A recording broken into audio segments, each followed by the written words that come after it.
Hi, I'm Jim Wood, Chief Sales and Operations Officer for Rocky Mountain Equipment. Welcome to your first ever virtual clinic. At RME, we're focused on providing you the support you need in order to keep your equipment running at its optimum performance.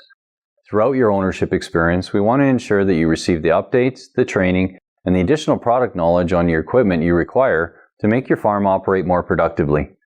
I hope you enjoyed today's presentation, our experts' advice, suggestions, and our overall focus on your equipment and your relationship with RME. On behalf of myself and over 700 employees across Western Canada, I want to thank you for your business. Have a safe and productive 2021 season.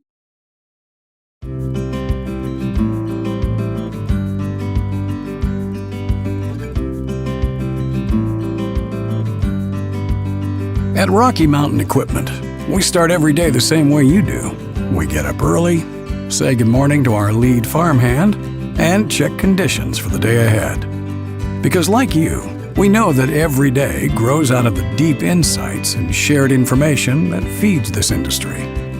From spring through to harvest, knowledge and understanding is what connects hands-on skills with in-depth analytics for the sustained success of everyone in our growing region. That's why RME hosts training clinics and equipment seminars in your region throughout the year.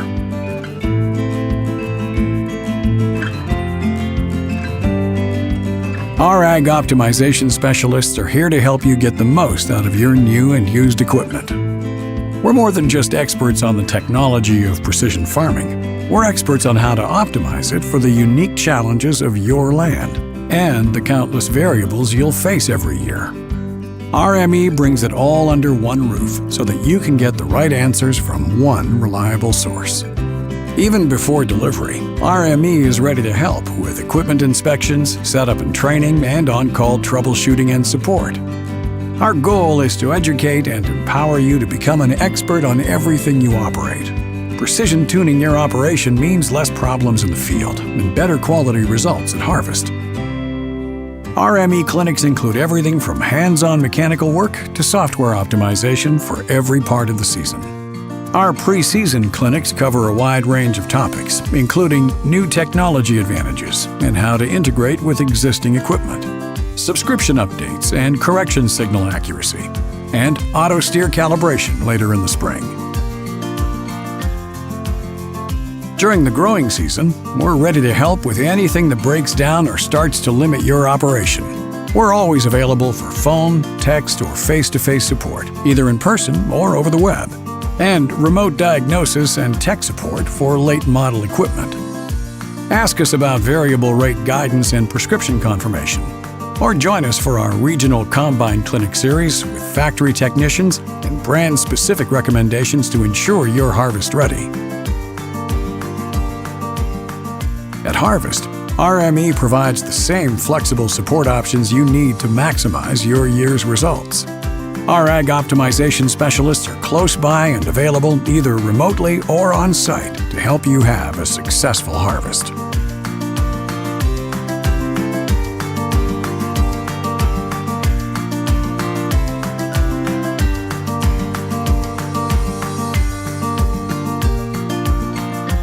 In the postseason, RME can provide insight for your year-end data and make recommendations for next year. On the data side, our specialists can provide one-on-one interpretation of your seeding, fertilizer, and yield data, year-over-year performance comparison for deeper insights, and help confirm variable rate mapping data against your prescription. For your equipment, we can recommend adjustments to AccuTurn, sectional control, and geomapping for flags and boundaries, better blockage monitoring for even seeding, and automatic shutoffs and correction signal updates to reduce costs. Looking forward, we can recommend best practices for sharing data with your agronomist, potential equipment strategies to overcome weak spots, and winterization recommendations for a quicker start in the spring, all under our RME guarantee to protect your data and never store it or distribute it after viewing. When you bring it all together, you get a smarter, more efficient farming operation that maximizes your land's profit potential while minimizing your yearly effort. And that's exactly what RME was built for, to grow more success for our clients year after year, through shared knowledge and upgraded skills. Because it's not just about putting grain in the bin. It's not just about putting money in the bank. It's always been about putting food on the table, from your place to our place and every barn in between. The Ag Optimization Specialists at RME always see your success as our greatest success. So let's do something big this year, something great, and find out what you and your land are really capable of. Start digging into your real potential today with the experts at Rocky Mountain Equipment.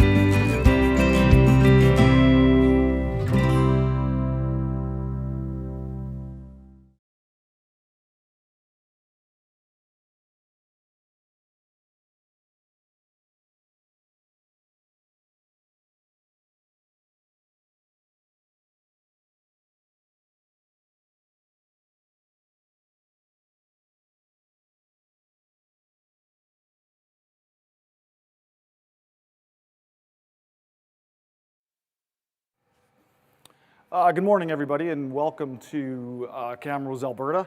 Those of you here, thanks for joining us. It's been a long road and a long time since we've been able to get together and have you guys in person in clinics. So we appreciate you coming today.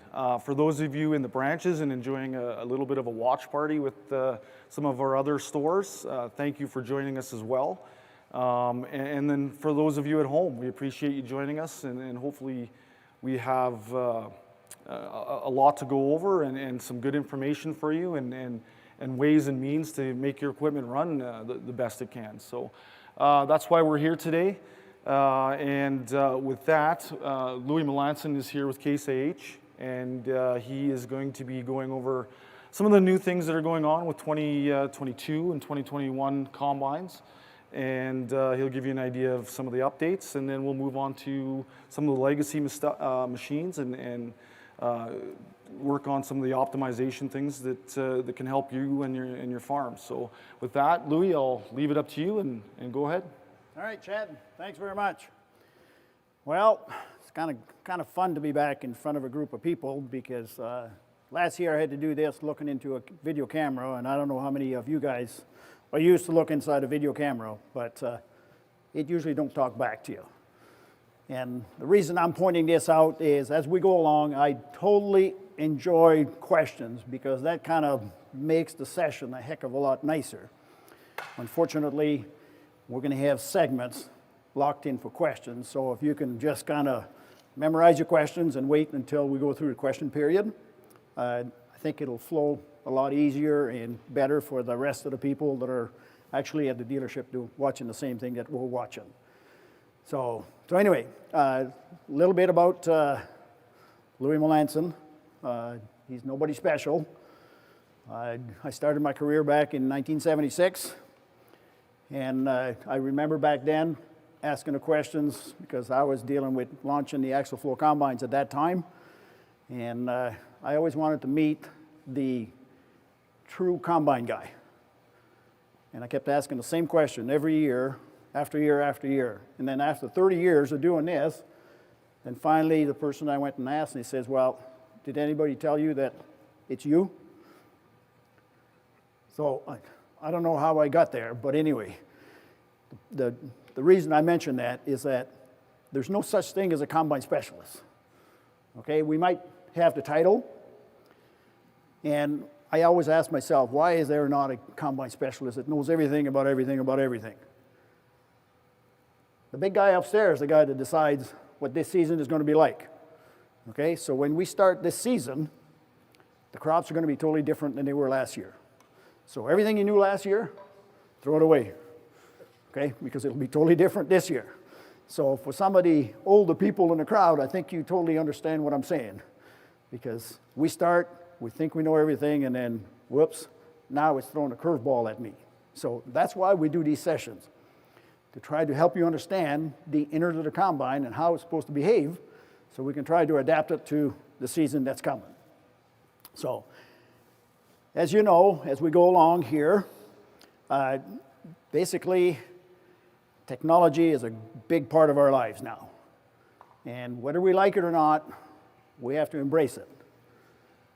Okay, and I got told not too long ago, because somebody asked me, Louis, I thought you were retired. Well, I was on a conference call, and this come up, and they says, all right, everybody that's on a conference call need to embrace technology. And if you can't, you need to go look in the mirror and see if you can embrace technology or not. And if you can't, that means it's time for you to retire. So I went and looked in the mirror. Needless to say, I got off the conference call immediately. I went and looked, and I said, tomorrow morning, if I get up and I put a t-shirt on and a pair of shorts instead of a red shirt, that means I'm not embracing technology. So the next morning at 5 o'clock, next thing I know is I woke up, and I was halfway to High River, and I had my red shirt on and my black pants. So I told myself, I guess I'm embracing technology. So let's go get this air seeder going. All right? So that's kind of the way it works. You got to get up in the morning and embrace it and go, because we're not going to go back to old levers. Okay? So, and every year we come up with something new that makes people's lives easier. Okay? That's why the technology is there. So if we fight it, it makes us miserable. So just embrace it and go on with it. This is the way it's going to be. All right, let's talk a little bit about combine. That's what we came here for. Okay, so bottom line is, we always try to harvest more than we grow. That's the idea. Okay, so if you go less, that means you're going the wrong direction. So what you put in the ground, it better bring you some revenue. All right, talking a little bit about technology.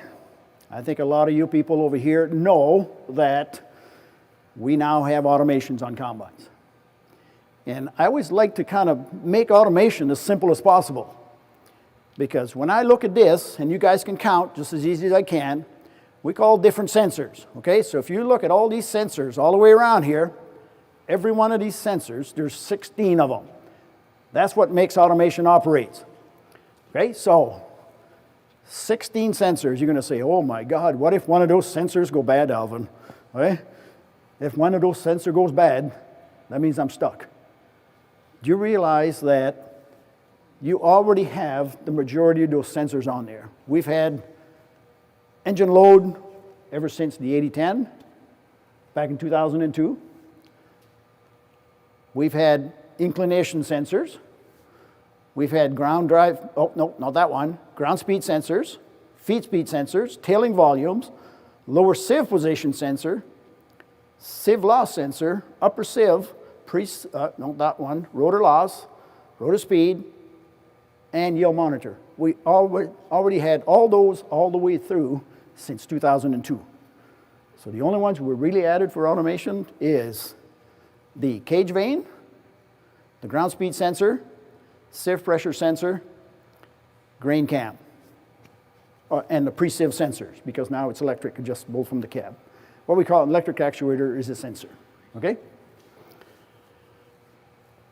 All right, 250 series. I'm not going to go through every one of them, but basically you guys can read as well as I can. Okay, some of the major highlights is what's on the screen here. So basically increased lift capacity for the header, because headers are getting bigger and bigger.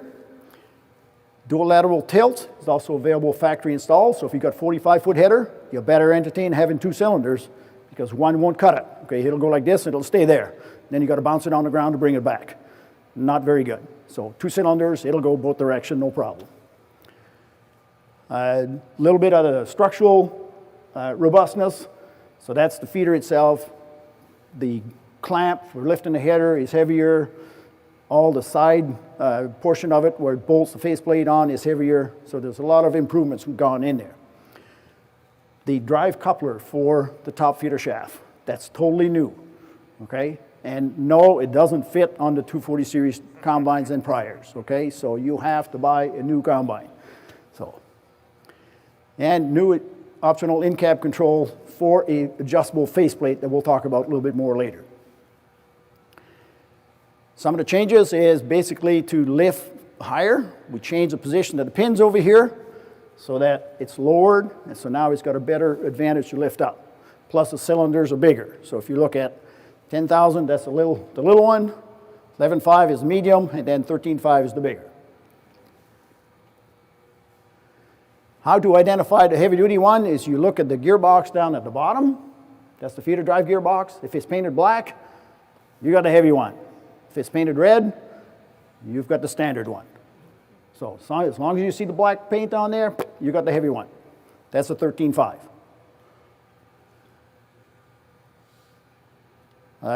Faceplate, that's another option that I think that everybody should pay the money and get, because you can adjust the tilt angle of your cutter bar using the faceplate, and you also have the advantage of the cylinder on the header as well. So you have two adjustments on there.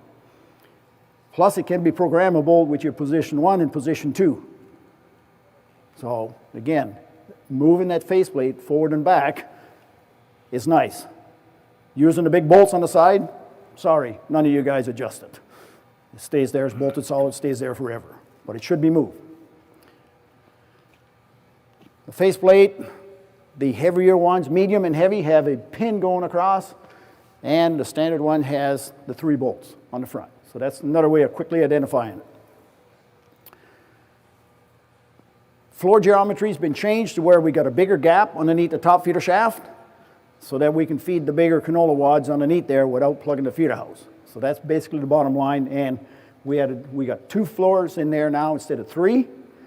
So then we eliminate the wear points that's happening as the crop is going one floor to the next. 3-piece floor, now it's a 2-piece floor.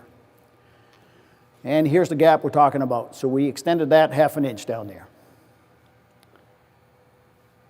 These are the changes that we made, and the bottom line is this coupler over here is a replaceable coupler. You don't have to replace the whole top shaft. You just replace the coupler, plus this little coupler assembly over here that goes over top of the shaft. That's your wear coupler now. So it's just a little piece of spline, and if they wear, you just pull that off, you throw it in the bush, you put a new one on, the way you go.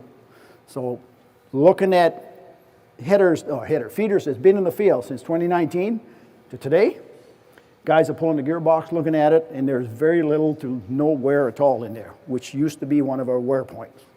Okay, so pretty much, I say put a nail in the coffin, I guess is what I call it.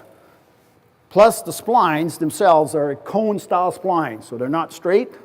They're kind of, it starts smaller, gets bigger, they get smaller. And cone splines are made to wear in misaligned. So that's what reduces the wear, okay? Where the other ones were just straight blind. So if the alignment was not perfect, then you could get some excessive wear going on in here. We're going to jump this one. The feeder chain. Feeder chain is bigger. We went to an come on, Louis, 960 chain instead of a 557. So the inner links are much bigger, and I'll show you later on. I got comparison of the 2 of them. Transmission is now a 2-speed instead of the 4-speed. Okay, so it makes it easier. And then we added a high-low switch on here that you can shift on the go. So you don't need to stop to shift that one. You have to stop to shift the 1-2, but not the high-low. So if I'm operating gear 1 and I get to the end of the field and I want to turn out and go dump and the wagon is way back there, I'm going to hit that switch to high, and then I automatically go from 4 miles an hour to 8 miles an hour. So, and I don't have to move the handle. So again, it's a nice feature to have.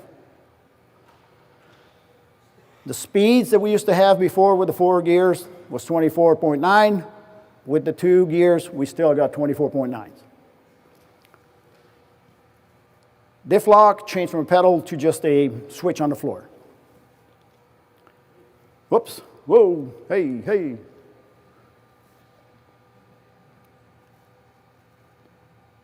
Somebody hit the button for me there. Come on.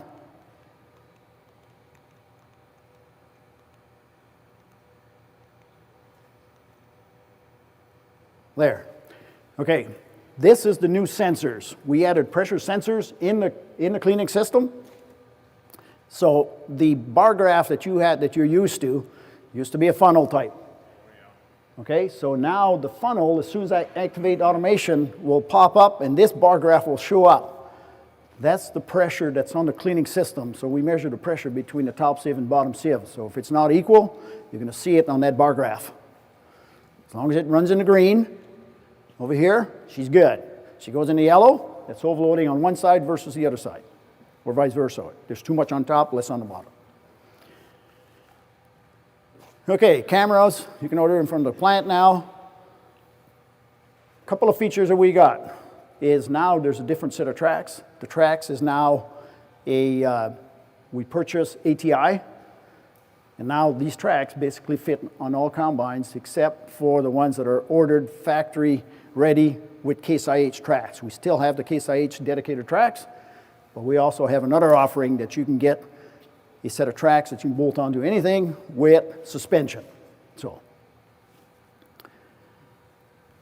a couple of rubber flaps on here. If you guys are running 250 series combines, they're all on there. 240 series, they're all on there. The rest of you guys, if you don't have that type of series combines, not a bad idea to look at your combine and go buy those things. Those are kits that makes the combine perform a lot better. And one more, which I would sacrifice myself and go out and buy it. This is a retarder bar that fits underneath the grate for the chopper and stops when the knives take off because you put non-compressible objects in. They can come down too fast and they let go and then they go straight through your sieve. If this saves you one sieve, it pays for itself right off the bat. So I would get it, bolt it on there. It's optional, needs to be purchased from parts.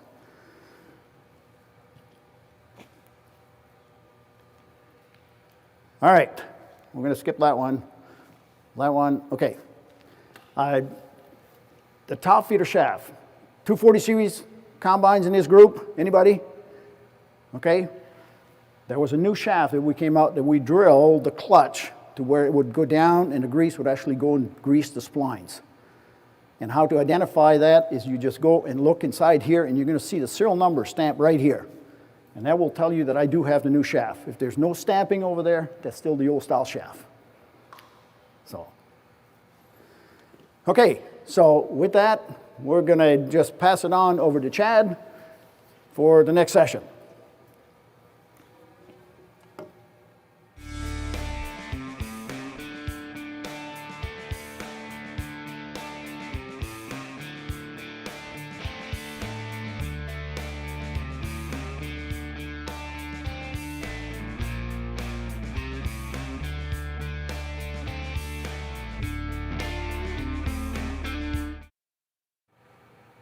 Okay, thanks Louis for that. A couple of different reminders. So we are taking questions and we're encouraging questions from our viewership on the internet. So in our watch party. So if you're a branch, one of the administrators or somebody in sales can get the question to us if you want. Or you can email us directly at aos@rockymtn.com. That's aos@rockymtn.com. Please send them in, and we're going to have a couple of different periods where we'll stop, reset, and we'll have Louis answer some of these questions, and Steve Colburn here in Camrose will help out at some point. So please bring them in. We encourage you guys to get those questions into us. And with that, I think, Louis, you're going to do feeding. And yeah, you can take it from there. Thank you.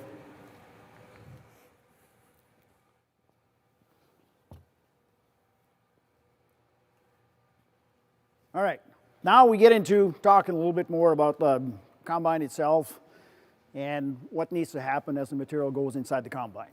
Okay, so we're going to start with the header and work our way back through the feeder, and then we're going to stop at feeder, and then we're going to take a little break at that point. We'll break it down in sections.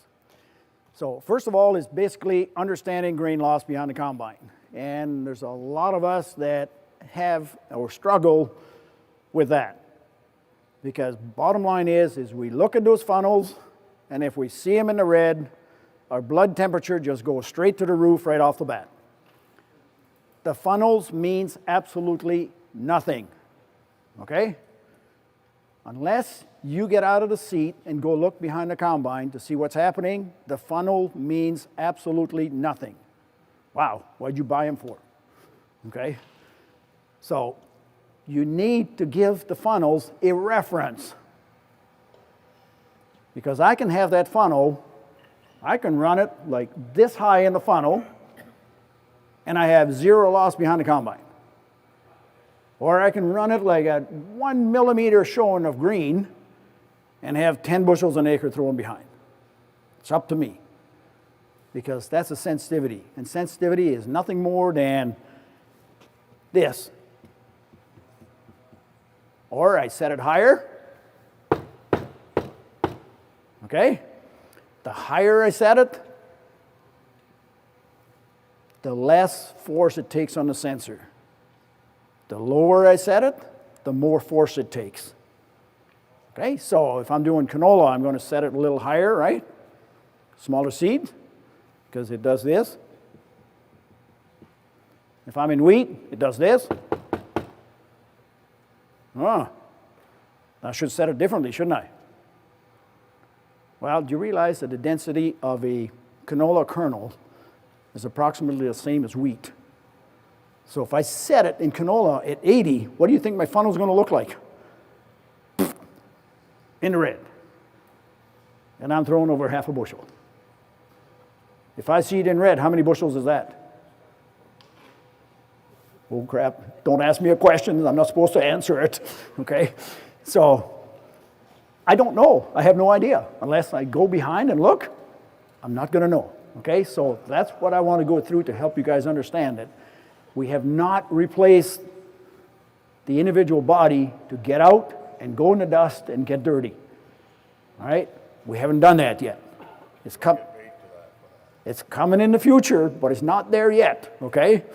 So, I know, I don't like getting dirty either, because every time I go out and I say, hey, let's go do a drop test, because I always use the screen, that's the way to the combine. So I always pick on the young guy, because I told Victor Gunn, my counterpart, so I told him, I said, Victor, here, you go throw the screen. So he goes, throws the screen. What do you think he does? Hits a tire, runs over the screen, and bends the crap out of it. Well, we've only got 2 screens, and he did that on purpose, because now he knows he doesn't know how to throw it, because he didn't want to get dirty, so he's going to send Louis out, because Louis is going to do the perfect drop, right? So now Louis is all dirty. So you have to sacrifice your body once in a while. So anyway, analyzing it. There's pre-harvest loss. Whatever fell down over here in front, you ain't going to pick it up. This is not a vacuum cleaner, all right? She's down, she's gone. Okay, you had a little bit of a hailstorm come through. Please don't touch wood. Don't do that to me, okay? We've got enough trouble as it is. So, you might have some grain on the ground, but you and I, when we go look, where do we look? We look behind, right there. So, don't get fooled. I always get out there and I get down my hands and knees back here, start counting, and then I crawl underneath the combine. And I look to see if it's getting worse or better. If it stays the same, no sense blaming the combine. Combine didn't catch it. And 9 times out of 10, I go right underneath the header and it's all header. But we're blaming the combine because it had to be the combine. So, all right, you guys can read, and I'm going to go through all that.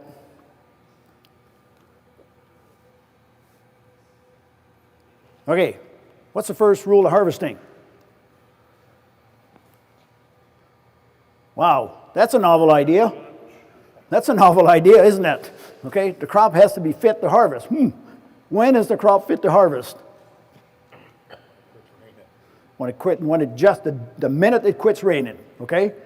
So don't beat yourself too hard, okay? If the crop is not ready, it's not going to harvest very well.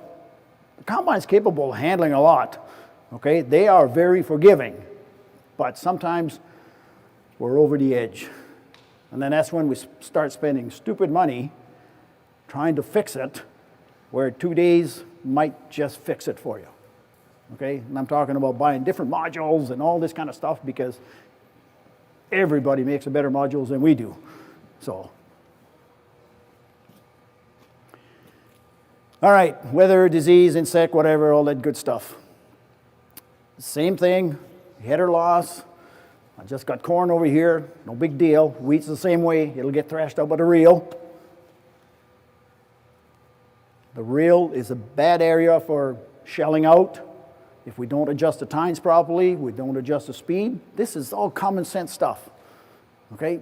But unfortunately, we need to get out of the seat and use wrenches to go adjust it, and we don't want to do that. So, always look at the header, every time. This is a picture of a pickup head. This was way back in 2002 when it first came out with the 8010. You see something wrong here? I had to go over there and fix this, okay? The crop is feeding over top of the auger. This is, when it folds it underneath backwards, now the combine modules, concave, whatever you want to call them, has got to separate this stuff to let the kernels get out. If it's all mangled up, it can't do it. So, with all the white caps we had in the grain tank, all we did is adjusted the faceplate over here, and it went away. That's all we did, nothing else. Just adjusted the pitch of the faceplate, and it fixed the white caps in the grain tank. So. Finger timing is another one that we forget to look at. So, finger timing is, the adjustment is always on the right-hand side of the head. Okay, so it's on this side. So I flip my watch around, and unfortunately now all of us have digital watch, and we have no idea what 7:30 is. So go back to your clock and find out where 7:30 is, or 4 o'clock over here. If I'm looking from this side that way, it's going to be about 7:30, 8 o'clock. That's the proper adjustment. They got to be fully retracted. They usually come from the plant, and you're going to say, Larry, why don't you do it right? Okay? They come from the plant adjusted at 3 o'clock if I'm looking from that side, but 9 o'clock the other one. So it's something that needs to be done on pre-delivery. And the reason they do that is because we have no idea what you're going to harvest for crop. We make them adjustable. Some other companies, they weld them shut. So you're stuck. That's all you're going to get. So at least on our pickups, you can adjust it to the crop that you're actually in. But this happens to be the ideal. There's the adjuster over here. Every time I go to the field, this block over here is never removed. Okay, so the auger cannot float. So make sure that block is out of there, moved up to the top position so the auger can float up and down.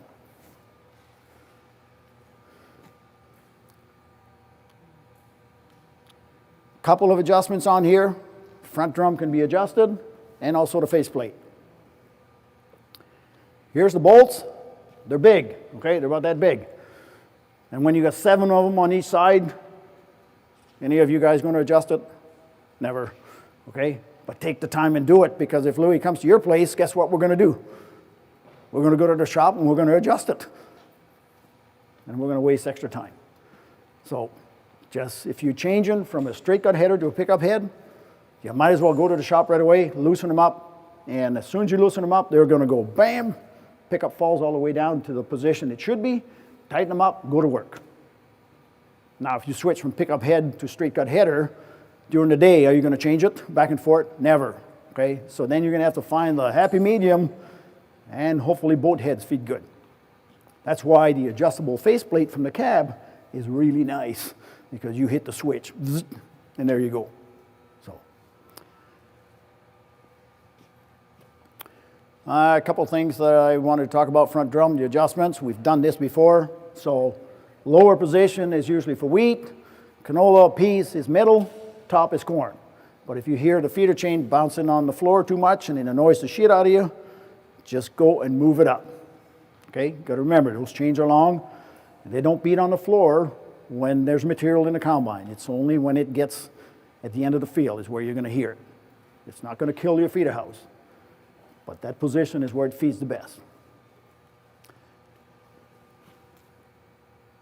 Feeder chain, just remember there's a spacer inside the spring. You need to make sure that when you tighten up on that nut over here, as soon as it starts to turn harder, stop right there. Turn it backward, 1.5 turn. And then that spacer will be loose inside. That will be the proper tension for your feeder chain. Otherwise, I can keep cranking on this and pull this bolt right through, and that gauge is never going to go past this washer, because I'm pulling the bolt right through the spacer. And then I bend the crap out of this over here, so that's all bent to hell here. And this is all bent and busted and whatever else. That's usually signs of over-tightening. So get it to where it starts to feel harder, back it off, 1.5 turn, life is good. For combine, it's got a lot of wear on the feeder chain. this gap over here is going to get tighter and tighter and tighter. So as soon as it gets too close to those shields at the front, it's time to take a link out of it. And then when you put the bolt back in, make sure that the nut is away from the ring. There's a ring that stops the chain from moving. The nut's going to be on the opposite side. Otherwise, it spins the nut out.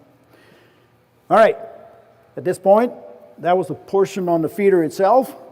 So now I'm going to pass it back on to Chad and on to the next session here.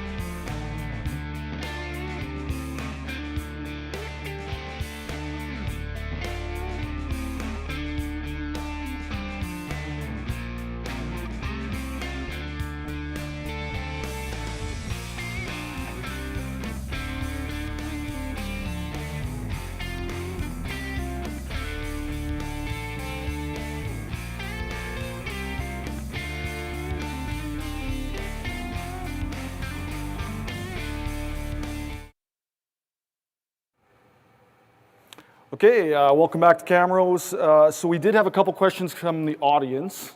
Who was it that asked the question that we didn't get to initially? No? Louis, do you remember the question?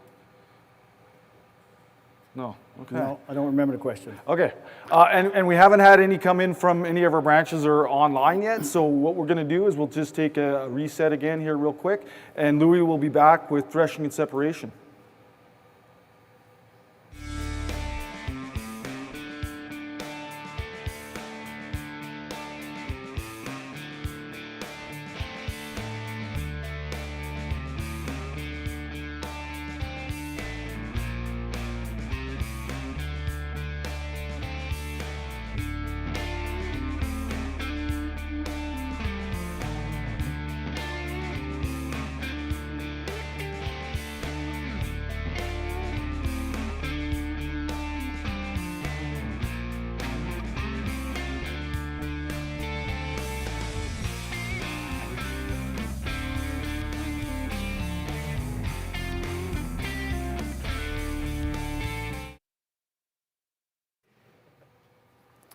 Okay, next session that we're going to cover over here is going to be threshing and separating.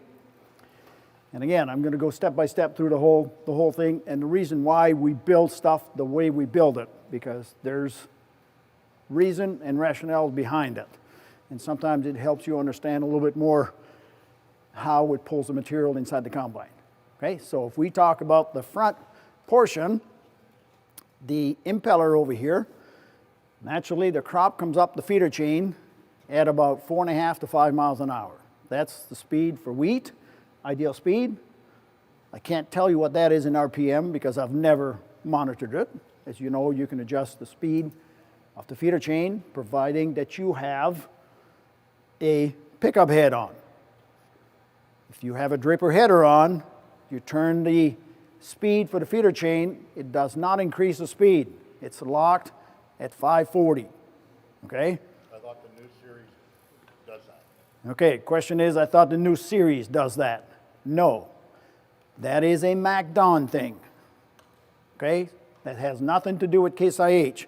As soon as you plug in the electrical wires, it automatically recognizes the MacDon header and it says, I'm locking that speed to 540 so that I don't damage anything to do with my wobble box and cutter bar, okay? So, if I put a pickup head on, I can do anything I want with that speed. Run it at 720 if you want to. And in some conditions, not a bad idea because it'll help to get the stuff up, stuffed into the rotor, okay, instead of hesitating at the front. Now, Alvin, that was a kind of a good question because if I have my MacDon header and I'm out there harvesting, and it's plugging up in the feeder house too often, okay? And there is a certain time of the season, especially when you begin, crop dries up, and then all of a sudden, oh shoot, she won't go up anymore. It just sits there and it plugs and it plugs and plugs and plugs. Don't sit there being annoyed by this plugging all the time. Get out, take the wire off the header, the electrical wire, disconnect it, and then it'll pop at you saying header not defined and all this, but you're only doing a test. Increase your speed to 600 and then go harvest for a little bit and see if your plugging disappears. If the plugging disappears, that means, okay, that header, the combination is not correct between there and the feeder chain. Now the dealer can come out with his electronic service tool and he can go in there and change it to where he will allow you full control. That will get you by in that condition. But remember, do not go above 600 or you're going to create some damage to the header.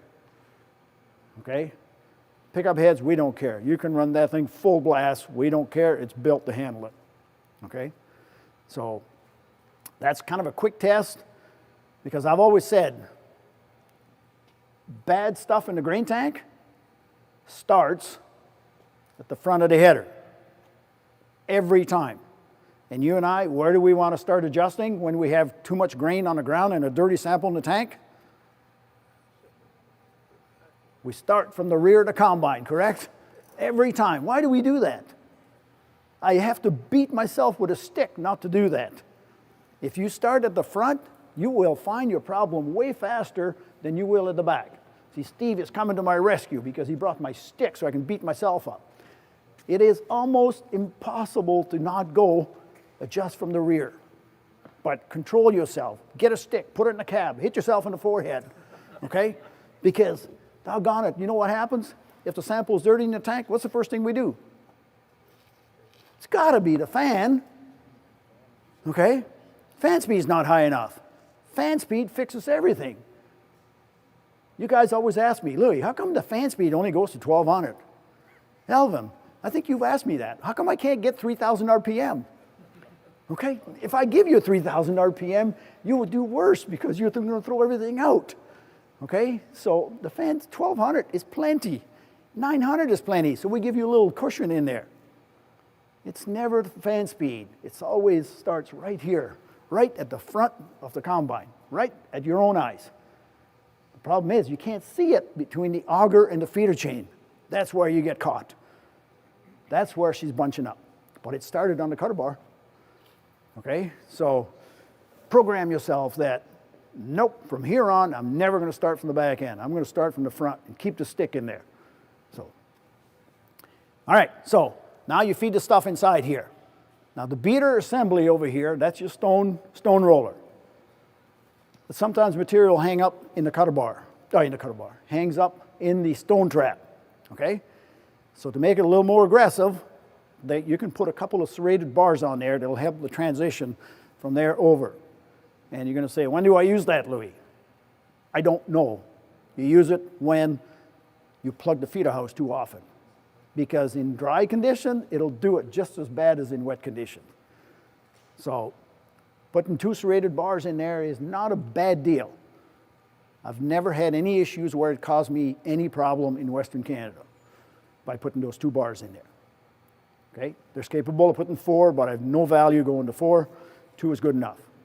Some guys that I know went to 4 in heavy rye, basically it started to wrap. So, but 2 will do the job. All right, moving on to the cone assembly back here.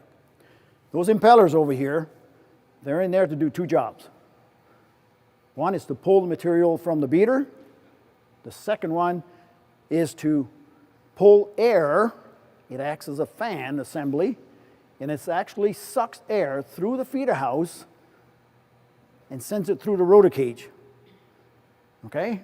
That's why when you go to peas, it's never dusty in front. We have probably one of the cleanest combine there is in the pickup area or on the straight cut header as far as dust flying out. You see other guys, they had to put sucker fans in there and all that kind of stuff. We don't have to do that. This part over here does it. But then when it does wear, it loses its efficiency. So if you find that your combine now, it seems like it's dustier than it was before, Could very well be that the blades on the front are starting to wear down. So now that air that goes inside here is also used for separation up here. That's why those holes are in the rotor cage, so that air has to dissipate somewhere, so with centrifugal force and that air pushes the kernels out of the rotor housing. And that's why your separating starts. Okay, so the threshing principle, module 1 and 2. Okay, so you know in our combine, left and right, position 1. And then there's left and right position 2, left and right position 3, left and right position 4. We've got 4 modules on the left, 4 modules on the right. Why do we call them modules instead of concave? Because I can take number 1 modules, put it in the number 4 position, which now becomes a grate. So if I call it a concave, and I took the concave and I moved into the grate area, what the heck am I going to call it now? I'm going to call it a grate. You see the confusion right now? So if we call them modules, don't matter. We got threshing module, separating modules, they're the same. They fit everywhere. So you can make different combination to help yourself get the kernels out of the material. It's not uncommon if you get into certain type of canola that I'll have large wires in the front and I'll have my small wires in the back. You're going to say, whoa, Louis, where are you going with that? Okay, that's the way it is. Certain condition, don't be bashful to try it. They're only 40 pounds, they don't weigh that much. Normal conditions, canola is small wires in number 1, small wire in number 2, large wire in number 3, and I go large skip wires in number 4. That's just a Louis thing, okay? Because I've learned in the last 5 years that rotor loss is a lot harder to control than it used to be, okay? So even in canola, those pod shatter resistance, those little buggers, they make perfect canoes, and they just keep going. They'll split like this, but they won't break like this. So I don't know if you guys noticed, but it seems like the sample in the grain tank in canola now is way cleaner than it used to be. I used to fight and fight and fight for, pieces of chunks of canola like this, pods in the tank. So that was my hardest thing. I had to go and clean the sample, clean the sample. Now I got guys asking me, Louis, can you put some of those pods back in the tank? Like, whoa, what happened here? Because they don't break. They come out full length at the back, but they're split in half. They make perfect canoes, and the doggone canola just rides in there. It flies out in the feeder house, but then once they get in the cage here, then they jump right back into the canoe and go for a ride. So you need to break them apart. Okay, it's a little small over here, but remember that 100% of the thrashing needs to happen in the position 1 and 2. And you get 90% of the separation's got to happen in 1 and 2. And the back end of the combine, the separating area is only there for 10%. So now when you get into wheat, hard thrash wheat, and now you start getting too many white caps in the grain tank, do we ever have the feeling that maybe we should put awning plates in to block the concave, to get rid of those white caps? Yeah, that's what you do. Do you buy them at Kiss IH? No, because we don't make them. Dang. Louis, come on, get your head out of your rear end. How come you don't make blank off plates? Well, the minute I put blank off plates, over here, I might help the thrashing, but then I plug the modules, and now I expect this guy to do 30% of the separating, and it's only good for 10. Oops. It's not good. I look at a competitive combine here last fall and had 3 concaves fully blocked. All the concaves were blocked with blank off plates. Do you think that combine was thrown over? That's what I like about choppers at the back end, that everything goes in the chopper because you got a second chance. You just whack the shit out of them, and then you can't find them on the ground. So it kind of helps the situation. You just went from 50 bushel down to 40, but that's okay.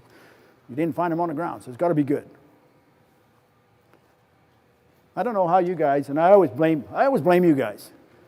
I go to the field, you stand at the end of the field. The guy looks at it and he says, yeah, I got a 50 bushel crop here. And then you jump in the combine and you only get 40. What happened to the other 10? Wasn't there to begin with. I think it was, Alvin, but you might have crushed 10 and you just don't know it, okay? So that's what you got to be cautious about. White caps in a grain tank, not that bad, okay? It's got to be acceptable. Did you know that the best kernel in a grain tank is the one that's actually in that white cap? That's your best kernel. And now I want to beat the crap out of it and maybe bust them in half. So that's what you got to watch. That's why there's jobbers out there that builds all kinds of modules that are more aggressive than ours. Once you slide them in there, you have no idea if it looks pretty good in a grain tank, but how much more am I losing? You have no idea, okay? Because it's powder. So. All right. Okay, revolutions inside the combine. There's vanes in the roof over here that are adjustable. They're slow, medium, and fast. For you guys that have 250 series combines now, you are the lucky guy, okay? Because you have a switch in the cab that you can actually adjust them infinitely between very slow and fast. And that was probably one of the best features that got added, because if I give you a switch, are you going to play with it?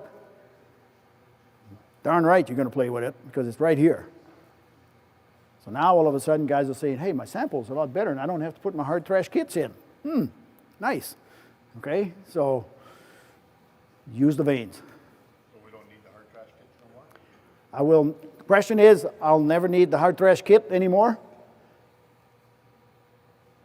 I don't want to answer that question, okay? Because I like to keep my ace in my back pocket, okay? If I can do it without the hard thrash kit, 90% of the crops you're going to go in, you don't need the hard thrash kit, okay? It's that other 10%. And remember what I said about the crop needs to be ready to harvest, okay? So if the crop is ready to harvest, you don't need the hard thrash, but the patience waiting for that extra day is crucial. Like, you will die of a heart attack waiting for it, okay? So again, if I put my hard thrash kits in, do I have less bushel than when I keep my standard ones in? That needs to be measured. Okay, so that's why I don't get myself too concerned about white caps. The nice part about the white caps, and we'll see this in a minute here, adjustable vanes, naturally this was the old style, so for the guy run the 240 series and 230 and 8120s, you guys, you have to adjust them manually. They do work. If you adjust them, they do work. And they're all independent. So you can adjust one at a time if you want to, or all of them. Okay, so this one over here, it only adjusted 3 of them. That was for my typical white cap situation. I adjust 3 of them, or 4, or 5. So. All right, so basically they have a hook over here, so that's position 1, 2, or 3. This is fast, medium, slow. All right, a sample in the grain tank. I know it's a little hard to see, but a sample in the grain tank, what I normally look for is if I can see wheat between the white caps, I'm leaving the farm. You're on your own. Go spend $3,500, $4,000 on a set of whatever concaves and stick them in there. The reason why I say it's good is because all the white caps, they float on top and they all come to the window. So if you look inside the grain tank or in the grain truck, they don't look that bad, but against the window, they look bad. Okay, so if I see no grain, yep, Alvin, we're gonna try to set something. But if I see grain between, I'm stopping, because all we're gonna do is do more damage from there on. So. All right, there's your hard thrash modules. Hard thrash modules, bottom line is they have more bars than a small grain. They're tighter together. So naturally it makes it more aggressive. And the wire spacing is a little tighter. Okay? So, and the plate that comes with them, best thing you can do is throw it in the bush, because you are going to want to use it. Every year I end up probably with 20 sets of those in the back of my truck, because I don't leave it at the farm. I just take them with me so you never use them again. They're made for flax only. But unfortunately, as soon as we see one of those white cap, we gotta get him. So then we put the plates on. The bad thing is, usually when you get it from the dealership, they're already installed for you, so you just go bloop, and you shove it in the hole. And by the way, hard thrash modules are more efficient if I put them number 1 position on the left, number 2 position on the right. They'll be way more effective than if I put them both in the front. So just stagger them. Left side, oh, by the way, sitting in the seat all the time. When I talk about left and right, always sitting in the seat. Left side front, number 2. All right, so now we finished the separating and trashing area. So now I'm going to pass it back on to Chad Moskow here for the next session.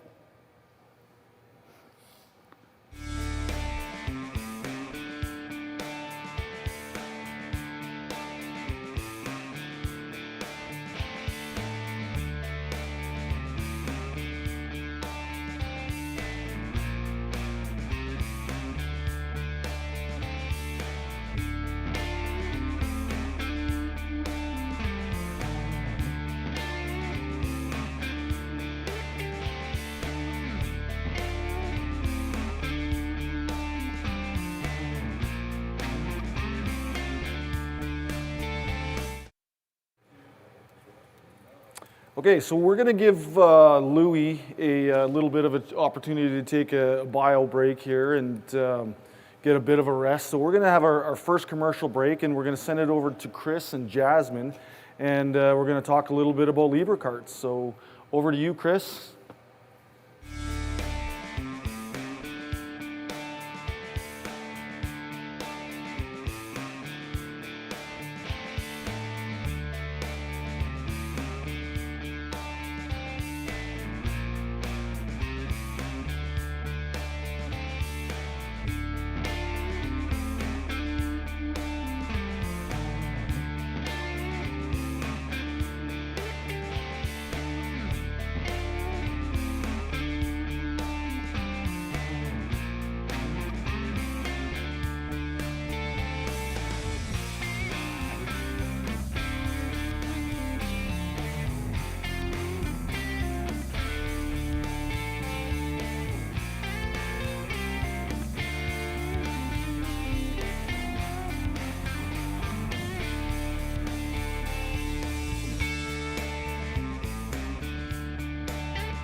Well, thanks, guys. I'm Chris Drysdale, the Advanced Telematics and Support Specialist at Rocky Mountain Equipment, and with me I have Jasmine Brodziak with Libra Cart. Jasmine, you've got an amazing product, and I'd like you to tell us all about it. Sure, yeah, this is the Libra Cart hardware here. So this connects right onto the scales already on the grain cart and replaces an existing indicator with a tablet or smartphone. So it's a tablet and smartphone based grain cart wing and harvest management system. So there's 2 connectors here. One goes into the load cell cable, the other one can be plugged into 12-volt power. There's also a battery if you want to run it just on the battery. It can be mounted right onto the grain cart itself, or can be moved into the cab of the grain cart if you like. It's meant to be a wireless system, so no cables across the hitch, easy to switch tractors. Essentially the way it works, it automatically detects every time the grain cart's unloading, saves the date, time, and weight of each unload, GPS coordinates as well if the mobile device supports GPS, so you get the lat and long of each load.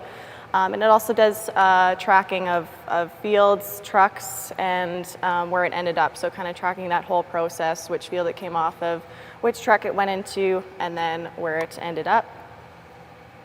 Awesome. Okay, we do have some questions, so do you want to get into those? Yeah. Okay, so can you export harvest data out of the app itself? Yeah, for sure. So everything is stored into the Libra cart app in the grain cart there.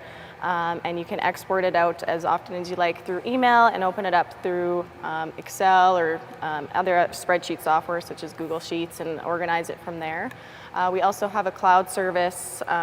There's two tiers to that. There's a free version that provides automatic data backup. So in the case of a lost or damaged mobile device, all of your harvest data is saved and can be brought down to a new mobile device. And you can also view all of your harvest data on both the app and our desktop cloud service web app as well. And then the Pro version has a bunch of different features like editing capability from the desktop web app. There's about 5 different harvest reports that you can download and filter out what you want to see and download as many of those as you want. We have like a bulk edit feature if you want to, update the moisture for an entire field, stuff like that. An archive feature online where if you're not using a field or an operator or crop from year to year, you can hide it from the select list. And the Pro version also allows for syncing multiple mobile devices in the field. So if you wanted the person in the combine or the truck to be able to see all the weight data, the weight transactions and totals, you can do that. Or if you have multiple grain carts, they can sync together. And one thing I didn't mention is the remote display feature that the Libra cart product has is where you can view the live weights about 400, 500 feet from the grain cart from the combine, and that's typically used for calibrating the yield monitor there. And then if you did want to see more than the live weights, that's where the cloud service would come into play. Awesome. Okay. Yeah. So you've touched on some of the benefits of Yeah. actually having a scale system, but Yeah. what are the actual full benefits of having a grain cart scale such as Libra cart? Yeah, for sure. So the most obvious one being accurate harvest data, and with our system, you don't have to press any buttons, no start or stop. It's all automatic. So no matter who's running the grain cart, you're getting accurate harvest data every time. And with that harvest data, you can have insights to making better decisions in fields during harvest and after harvest as well for next year, like on-field trials and kind of comparing yield and seed and fertilizer, that kind of thing. Another one would be inventory management. So since our app kind of tracks the whole process from harvest to where it's going, you can do some bin to bin transfers or bin to elevator and kind of track where it went to, so you can know exactly how much is in your bin and how much has been sold, so you're not worrying about overselling, and which can cost producers a lot of money. Okay. So in terms of adding power to it, so we can both plug it in and we can have a battery. What kind of battery does it require? Yeah, so inside is a 3.6 volt lithium AA battery, and that's a high capacity battery. A 1.5 volt lithium can also work as well. If you are using the 3.6 volts, just replace it once every harvest season. And that's if it's not plugged into 12 volt power. If it is plugged into 12 volt power, it's not going to be using the battery, and vice versa. So kind of the best of both worlds, however you want to power it, you can. Totally, so it just hands off when Yeah. it sees power. Great. Yeah, you bet. Actually, I have seen a couple of customers that just use the 1.5. Tend to see a lot of spent batteries on the cab floor because they just switch them out. The 3.5s definitely last quite a bit longer. Yes, yeah, we recommend the 3.6, and they should last a full harvest season there. Awesome. Yeah. Okay, is this system compatible with any grain cart out there? Yeah, so as long as the cart has load cells already, it's plug and play. It's about a 10-minute installation. There's about 4 screws here that you can just mount on the cart, plug it in. Depending on your cart and the system that you have now, you may need an adapter cable, but in most cases it's just you plug the existing indicator that you're using, plug our hardware in, and then it's just Bluetooth to a tablet or smartphone in the grain cart there. Awesome. Yeah. Now in terms of Bluetooth to a tablet or smartphone, Apple, Android, compatible with both? Yeah, we are compatible with both. We do recommend an iPad in the grain cart, just so that you can keep it mounted there and treat it like an indicator. You can use a phone, of course, but you might put it in your pocket and walk away. But yeah, compatible with both Apple, Android, phones, tablets, and you can mix and match. So if you want to have an iPad in the grain cart and then an Android phone in the combine viewing the live weights and calibrating the yield monitor, you can mix and match for sure. Excellent. Yeah. Okay, well, thank you very much. Thank you. Honestly, folks, I've installed a couple of these. As Jasmine says, they're very, very easy. They are plug and play, very simple. I think we've had them up and running in 20 minutes maybe. Yeah. Very, very quick to set up and get going. So thank you very much, Jasmine. Thank you. If you guys have any questions, you can obviously go to Jasmine's website. Yeah, www.agromatics.com. Okay, or you can come into us, Rocky Mountain Equipment. Obviously, things like this with the AOS department, this is our bread and butter. Technology, you know, we're very passionate about it. And if you have any questions, please reach out to Jasmine or ourselves, aos@rockymtn.com, or just come into your branch and talk to your local AOS rep, and we'll get you sorted out. So with that, thank you very much, and we'll hand it back to you guys. So thank you.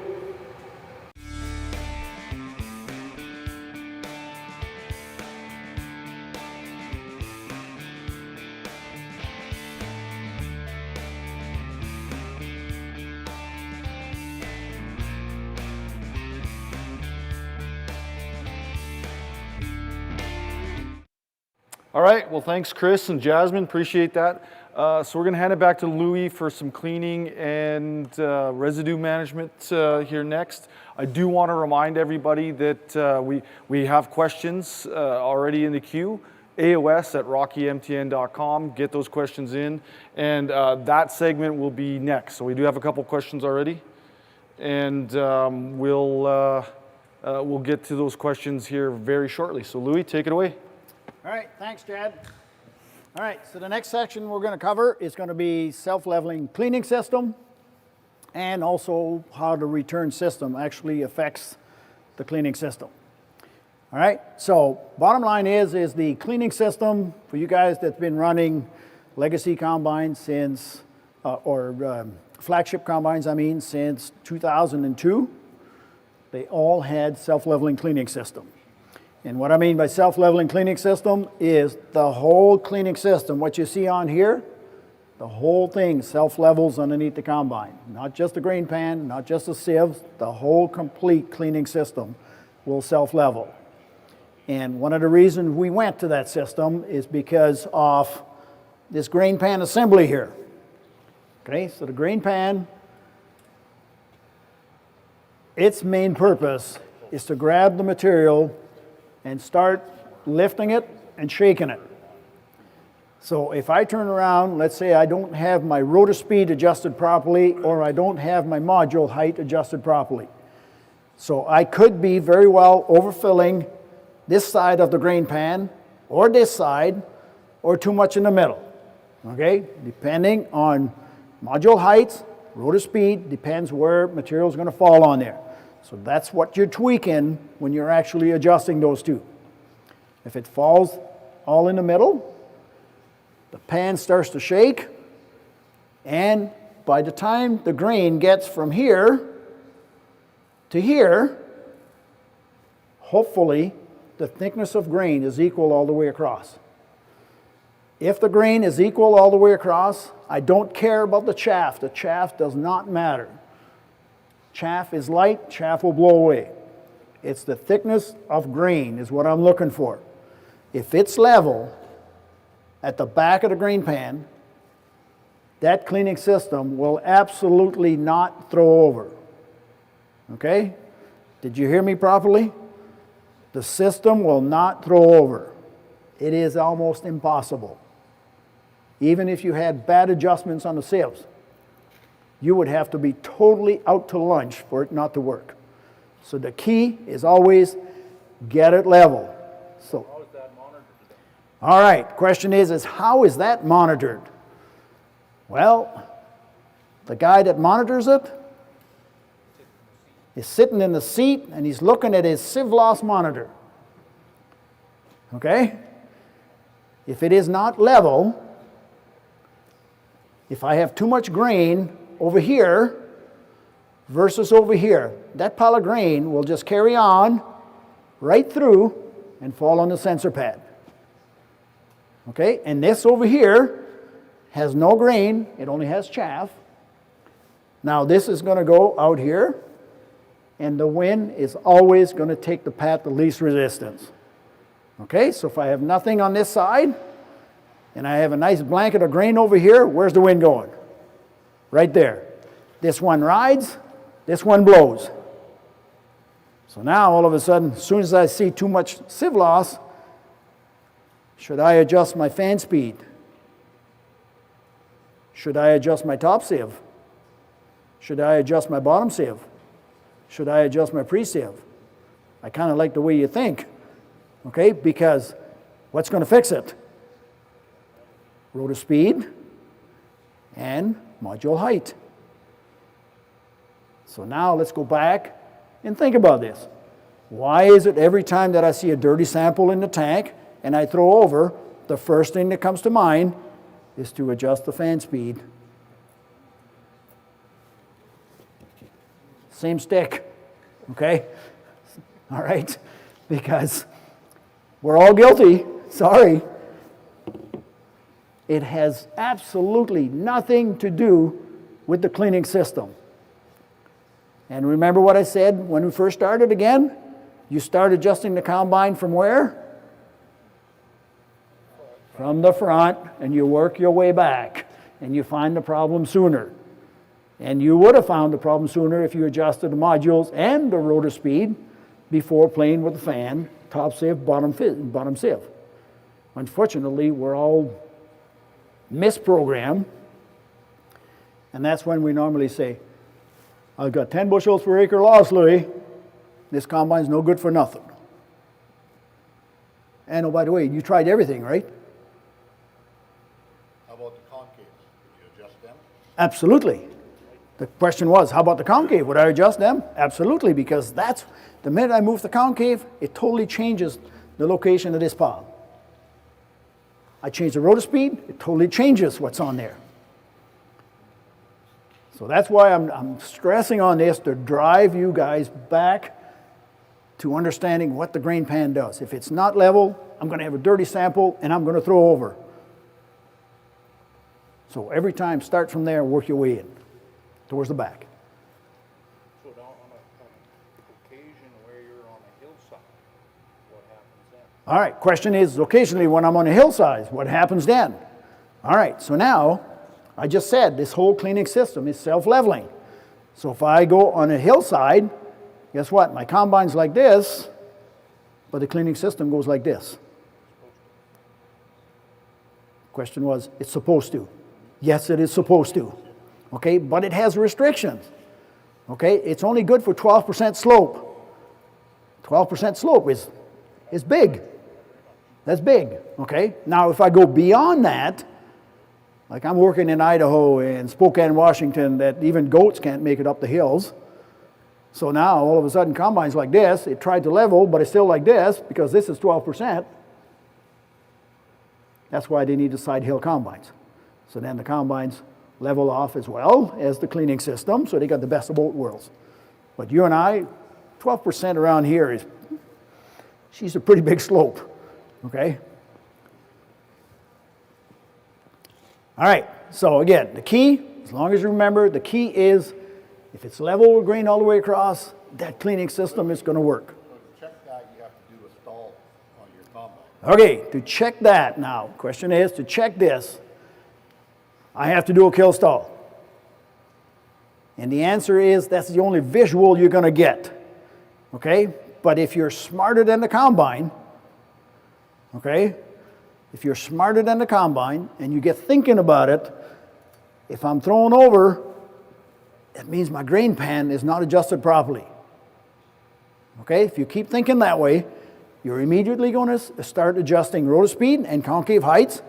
And what do you think is going to happen to your sieve loss sensor pad when it becomes level? It goes down and down, and then that's how I can tell. I'm adjusting rotor speed and concave, trying to tweak it. And then finally, I look at the sensor, and it's going like down, down, down, down. Whew. Okay, I'm going the right direction. No kill stall required. Comment is no kill stall required. Yes, kill stall is still required. Okay? Yeah. Kill stall is always your last resort before the gallon of gasoline. It's always my saying. When you're ready to throw the gallon of gasoline and burn the bitch, do a kill stall. okay? It'll save you a lot of money. And we'll talk a little bit about kill stall here in a minute. So, all right, pre-sieve on here, pre-sieve. I still stick to my old rule that I've been using forever, and it always keeps me alive, okay? The rule is you never, never, never, never close that sieve any tighter than 3 millimeters. You got that? And then you never open it any bigger than the size of the kernel. So I'm doing canola. What size am I going to be? Huh? 6 in canola? What did I say? Thickness of the seed. Am I going to go below 3 millimeter? No, never, never go below 3 millimeters. So that'll be the lowest you ever go, 3 millimeter. So canola 3 millimeter. How about wheat? 9, I think, 7 or 9. The thickness of a kernel of wheat is 7 millimeter? I don't know. No. Thickness of a kernel of wheat is about 1/8 of an inch. So 3 millimeters, it'll fit, right? So I put it at 3 millimeter. How about barley? That's a guess, okay? So maybe it won't make it in 3 millimeters. So use the seed and go in there and see if it'll go between the louver. If it goes, because it's small barley, leave it at 3. If it won't fit, go to 4. Now I go with peas. What size now? Don't make it difficult. Do not make it difficult, guys. Use the pea. Go in there as long as it goes between the louvers. That's where you put it. Is that going to be 4 or 5 or 6? Not a clue. But it don't matter. Use the kernel as your measuring tape. Yeah. So if you got big peas, use the big pea and put it in there.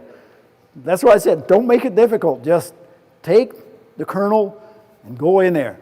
And if it fits, it's good. But never below 3 millimeter. Aren't you compromising your combine capacity? Am I? Aren't you compromising combine capacity? Question is am I compromising the combine capacity? Okay, I'm glad you brought that up. I'm not going to answer it. I'm going to let you think about it. Okay, so the pre-cleaner is there to take 10% of the good kernels. Only 10, not 20, not 30, 10. Okay, because just remember back here I said that the kernels is the same thickness all the way across. Are the clean kernels on the bottom against the grain pan or up on top of the chaff? They're on the bottom against the grain pan. So I want to shave off 10% of those good kernels and get them down onto the bottom sieve. They'll go through the top sieve and they'll go through the bottom sieve and they go in the grain tank, nice and clean. If I adjust this to 6 millimeter and it should be at 3, I'm going to flood the top sieve here with too much material. And then it's going to try to go down to the bottom sieve, and I'm going to plug the bottom sieve. If I plug the bottom sieve, where does it go from there? Nope. Return. Nope. I've heard return, I heard out the back, but I heard one that you guys curse all the time. In the fan. In the fan housing. There you go. Okay? Why do you think we put a nice door over there that you can plop open real quick and shut it? Because we knew you were going to misadjust the pre-cleaner because you want to get more capacity out of it. Okay? And instead you're getting less because you just plugged the fan, you had to stop for 3 minutes. Okay? So anytime you dump grain on the fan housing, just remember pre-sieve, pre-sieve, pre-sieve. If it's too open, it'll get you in trouble, and if it's too closed, it'll get you in trouble. Okay? So if you stick with that rule, never below 3 millimeter, never above the size of the kernel, life will be good. Is this just the pre-sieves or the top sieves? The comment is this just the pre-sieve or the top sieve as well? This is only for the pre-sieve. Only the pre-sieve. Okay?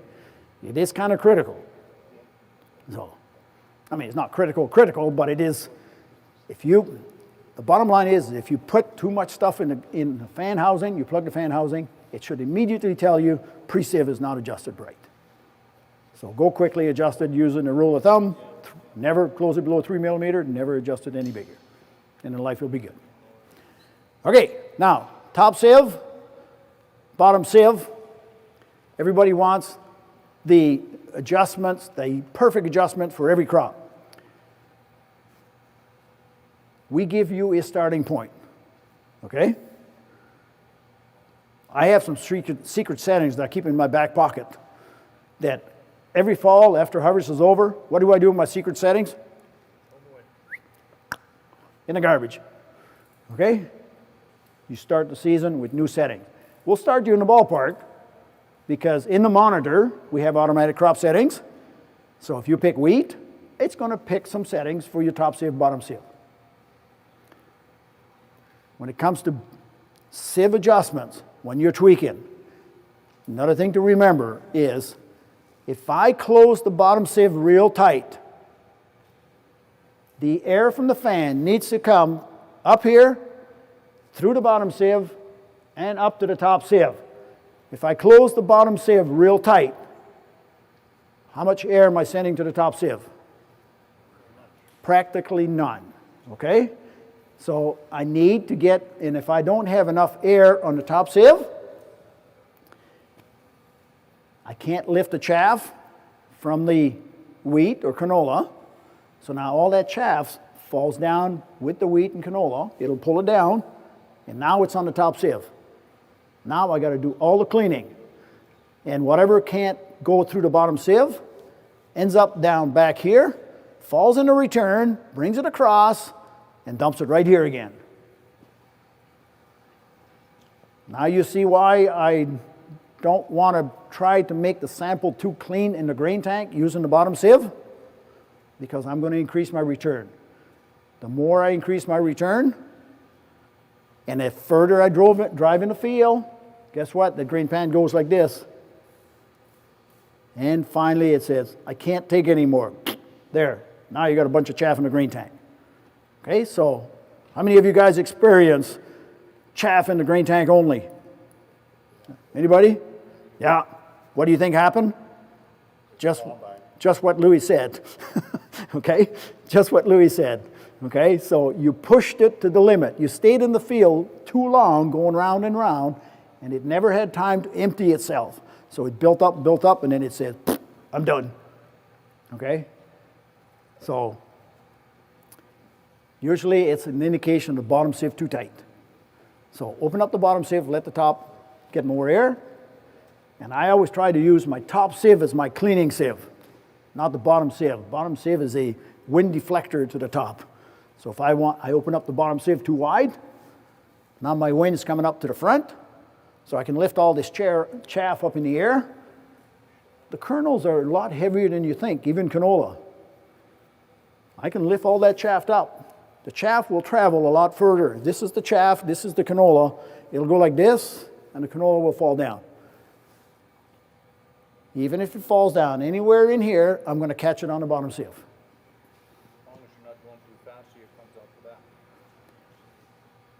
As long as you're not going too fast and it comes out the back. This has nothing to do with ground speed. Okay? This has to do with volume inside.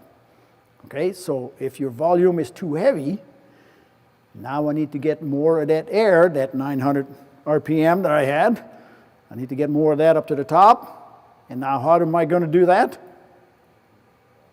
By opening the bottom sieve. That's why Alvin always runs at 1200, because he does not want to open the bottom sieve. Okay? So you open the bottom sieve, fan speed can come down. More goes to the top. I've combined canola with 4 on the top and 15 on the bottom. Doing a fantastic job and nothing coming out the back end. Because I was lifting the chaff and the kernel had a chance to go and dump in. Bottom sieve's wide open, she falls down, she goes in the grain tank. There's certain crops we go in that we pull the bottom sieve completely out. We don't even use bottom sieve. Wow, how can it do anything? It's not uncommon in corn that you pull the bottom sieve out and only use the top.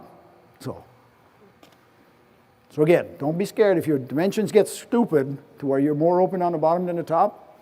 As long as it's going in the grain tank, perfect. That's what you're looking for. Okay. All right, the adjustment for the pre-sieve. If you have the manual adjust, it's way at the back of the combine. And it has notches on here. Those things come from the factory set anywhere. Okay? Don't go by the notches on the quadrant. But you can calibrate the quadrant if you want to. Okay? So adjust the pre-sieve to 3 millimeter using a Allen wrench. Okay? Put it in there.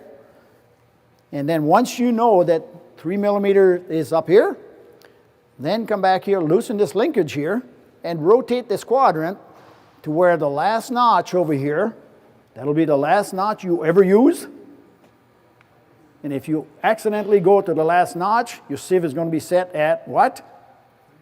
3 millimeter. There you go. So that's pretty simple to remember, isn't it? You'll never go past the last notch. At least I would hope not. So you can push the lever over if you want to, but there's no reason, no notch there. So adjust it, calibrate it to where the first notch is 3 millimeter. Then all you got to remember is the size of the kernel from there. So, all right. Remember also that there's two sieves on top, okay? A left and a right. Those two sieves are connected together. All right? The two sieves are connected together by this linkage right here. So if that linkage happened to have slipped because you had some dead mice got in there or rocks or whatever else, there's a little 10 millimeter bolt right here, and there's another one on the other quadrant. You loosen that bolt, and then you grab the handle and you adjust both sieves to where they measure the same gap. So 6 millimeter over here, 6 millimeter over here.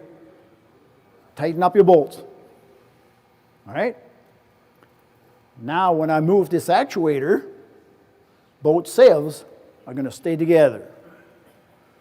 And every time that I go to the field, if a combine is not working properly, what do you think I find? Every time I go, the first thing I do, I walk in, I stick my head in the back, I take a quick look, I said, get me a 10 millimeter wrench. Let's do that right now. Because if you're 1 millimeter off versus the other one, it's impossible to get to pressurize the cleaning system. So one side's always going to be right. So.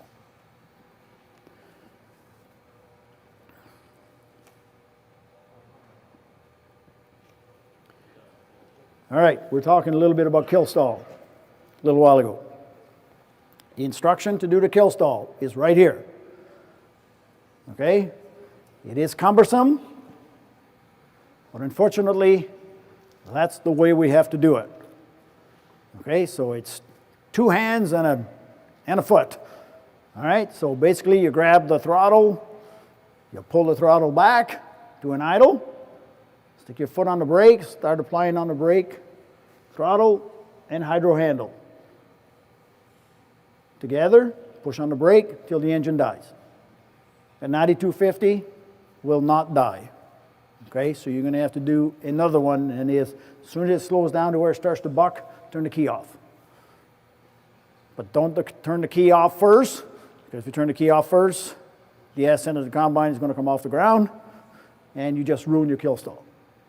Okay, so throttle, hydro, pull the throttle back, hydro forward, squeeze on the brake, engine 8240 should die. 9240, 9250 probably will not. You're going to have to turn the key off. And then stick your head inside. Now at that point, that's where you're going to take the key and put it in your pocket, right? Just remember, safety first, okay? Because we have a tendency of worrying about our turbocharger. So we restart the engine to keep it cool while we stick our head inside the combine. Is that a very good practice? You ain't getting this cowboy in there. I'll buy you a turbo before I stick my head in there, because I've been through a combine inside with the separator running. That's not how I learned how to adjust combines, by the way. Okay? It's not a pleasant experience. So safety first. If you need to let the engine cool down a little bit, yes, absolutely. Turn it off, put the key in the pocket. because there's always going to be another guy's going to jump in there and start it on you by accident. Okay, so key in the pocket. All right, so now you've done your kill stall, you go stick your head inside. What you're looking for, all right, is the front of the top sieve here. You see this big pile over here? That means absolutely nothing. Okay, because that's just chaff. When this is completely open like this, that means that there's the same amount of grain all the way across over here. So basically, this first 15 inches of the sieves, of the top sieve, is the most critical area. If that's clean, don't look for kernels on the ground behind. There's none. Okay? Everybody got it? If you see this picture, you should not have any kernels on the ground. If you got kernels on the ground, they came from somewhere else. All right, so let's make it bad. Now I do a kill stall. Remember that same 15 inches we were talking about? How much have I got now open? 15 inches is about here. So this is way too open over here.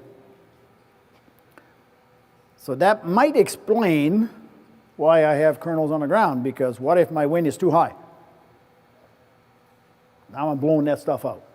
You had a question. When it's even like this, you said there's no kernels on the ground. Can you go 7, 8 miles an hour if it's even? Okay. Question is, if this is clean like this, can I go 7, 8 miles an hour? Put it back to 5. I mean, you said If you do a kill stall, and you end up to where it looks like this, yes, you can drive 7, 8 miles an hour. you're going 7, 8 miles an hour, you don't have much in front. That's what I was going to go. You probably don't have very much in front, okay? We don't this year. Yeah, we don't this year. I agree with that. The thing is as long as this is like this, your cleaning system is working properly. Okay, it is almost flawless. If you drive 8 miles an hour and you don't have this, then yes, you will have kernels on the ground. Okay, so let's go back to the next one. All right, so now we had this. Now we got kernels on the ground. And we're driving 8 miles an hour. Okay? What's the problem?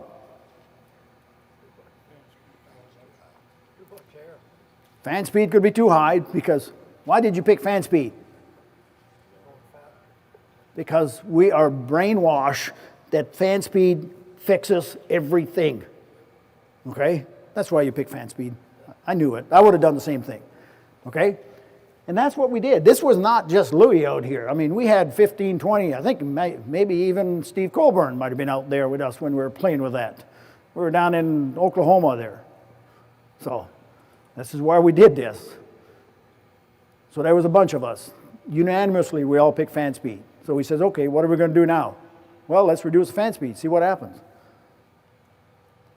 Reduce the fan speed and went and did another kill stall. Now, all of a sudden, you look at this, and this is fully open, this is fully open, this is way too much open, but this one is completely filled. Aha, by reducing the fan speed, I corrected the problem, or I masked it, is what I did. This one here is riding out the back end of the combine. And these ones here are blowing out the back end. So, if the grain is not leveled all the way across here, this is what happens. Right now, there's too much grain right here, and not enough right here. So how do we fix that? Take the fan speed, jack it back up to the 50 RPMs up again. What are you going to end up with? Same shit you had before. There you go. Okay, so anytime that you see this when you do a kill stall, That should immediately tell you that has nothing to do with the cleaning system. It's further up. It's back to my grain pan knot level, and that means rotor speed and module height. But Louis, when you're in canola, you don't want that rotor speed too high. Okay, Alvin says, when I'm in canola, I don't want that rotor speed too high. In the last 5 years, it is almost impossible to peel canola, from what I found, okay? It is getting the new genetics in canola. It is very difficult. You know, my secret speeds now in canola is 850 RPM. It used to be 600. That was my setting. 600 on the rotor, 600 on the fan, put the concaves or modules at 15, go combine it. Okay? Life is good. Now all of a sudden, whoops, maybe not so good. Well, I'm hoping that this year that we're back to normal again and it's dry, and maybe my 600 will work again. But you know what? I don't think it's going to work because the dang pod are going to be even harder to bust up. Okay? So let's keep that in mind. We're going to go to the next one. Alvin said, let's go in there and let's change the rotor speed. So that's what we did over here. We just went and changed the rotor speed. Okay, we changed it 50 RPM. Well, we're making some headway. We moved it from here to here, and it's a little open here. But it's still not pretty enough because I've got nothing on this side over here. So what are we going to do next now? Did you decrease or increase the rotor speed? You increased it? Over here, we decreased the rotor speed. So now somebody got bright. Brainwave came in. I think that was Steve Colburn. I'll blame him for it. He said, Larry, let's jack that rotor speed right up and see what happens. Okay? So all it did is it took everything from here and then shoved it all on this side. Still not fixed. Now, I know it's going to be hard to see, but underneath here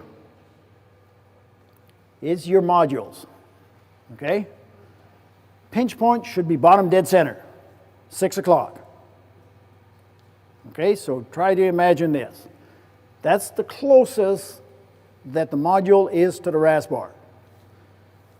And then if I use both hands here, because there's two modules, okay, it's a 4 millimeters in the middle. That's where I got my module set.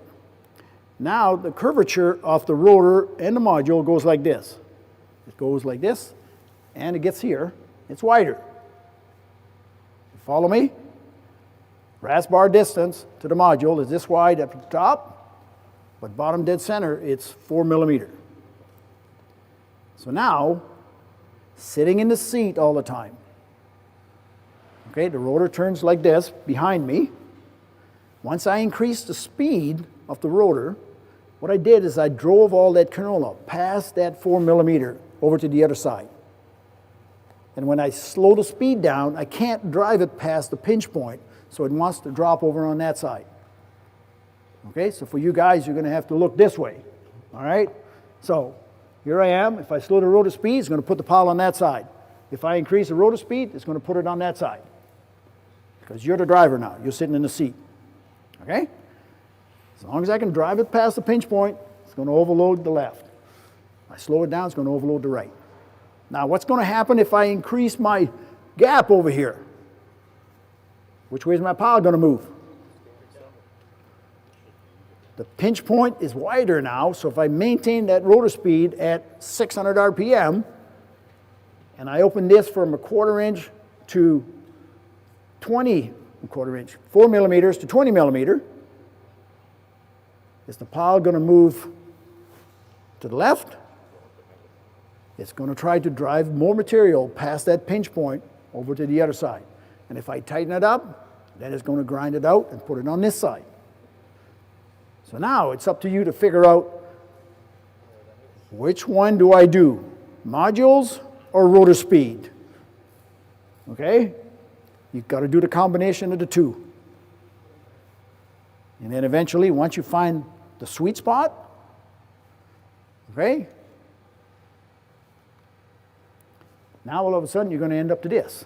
So once I hit the sweet spot, now I have evened up that grain pan all the way across, same amount of grain, it cleans up, life is good. By the way, I didn't touch any of the setting of the cleaning system. I didn't touch my fan speed, I didn't touch my pre-sieve, I didn't touch my top sieve, and I didn't touch my bottom sieve. So as your crop varies as you're going down the field, that's going to vary too then? Oh, there's always a guy that's got a better question. As my crop varies as I go down the field, that's going to change too, isn't it? Why do you think we came out with automation?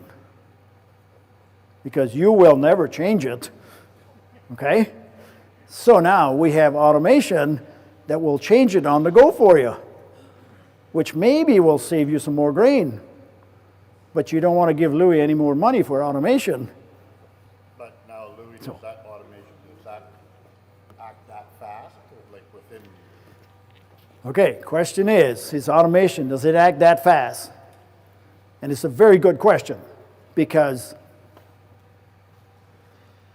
it will move a lot faster than you will, because you're not going to change it. You're just going to drive through that spot, and it's one of those, oh well, I know it's going to get better when I get on the other side.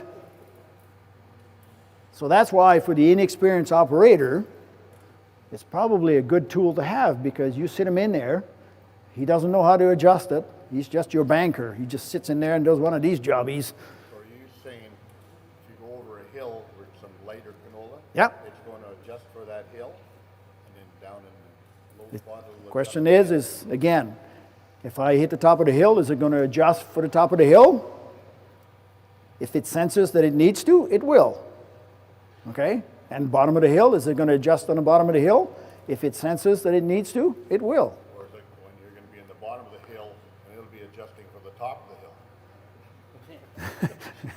Comment is if I'm at the bottom of the hill, it's going to be adjusting for the top of the hill. That's back to your reacting not fast enough. Okay? Automation is not totally foolproof. Okay? But will it change something for you as you go? Yes, it will. So it will get your money back after X number of years. Okay? I'm not going to say 2 months. But automation is, by far, works very well. Is it absolutely foolproof? No, it's not. Sometimes it still needs a guy that might know that I need to adjust my parameters. Okay? And for example, I'm sitting over there. I need my rotor speed to run at 800. I'm going to pick 800. Okay? So if I got my automatic crop settings set to where I say I need 600 on my rotor speed, it's going to drive you absolutely crazy, because if it needs to go to 800 for the canola that it's doing, it's going to tell you shift gearbox. Shift gearbox, because they can't shift the gearbox. Okay, you're in between. So now you're going to have to go set your range to say don't go below 800, but don't go below 9, or don't go above 9, or 825. So you set the range to where it stays in those parameters, and it doesn't throw you that stupid alarm that says shift gearbox. Or if I don't want it to go any higher than 675 or 690, I'm going to say don't go any higher than that. So it still takes a little bit of intelligence. Who programmed the automation? Like is you that, or is that? All right, who programmed the automation? Whoa, Steve Colburn. Okay. It's a guy that it would blow your mind if you saw the data that goes behind a certain crop. The crop that we have authorized to be in there, the brain in the operation back there, it's an Excel spreadsheet that's 40 miles long. They've got all the data in there, all the data set that it takes. So what it's going to do is it's going to look for, it takes a picture. First of all, is it monitors the pressure between top sieve and bottom sieve. Okay? So once it knows that it's not loaded properly, it's going to start doing some adjustments to try to compensate for the cleaning system that's not loaded properly. Okay, so it's going to do top sieve, bottom sieve, fan speed, the pre-sieve, rotor speed, possibly vein position. Okay, it won't do the concaves. Sorry, still got to be me. We haven't put that one in there. So that's why I said I still need a little bit of intelligence, because if the module needs to move up and down, I got to figure that one out. So if it's doing all its thing and it won't fix it, then it's up to me to move this one. So, and then once it's done this, then it's going to take a picture with the camera, and it's going to look at the picture and it's going to say, there's too much debris in there, so we need to tweak it some more. The pressure sensor tweaked it, but the camera is going to tweak it some more. So that's kind of how the system works. The nice part is like I said, on uneven crops, which we all have, from operating in the low spot versus the high spots, if we have a standard combine like this one, none of us is going to change the settings. I mean, we already got all the sweet spots, right? Geez, I don't want to lose that. So you leave it. You drive through it and go down the other side. It'll get better when I get there. Now you have someone that's in there tweaking it for you as you go through those spots. So that's how it pays for itself. More money in the bank. Well, I've got an old saying that I keep saying all the time, okay? The more grain in the tank is more money in the bank, okay? So if you throw it on the ground, it ain't in the tank, it ain't in the bank. So does combine throw over? Absolutely, okay? How much? This is our job to minimize it. Understand how the combine works and minimize it, and get as much as you can in the tank. All right, with that, we're going to pass it back over to Chad.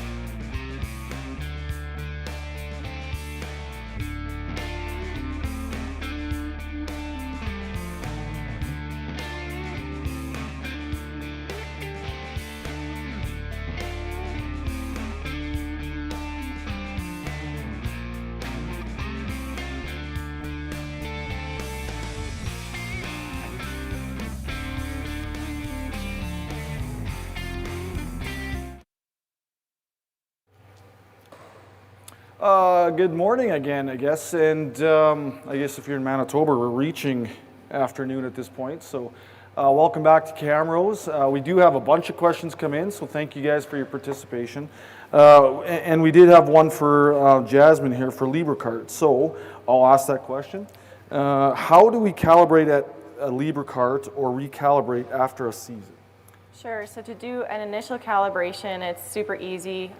If you have an existing scale indicator and you're happy with that calibration and the accuracy of that, you can pull the calibration number from your existing indicator and put it into our system, just simple like that. If you're doing a fresh calibration, you essentially get a full cart load, record what our app says that load was, and then take that to a yard scale or an elevator and get a certified reading.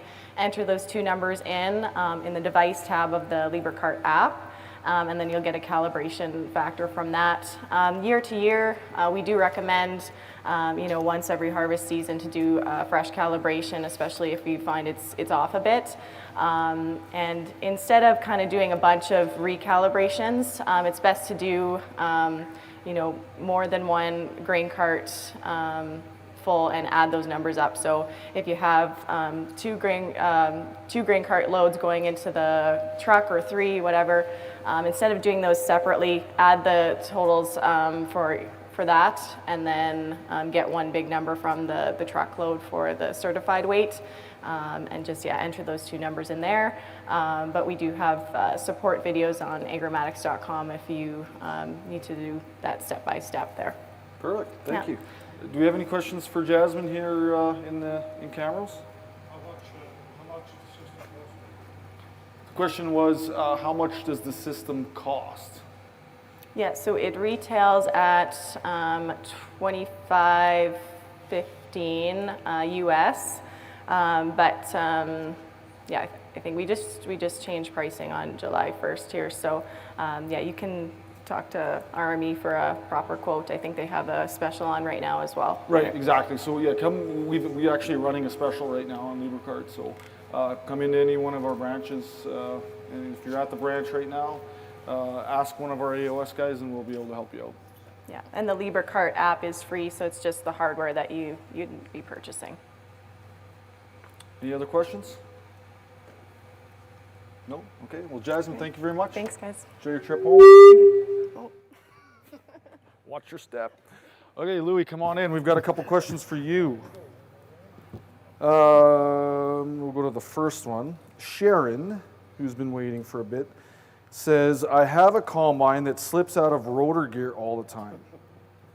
Is there any suggestions that help fix that? I don't want to answer that. You have to answer it. Okay, all kidding aside. Somehow we need to know which model number it is, okay? So if it's a 240 series combines, 9 times out of 10, it's going to be the linkage adjustments.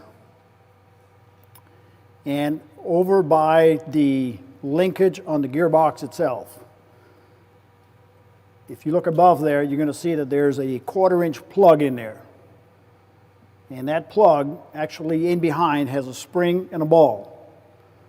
And sometimes what happens is that spring gets full of Loctite. We have no idea how it got in there, but anyway, it's in there. So if you have that happening, you need to get the technicians out there. I don't recommend that you do it yourself, because if I go screw on it too far, there's a ball at the end of the spring, and that's the detent. And then it'll lock it up in one gear. So if it pops out too easy, sometimes it's no more than just put a little more pressure on the spring, and then applying more pressure on the ball, and then it'll hold it in place. Okay, so if it's a 7250 or 8250, usually we don't have any issues with those. 9250, that one there, I have to accept some of the responsibility, but again, is notify the dealer that you're at, and then we'll take it from there. Because the 9250, we did have some issues of keeping those into, especially third gear. They would jump out of third gear. Second and first were fine. Third gear was a little bit of a challenge. And even if you tie it in third gear, it would still give you some issues. So that one there, best to go back to the dealer and talk to the dealer about it. Did they fix that problem? Okay, question is, did they fix that problem? As far as I know right now, the problem is fixed, okay? But I will tell you when the season is over, okay? Because when we fix something, we know we got it. We tested down in the US. We didn't test up here. So now all of a sudden, if we hit and it's not necessarily heavy crops. It was hanging in there with the heavy crops. It was a light crop he was kicking off. Okay, so Sharon we're pretty sure that we got it fixed. Sharon is saying it's a 9250. 9250? Yep. Okay, so 9250, yeah, I'm going to go along. I'm going to agree with you that yes, we had some issues last year and the year before. But I'm getting did I get one thumb or two thumbs? I got 2 thumbs up, okay? So I'm going to be brave enough to say that it is fixed even though I'm on camera. It's a nice thing about gray hair. You can claim Alzheimer if it's not by fall time, okay? So we're going to stick with the 2 thumbs up. Okay, perfect. So Charles is asking, the title is Setting for a Thin Crop. I guess that makes sense this year.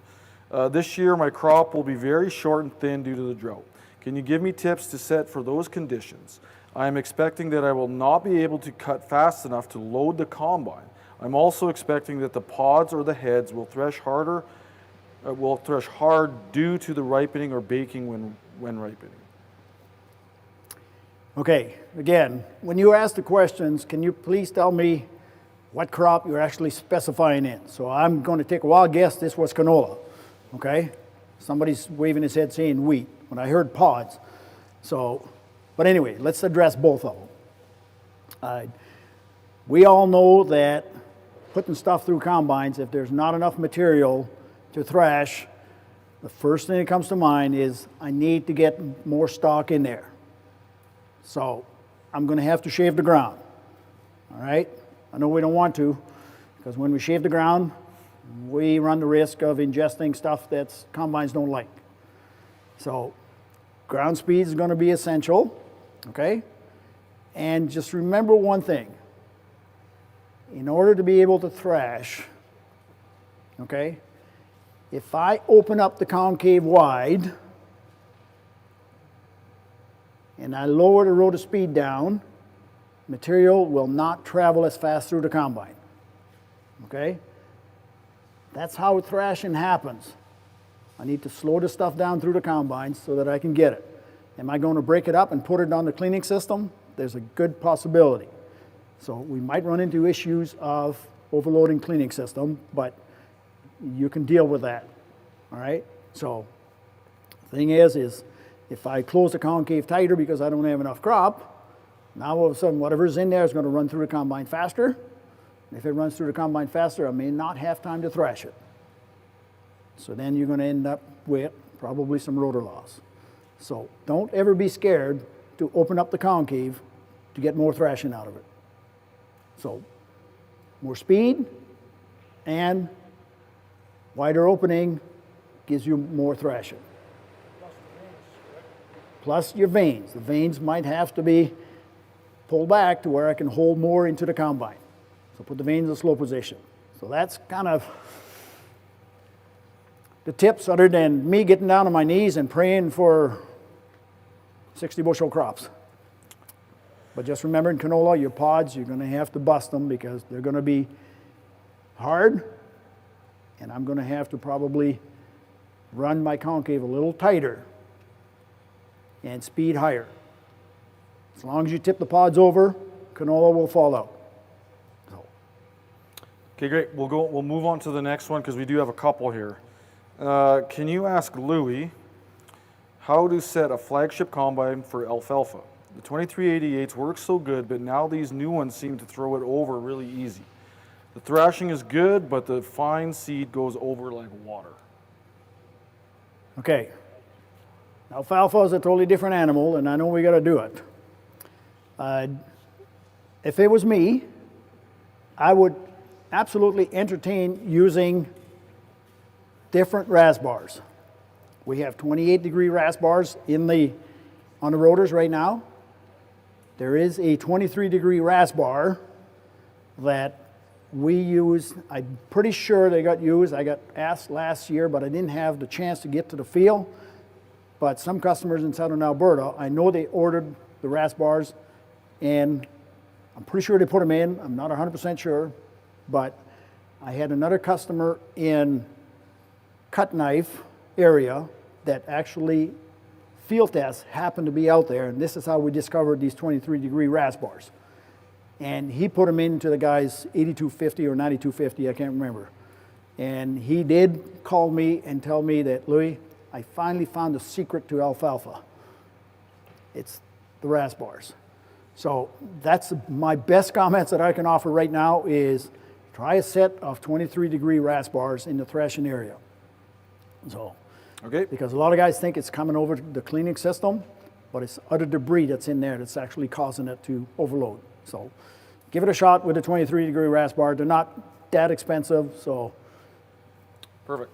Okay, we've got 3 more questions. I think we'll try to do all of those in the next couple minutes. We have Danny from, I guess it sounds like he's in our Grimshaw branch. He's asking, wondering what would cause there to always be more material on the right-hand side of the cleaning system.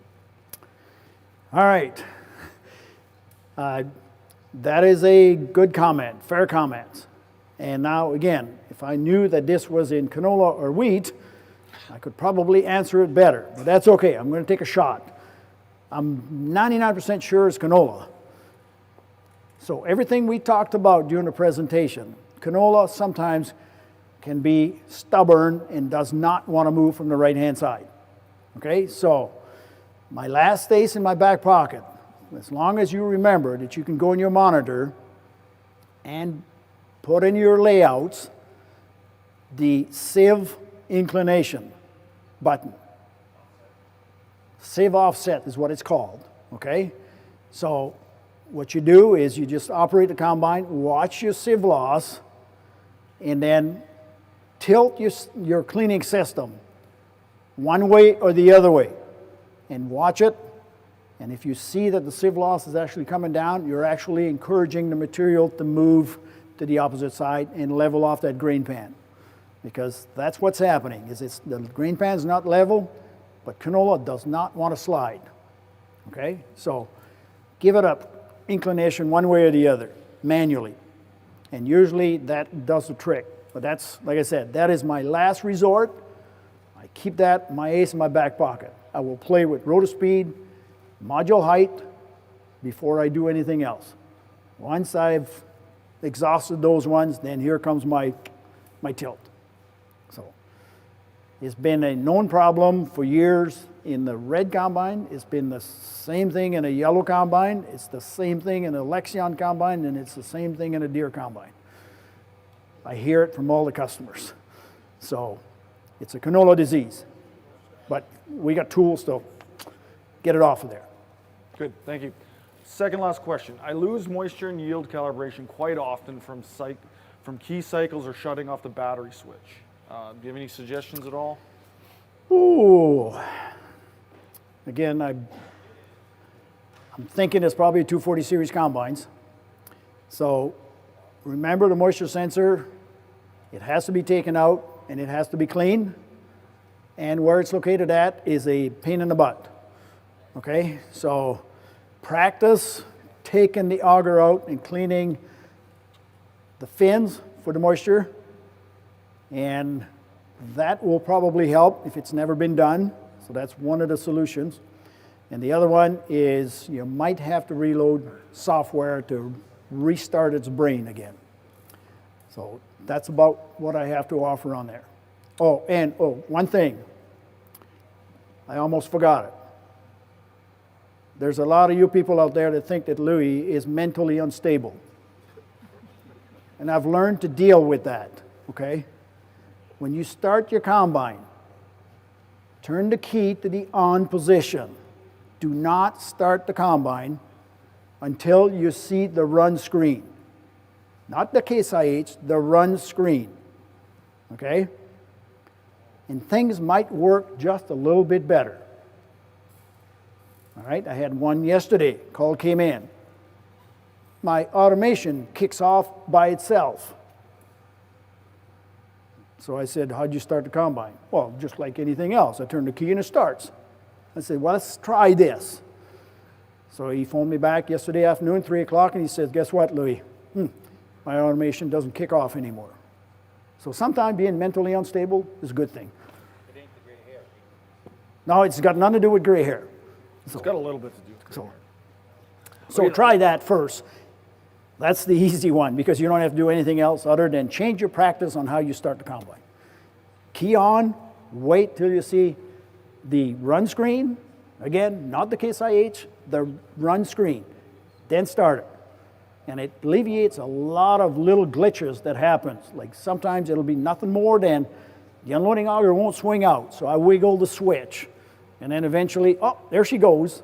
It's just that when the starting process, when I went from 0 to starting the engine, it draws down too much voltage, and then the monitor does not have time to boot up properly. And I don't know what the number is, but I'm going to make one up. It's got 240 sensors and switches it's looking for. And if it misses 1 or 2 during the process of booting up, that system's not going to work properly. Okay? And quite often you'll get voting different. Okay? Voting difference has nothing to do with the government. Okay? It's just that it missed a couple of switches or sensors. So just do it that way and see if it fixes it. Perfect. Okay, thank you. Last question. how many white caps can I have in a grain tank? Now, I don't think they're asking for you to count everything. Well, I'm going to reiterate what I said before during the presentation. If the window is totally covered up, you can improve it. If you see grain between the white caps, I'm going home. Okay? Because that's probably as good as you're going to get it. And I'm kind of glad that Jasmine talked about weigh scales on grain carts. That is your best friend. Okay, and I probably shouldn't say this, but that is a very good investment. Especially if you've got multiple combines in the field. You don't want 5% dockage either. And you don't want 5% dockage either, okay? So, weigh scale tells you if I'm actually losing more bushels. He never lies. That's the nice part about the weigh scale. And I'm sure you guys have had demonstration where people show off over at your place, you know, and they throw the drop pan and they got 0 loss and life is good, and they drive faster across the field and life is so good you want to buy one of those right now because I hate being miserable. So, and then you find out that, whoops, there's 700 pounds missing in the same strip. Oh, where did it go? Even if my combine is throwing over 10 bushels per acre, Alvin, I'm not going to adjust it. If he's throwing 15, I'm not adjusting mine until he adjusts his. Okay? The weigh scale don't lie. So. Okay, perfect. So I think that's it for questions and answers for this segment. We do have a couple more coming up in the afternoon. So again, AOS at rockymtn.com. Like Louis has said a couple times, if you are emailing a question in, please, crop type, model, even year, I guess, Louis, would be helpful probably. Yes, absolutely. Right? So include those in your questions just so that we can make sure we're being specific to you guys. So with that, we are going to take, here in Camrose, we're going to take a bit of a lunch break. We'll be back in 30 minutes, so I guess that leaves us at about 7 minutes past 12 Mountain Standard Time. We'll be back live and ready to go. So we'll see you then.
Good afternoon, everybody, and welcome back to Camrose. So we have had a delicious lunch, and currently we're actually just waiting for people to get finished up. So we are going to need another couple minutes. We're going to get everybody over here just as soon as we can. Louis finishing up his lunch right now, and I would think in the next between 5 and 10 minutes we'll be back live with you. I apologize for this, but half an hour just wasn't enough to eat all that delicious meal. So we'll be back as soon as possible, but it will be within the next 10 minutes.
Good morning, or good afternoon, everybody, and welcome back from lunch. It's been a long day here in Camrose. So I hope everybody had an opportunity to get a good meal at your branch, or if you were at home, had a good refreshing break. We're back with Louis. He's going to be with us kind of for the rest of the afternoon. Raheem called in sick earlier today, so Louis is kind of doing double duty. We will be talking to Steve Colburn here in a bit, but and then we've got two more Q&A sessions as well. So with the grain handling segment, I'll pass it back to Louis. Go ahead, Louis. All right, so if you want to follow me, I'm going to go on the other side of the combine, and then we'll talk about the clean grain elevator in return system.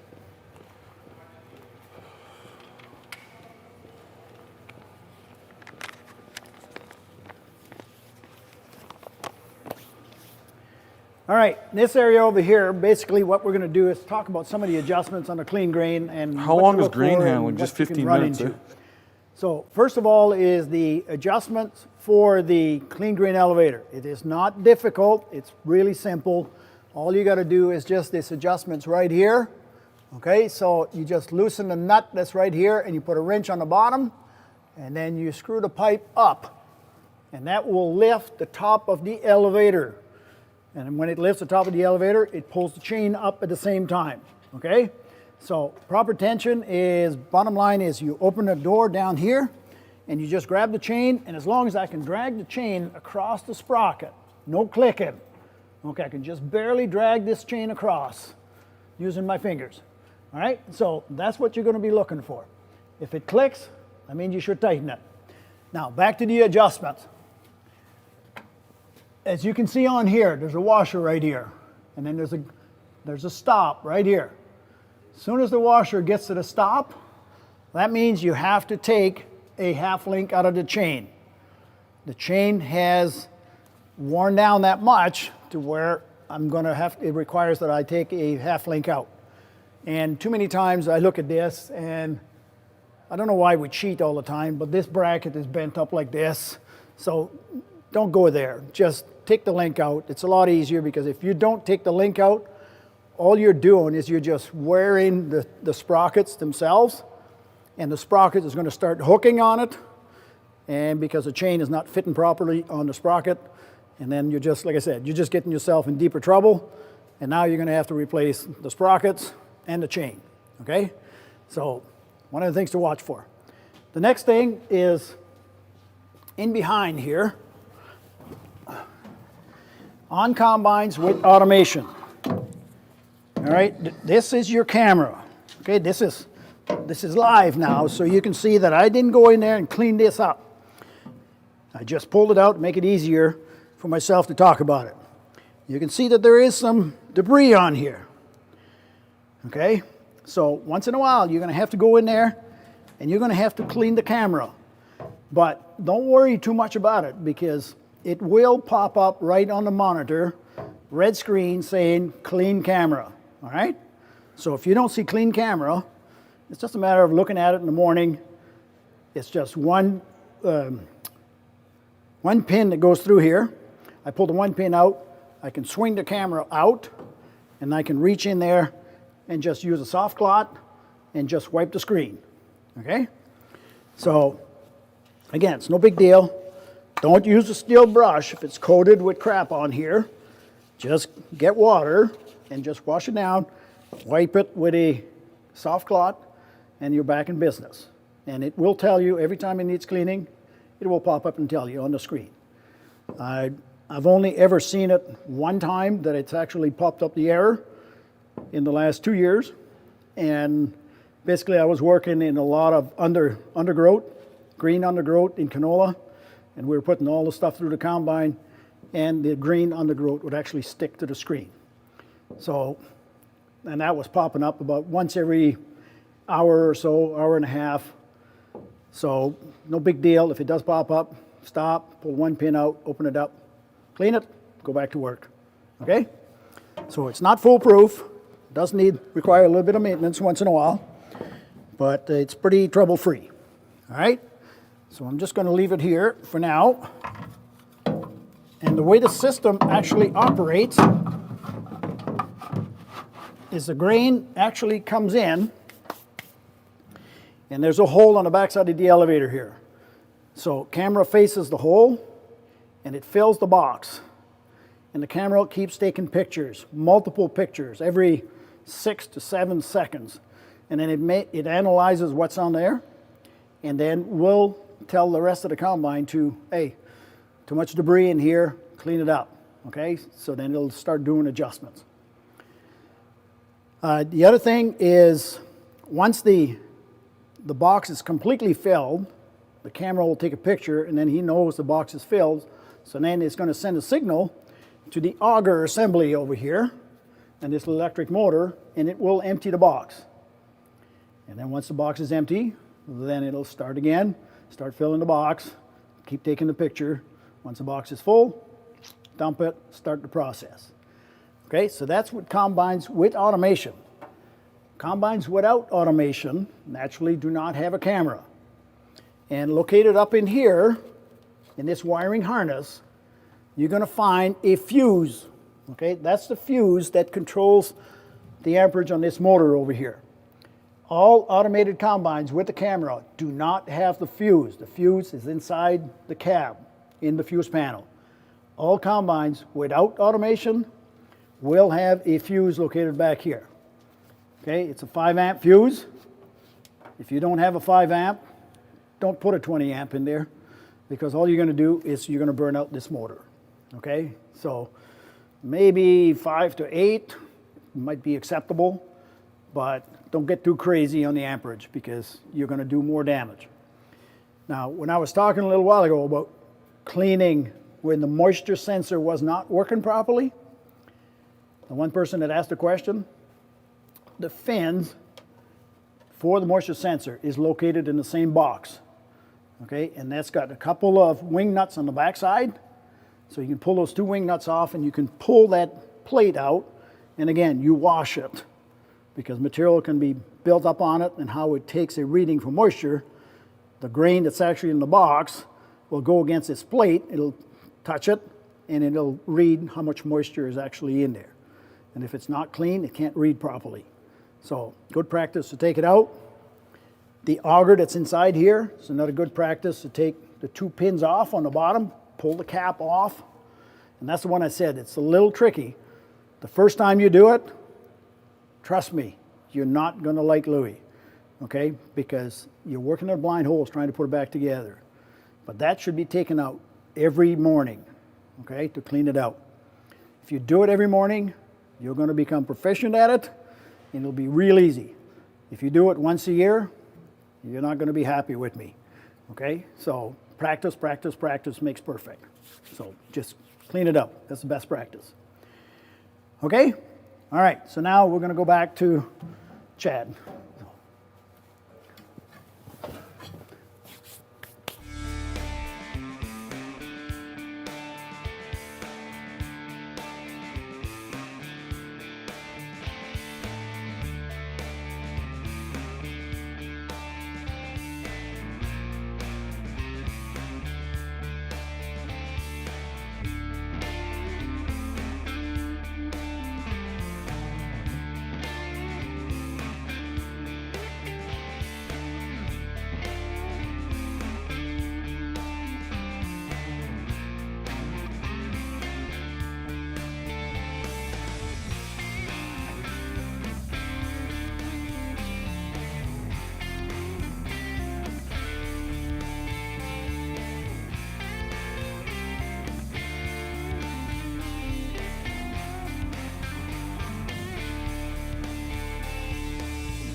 Okay, welcome back. So we do have this question and answer period, and 1 more scheduled. Again, if anytime you guys want to answer a question or ask a question AOS@rockymtn.com, and we will make sure. Well, I know Louis, you're here until questions are answered, correct? So we just have one. I know lunch was just happening. So will the 23-degree rub bars work with light wheat crops? All right, I knew that question was coming because as soon as I mentioned 23-degree RAS bars, everybody wants to know, will they work in every crop?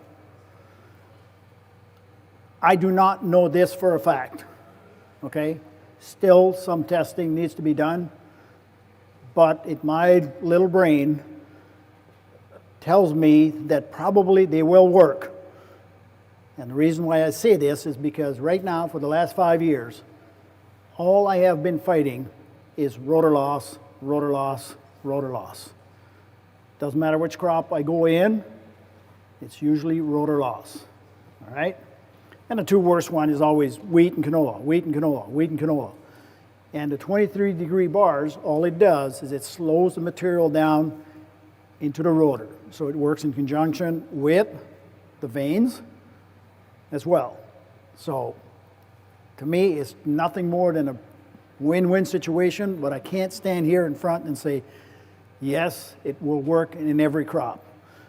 But trust me, I will try them this year. There will be a set in the back of my truck for sure. So, and I'm going to put them on and see what it does in all crops instead of just alfalfa. So. Okay, perfect. So that's all we have for now. I'm sure we're going to get some more in the afternoon. We're going to give Louis a chance to set up inside the inside the combine. Next segment's going to be on the console. Take him about a minute, so just bear with us. He'll set up, and we'll go over console in the next segment.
Okay, next segment that we're going to cover on here is basically the quick step on how to set up for automation and show you how easy it is to get in there and try to get yourself started in the field. So the first thing is you'll notice that the screen shows the silhouette of the combine, the inside of the combine, and it's got a bar graph up here that shows the position of the vanes, very slow, slow, medium, and fast. And then up here is my rotor RPM. Down below will be my module opening. This one over here will be my fan speed, pre-sieve adjustments, top sieve, bottom sieve. Okay, so that's basically the stuff that it's actually monitoring, or the features it's monitoring in there. Now, to get set up, bottom line is what you do is you hit the back button, and then you're going to go into automation. Once I get to automation, I can pick the crop. It's wheat right now. If I touch this, it brings up some different crops on here. This one, they've already gone in there and actually went and made the pick list a lot smaller. So these are the crops that we basically do here in Western Canada. So we got barley, we got canola, we got peas, and we got wheat. Those are the crops that we normally do in this area. The automation, the crop that are actually,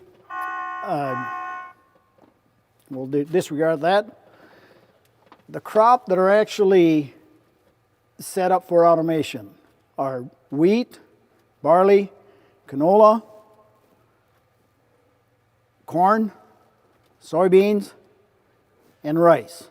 Okay? So if I was to pick peas over here, field peas, it is not going, it's going to come up on the monitor and it's going to say crop under development. Okay? So I cannot use peas in automation, but the combine is smart enough to realize that maybe soybean is very similar to peas. So I can pick soybeans instead of peas, and then I can run in automation. Okay? So sometimes you got to be a little smarter than the machine. So we're just going to go and pick wheat because I know that one is already, it's supported. It's a crop that's supported, so everything will work just fine. Something new that we added is the work condition. So I can actually now go work in automation, tweak the combine to where it needs to be, and I can save it. And then all I got to do is just come back and pick auto default, boom, it goes right back to where I was yesterday in that wheat field, even though I switched it to canola, and I'm coming back to wheat. All right? So next step that you have to work with is strategy. Strategy, there's performance, max throughput, and fixed throughput. And in some videos, you're going to see that it also has best grain quality. I'm not too hung up on best grain quality. That works fabulous in soybeans, in corn. So there I can look at my best grain quality and look for cracks and whatever else. So 90% of the time, Western Canada, we're going to pick performance, because performance will do rotor speed, top sieve, rotor speed, come on. It'll do, performance will do ground speed, rotor loss and sieve loss, engine load, and your ground speed. Okay, so that's the parameters you're going to be watching. Max throughput, this is engine load only. Max throughput means I don't care. The clouds are coming, there's a foot of snow coming, I just want to drive. So I'm going to let this thing go to 124% engine load and plug. Okay, so if you go above 124% engine load, it's probably going to plug up on you. You'll kill the engine. So that's what we call maximum throughputs. I'm giving her everything I got, but I don't care about rotor loss or sieve loss. Fixed throughput is operating at 3.5 miles an hour. That's what I want to run at, and that's it. It'll look at grain loss, rotor loss, sieve loss, but it'll maintain that 3.5 miles an hour that I picked. So the best one to work with, always, the one I use is performance. Okay? The next one is target ground speed. I've got 5 miles an hour on here. So that's the fastest that my combine is actually going to operate. So if I don't like that, I'm going to go 6.5, because I had one guy in the crowd a little while ago that likes to go fast. So that's going to be his maximum ground speed. So the combine will monitor ground speed. It'll do its best to go up to 6.5, but it'll never go above 6.5. The one down below is target max engine load. Max engine load is 100% of engine load. I always like to refer to this one because If I go to 110% engine load, that means that the engine has to lug down from 2100 RPM down to 2000. When the engine does that, what happens is everything else in the combine has to slow down. And the cleaning system is the critical one. As soon as he slows down too low, now it's not doing a good job of cleaning. So anytime that you go above 100% engine load, you already know the engine RPM had to come down, so that means that the rest of the components are slowing down the combine.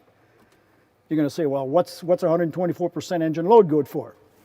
Well, that's for going through the slough, okay? So when you go through the slough, sometimes you don't really care. You just want to just drive it through the combine and get on the other side without plugging the combine. So that's where that higher percentage engine load comes from. So I usually set it 100% engine load because basically that's what I bought. I bought 550 horsepower at 2100 RPM. So now I'm getting my money back. So those are the three things to set. Then you go to the advanced tab. Advanced tab, I have current setup available or automatic. Okay, this gets to be a little confusing over here. First of all, when I go combining, I'm going to get out of here and I'm going to go to back. And I'm going to go ACS here for a minute. Okay, automatic crop settings already has set up in there for combining wheat. So automatic means automatic crop setting. So the minute I start my combine, if I pick wheat, it's going to go to all these different settings. Come on. Okay, so it's going to pick every one of these. You can see all the check marks over there. Life is good. As long as I got green check marks, life is good. The minute I start the combine, it's automatically going to go tweak itself to these numbers. All right, so let's go back, and we're going to go back to automation. So now, over here, it says current setup. If I pick automatic, that is the same thing as automatic crop settings. Okay? This has nothing to do with automation. Automatic is automatic crop setting. Current setup, that's me that's being smarter than the average guy. Because I've known combines for 38 years, okay? So I know everything. So I'm going to tweak my combine manually because the engineers don't know anything about wheat or canola or anything. I'm smarter than them. So I'm going to go adjust my combine manually, and then I'm going to pick current setup, okay? And then the combine will tweak itself from there. I don't like to make my life miserable, so I always pick automatic crop setting because I am not smarter than the engineer. They already know what the setting should be to start. So pick automatic, and it'll pick the automatic crop settings. Adjust frequency. That's how often the combine is going to adjust itself, or how fast. It'll be a slower process, a medium process, and a higher. So that's the amount of time it's going to tweak itself in seconds, okay? So medium is where I usually start. Threshing condition. Wow, I love this one because hard thrash wheat, which one do you think we're going to pick? You immediately want to take hard. Don't do that. Pick easy. None of us went from grade 1 to grade 3. We all started in grade 1, we learned, we went to grade 2, we learned some more, we went to grade 3, and we were really smart. Okay, so pick easy, go around the field a couple times. No, it's not good enough. Go to medium. Whoops, yeah. Go around the field a couple times. No, still not good enough. Then eventually you get to hard.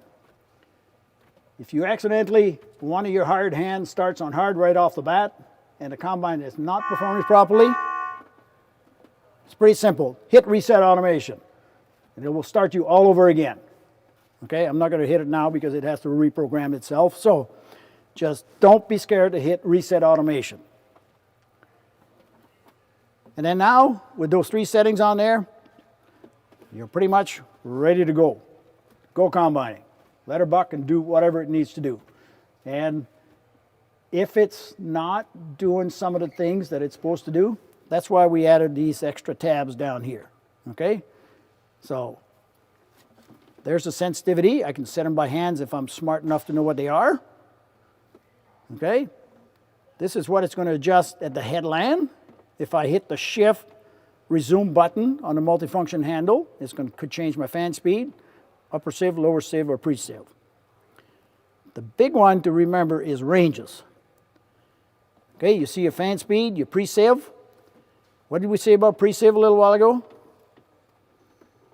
You can set your ranges on here. Your higher range, lower range, all right?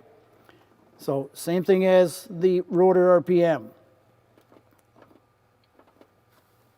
Sleeping on me? It's being stubborn. Not gonna let me do it. There we go. Okay, so there's my rotor speed range. And same as the vane. So I can set a minimum and I can set a maximum on there. So it'll stay within that range. So, all right. So basically with automation, the next thing that we need to look at is this. Go back to my run screen. I'm over here. You see the little one that's right here in the rotor? That means I'm in automatic crop settings right now. Not automation, automatic crop settings. There's a switch up in the cab roof here. The minute I hit that switch, you're going to see that the 1 is going to change into an A. See the A on there? And you notice that the funnels here change. Those funnels, they need to go all the way up to here before it starts doing any adjustments. Wow, that seems to be a long ways up there. So if you try to run with the funnels full down to here, automation's never going to work. Okay, so what you do is you run the combine at whatever speed you want to run at. You get out, you go look behind, you have a visual. The sensitivity was only here. You look behind and it is plenty acceptable. So you jump back in here and you're going to go set your sensitivity. Okay? And when you're running in the field, it'll actually come up and it'll tell you that you have a choice between acceptable, too much, way too much, or not enough. So once you jump back inside the combine, you go combining, you go back to the same speed you were running at, and what I saw behind, if it was totally acceptable, I'm going to hit acceptable. And you can see the funnels are going to go whoop, right up to here in the green, and it's going to run green, yellow, red, green, yellow, red. And the combine is going to be tweaking itself. So, and here's the pressure sensor that I was talking about a little while ago. You'll notice if I shut automation off, you notice that the other one disappeared because it doesn't monitor the pressure sensors. So this becomes sieve loss, returned material other than grain on this side, cracks and broken right there, and rotor loss. Okay, so that's basically a quick rundown on the monitor explaining how to set up for automation. Okay, so now we're going to carry on to the next session.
Okay, so it's time for our second and final commercial break. We're going to send you over to Chris. He's there with Sebastian. They're going to talk a little bit about AFS Connect and some of the new features that you can find with that program. So Chris, Sebastian, take it away.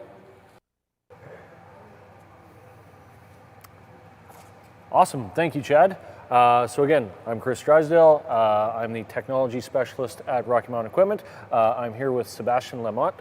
He is the precision field sales rep. So he's going to actually take us through a few things, the new technology coming out and what we have. And so take it away, Sebastian. Thanks, Chris. Like I said, my name is Sebastian. I'm with CNH. We'll be going through AFS Connect. So I'll show you guys a couple of things, how to create an account, to going through the fleet and to the farm site. So here we go. So first off, if you're sitting at home, go to mycaseih.com. And you can create an account right here for free. It doesn't cost anything. So all you do is mycaseih.com and create account. And this will take you to this wonderful page. There's only 2 steps. Fill it in and click next, and you have an account.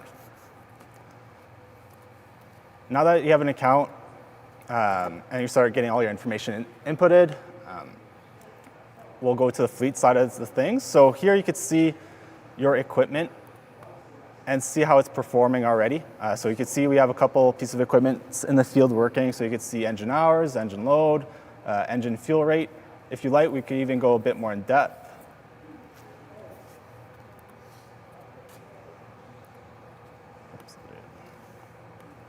I'm getting a little clicky here. There we go. All right, so now you can see the ground speed. So you can see this farmer's going 6.2 miles per hour. It was updated 2 minutes ago. So if I refresh, it'll be updated again. Hydraulic oil temperature, slip, transmission oil, battery voltage, and whatnot. All this information is your information. We don't share this information with anyone, and for you, it's up to you to share with your local dealer or your local agronomist as well. So it's up to you to share it to whoever you like to share it with.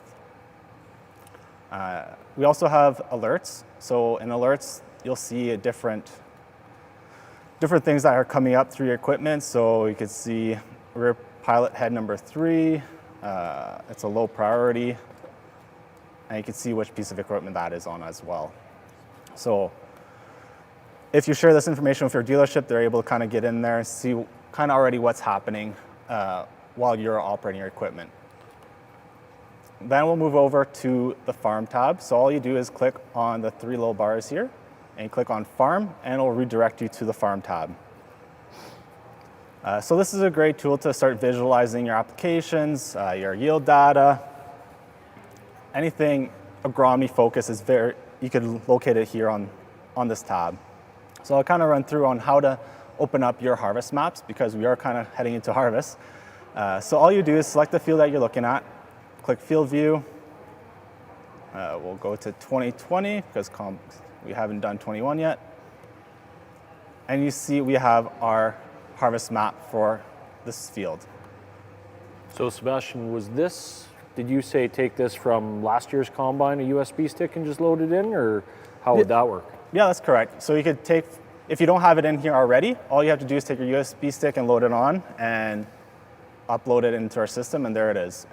You can do it with all different colors of equipment as well, but it's much easier when it is a Case IH.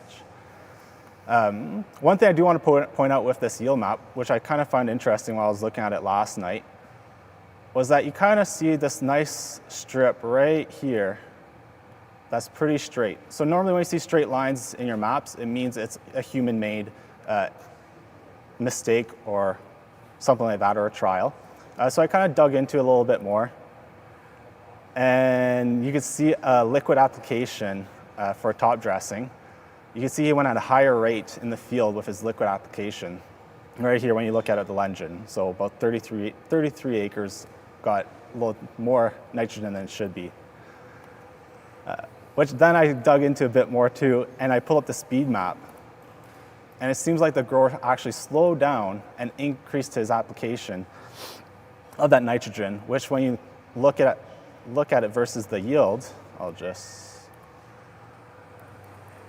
you can start seeing that how it translates to it, which I find it pretty interesting. If it was a mistake or was it actually a trial, it actually hurt his yield at the end of the day, that top dress. So another thing I'll show on here is how to upload some data or even send some out. So all you do is go on your settings, click Enterprise, and then go on Data File. Right here, you could download some information, you could send information to your equipment. It's pretty straightforward and simple to do. And like I said, it's pretty easy. All I recommend is go in, play around, go on My Case IH, create your account, upload your borders, and take it from there. Sebastian, just show us that question mark and where you can maybe do some of the training for it. So in your top left corner, just click on that little question mark, click on the help guide. We'll see if she... Yep. And you could start taking courses and learning how to operate the system as well. Also on My Case IH, before creating an account, there is a knowledge base button. Just click on that, and it'll bring you to a couple clips on how to do multiple things, from monitors to utilizing our My Case IH page or AFS Connect. Oops. There we go. So as you can see, 4 tips how to make most of the type planning window. Do I need to recalibrate my yield monitor every year? Just some simple questions and simple things that you normally ask every single season. Now, Sebastian, for this, do we need to have a Pro 1200? No, you do not. So if I say I had a Pro 700, would it show up yield maps and everything the same? Yep, exactly the same thing. It's pretty straightforward. Like I said, if you do have any questions, please ask your local dealer. They'll be more than happy to help you guys out on how to get everything set up properly for you guys. Okay, awesome. Well, honestly, thank you very much, Sebastian. It's something that we've actually taken a lot of time. We've really invested ourselves. So if you guys do have any questions, again, you can reach us at aos@rockymtn.com. Anything directly, we'll get back to you with an answer. And then obviously, if you are looking to get into this more, like Sebastian said, it's free if you just sign up. And then obviously we can get you going. Please use us as your resource. We're happy to show you around and teach you what it's all about. So Sebastian, thank you very much. And Chad, we'll send it back to you guys. So thank you.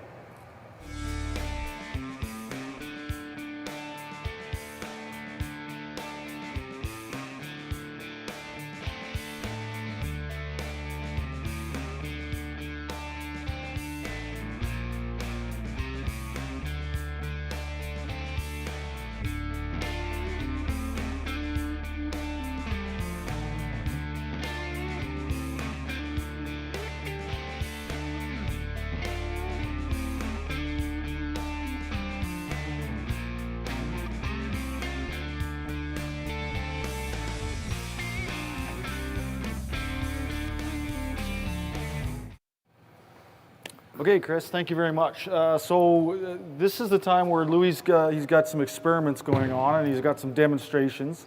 So for you guys here in Camrose, you're going to be heading to the back of this combine here to my left, and he's got some things to show you. And then at that point, after that, Louis is going to take you on a little bit of a walk around, and we're going to talk about optimizations, and we're going to talk about how to make your combine run, and then we'll come back and we've got one more question and answer. So Camrose, if you guys want to follow Louis back, the rest of you, you'll be along for the ride on this camera. So go ahead, Louis. All right, okay, let's come on back here to the back of the combine.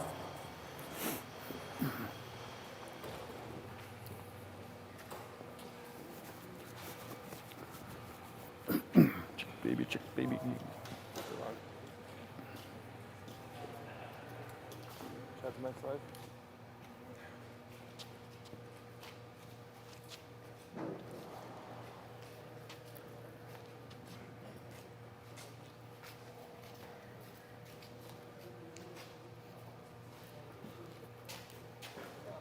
You guys are probably wondering, what is he up to now? Okay, so basically what this represents is basically a 40-foot header. Okay, and these are all square foots down here. All right, so where's my guy that says he's got a drop screen? Oh, there he is. Okay, so he's the drop screen guy. I personally have a love-hate relationship with drop screen. Drop screens are nice because that is the tool that you need to find out what's absolutely coming out of the combine. So it eliminates the scratching on the ground, Alvin. Okay, we were talking about before, if I don't have a drop screen, how do I identify what's on the ground? Well, I got to get on my hands and knees and I got to scratch, and then I count the kernels. But whatever header loss you've got is also in there. Whatever combine leaks you have is in there. Okay, so the drop screen, you said you had a bushel plus.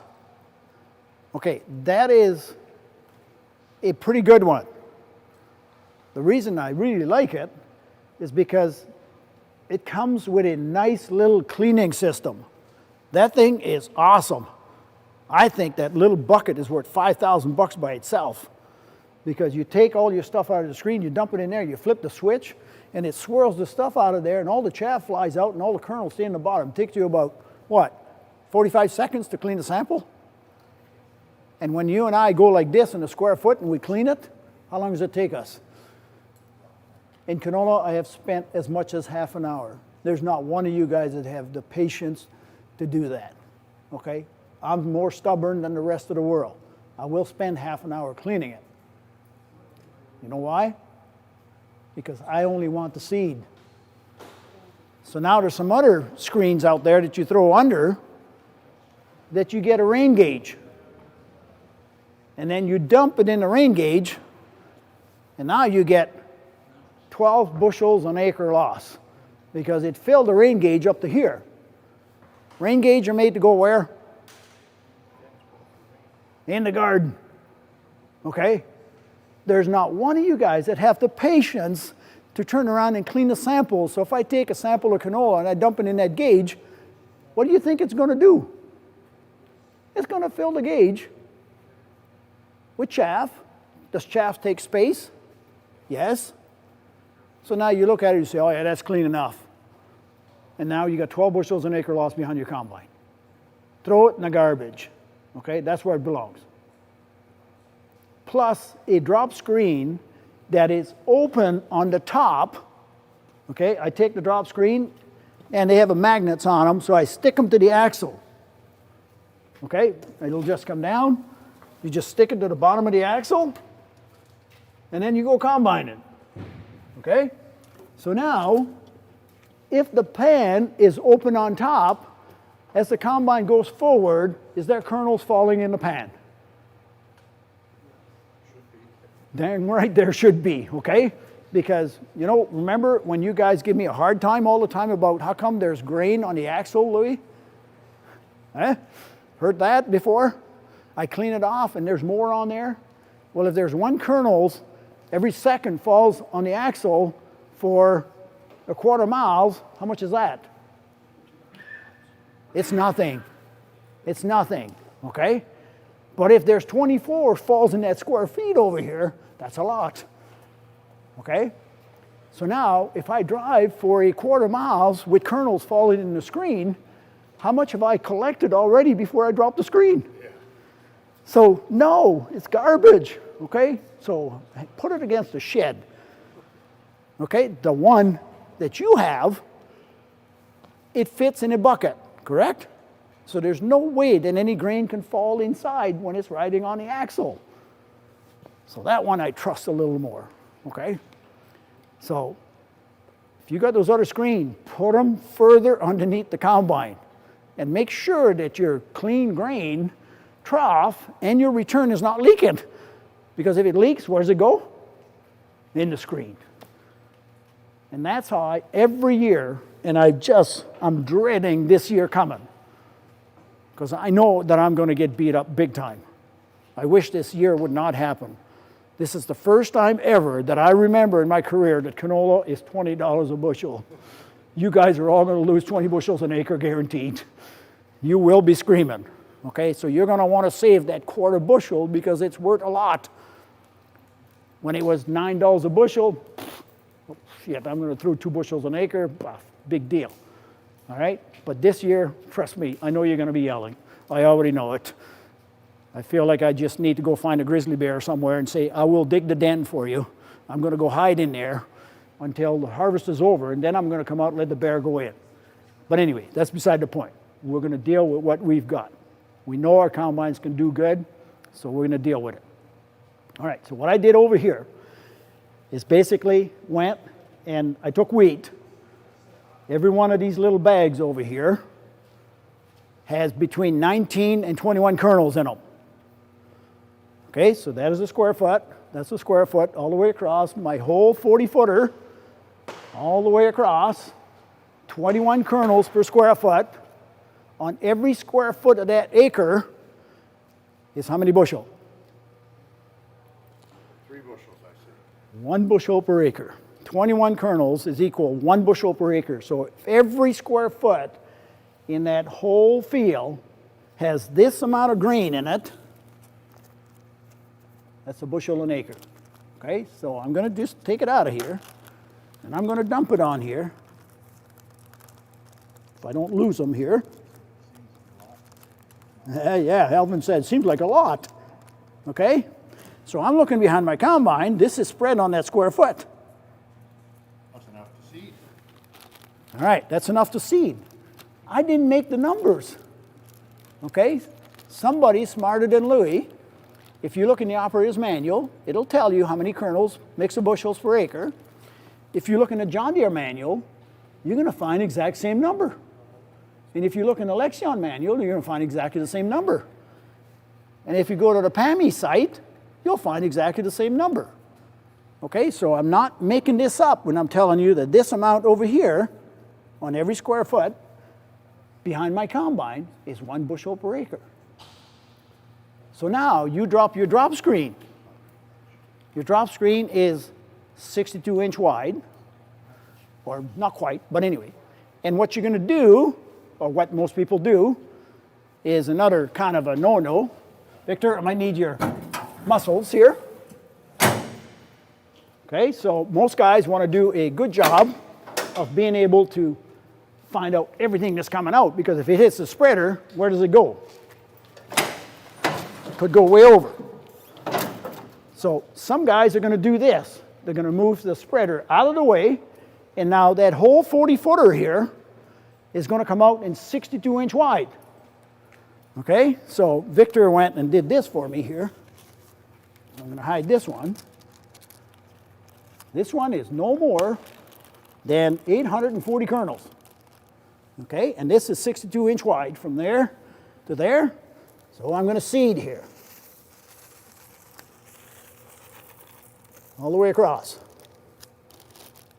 I got a little heavy over here. Okay, so if you spread that on that square foot, now does that look like a lot? It does, but it's not really that much. The thing you need to remember is don't forget what you've got on your screen to divide it by 40. Okay? Yeah, or 35. If it's a 35-foot header, if it's a 30-footer, divide by 30, whatever the width is, because you are bringing the width of your header down to 62-inch wide. Okay? Dump that into the rain gauge, couldn't you? Yeah. I could have dumped the wheat in the rain gauge because it's easy to clean, but my canola that I'm too lazy to clean properly, then all of a sudden I got too much chaff in there, and on here the chaff don't mean nothing. It doesn't weigh anything. So that's why canola, are you going to count every one of these seeds? Not a chance. At least I'm not. So that's what Louis did last night, was actually count every one of them one at a time to see how much would make a bushel per acre. No, I didn't. It's called a weight scale. This is in grams. Do you want to bet? Do you want to bet how many seeds? 1,040. 1,040. You're not even close. I don't know. Who wins the prize if you all get a the size of your hand like this. We had a contest once that I actually counted it. And it took me 6 hours, and then I lost count, so I had to count again. And then I ran out of beer, so then I had to start all over again. But anyway, bottom line is the palm of your hand over here, there was 3,500 seeds. Wow. Yeah. Okay, so we did have a contest then. So basically, the other day, when the guy phoned me and told me he was throwing 30 bushels an acre on his combine, how much do you think he had on the ground? 30 times more than what I got on here, on every square foot. Like you'd be in kernels over your heels. So not realistic. So that's why when you do the looking behind the combine and catching it, don't forget that whatever you find, you got to divide it by the width of your header. And now all of a sudden it's not quite so bad. And 9 times out of 10, that's what happens. The guys go by the, and by the way, where's that factor comes from? They give you that little chart, and it's got a factor of 5.3. Where does that come from? Nobody can tell me. I have no idea. So throw that factor in the garbage. Take the chart, throw it in the garbage, okay, and then do just like what Louis did over here. It's pretty easy. The acres numbers never change. 43,560 square foot in an acre. Been like that forever. So why do I need to give it a factor? So the simple math you use, you end up with the right bushel count every time. So don't make it complex. Just do the math. You've all got a phone. You all got a calculator. And it'll become a lot easier. So basically 5 bushels an acre in canola is right now per square foot. What I've got over here is the first one is 1 bushel per acre, second one is 2, second one is 3, 4, and 5. So that would be on every square foot. Okay, so if I open this little bag over here, the whole field covered. Okay, if I put them on my, and spread this out a little bit on here, you're going to see that adds up to a lot of kernels. So now if I bring this down to my 62 inch down there, like the pan is almost completely covered. And that's 5 bushels an acre. So again, you guys all have a calculator. You can figure this thing out pretty easy.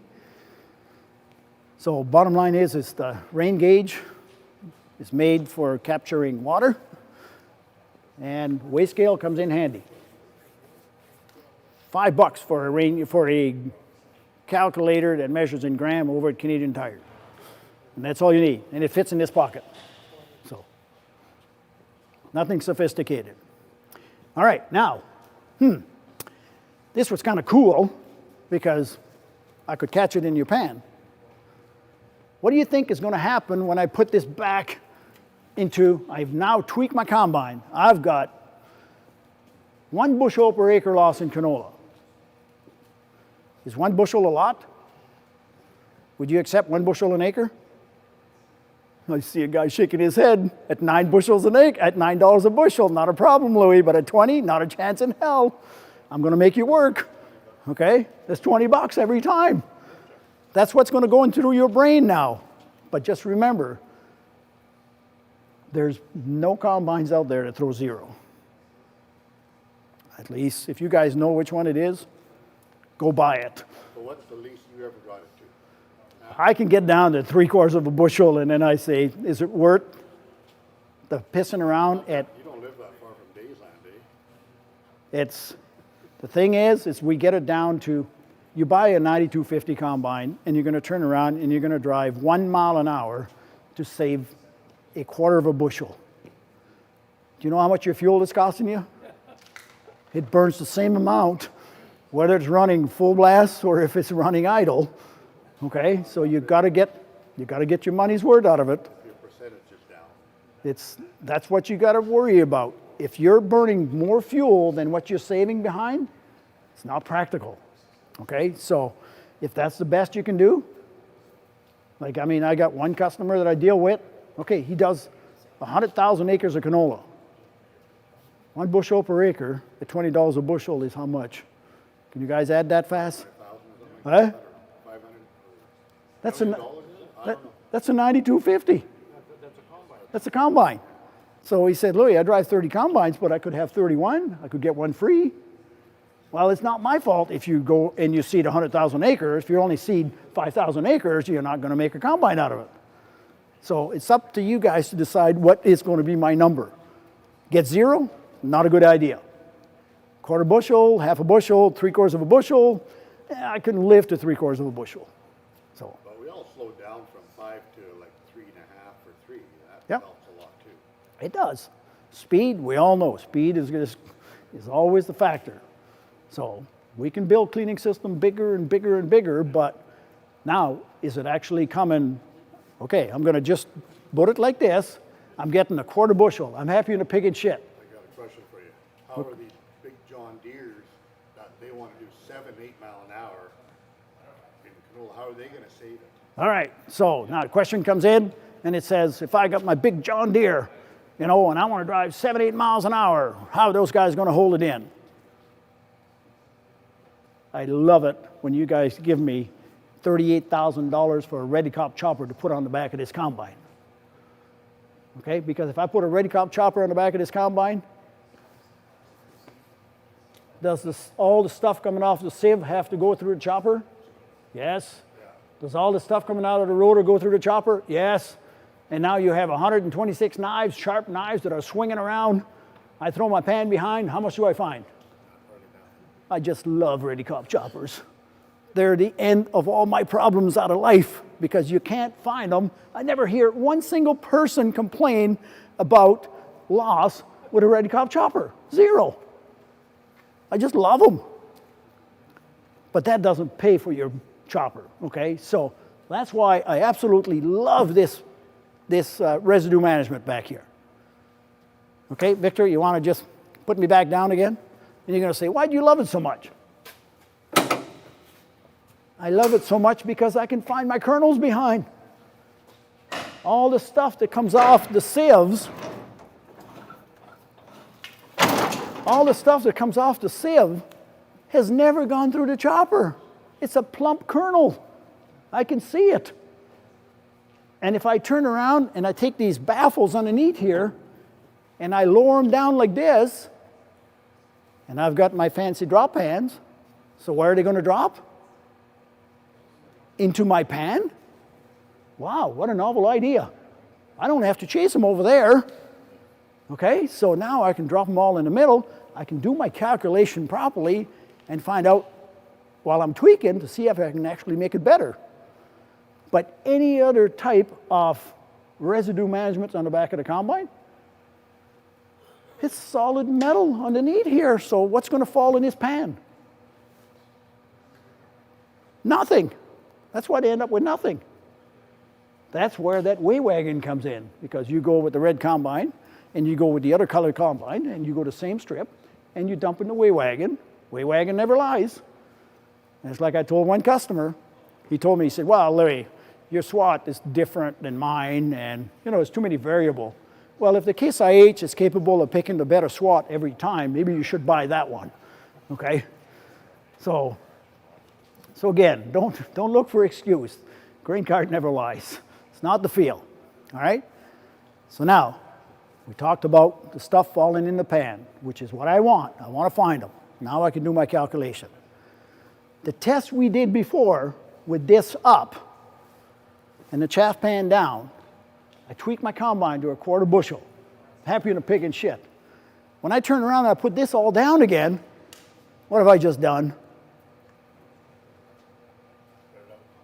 I now created a back pressure against the cleaning system. So do you think that I have to readjust my combine? Crap, I had it tweaked down to 1/4 bushel. Now I put this down. How much have I got? Holy crap, I don't know. But I had, my sample got a little dirtier, so I had to jack the fan up to compensate for the pressure. So doing it with the back end open, to me, is useless. If you're going to be harvesting test your combine in the operation that you're doing. Okay? So in canola, nobody swats. So do your tests with everything on.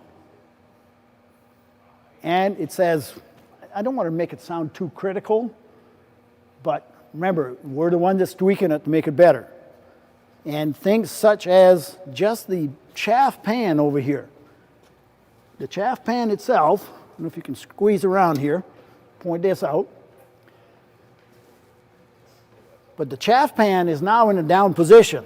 So this is wide open in between here. So there's no pressurizing going on.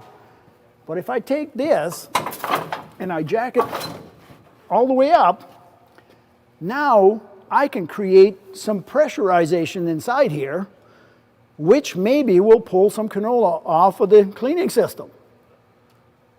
Okay? So that's why I need to have everything in the working position so that I know for sure that what I'm catching behind the combine is gospel truth. And I already know if I leave it all the way up, that I'm probably going to be having some canola loss. I'm not saying excessive, not going to be 20 bushels an acre, but you could have, you know, quarter bushels, whatever it is. Now, if you go over on the other side, I'll point out the plug that I'm looking at here.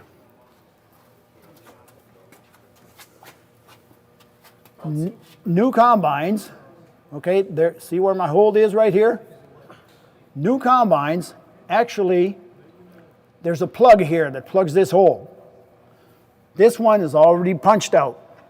Okay, so this would be my canola position. I would pull the rod and adjust it to where it is going to be in that position, right there. Okay, so now it's leaving some of the pressurization that happens inside here. And that alleviates canola being thrown out the back. Does that make sense? So when you look at your combine, there's a top position, and halfway you're going to see a plug in there, and that plug should need to be punched out, drop it down for canola, bring it back up for wheat. So Does it spread the chaff far enough though? it does, some of the chaff ends up in there, so you can get it with the speed of your spreaders and that to try to catch as much as you can. Now, the one thing, I'm glad you brought that up, because the speed of the spinners, sometimes we think that if I run it real fast, I'm going to spread stuff 40 feet. And unfortunately, that's not the way it works, because it comes out of there so fast, and what it does the kind of the rooster tail, like right about here.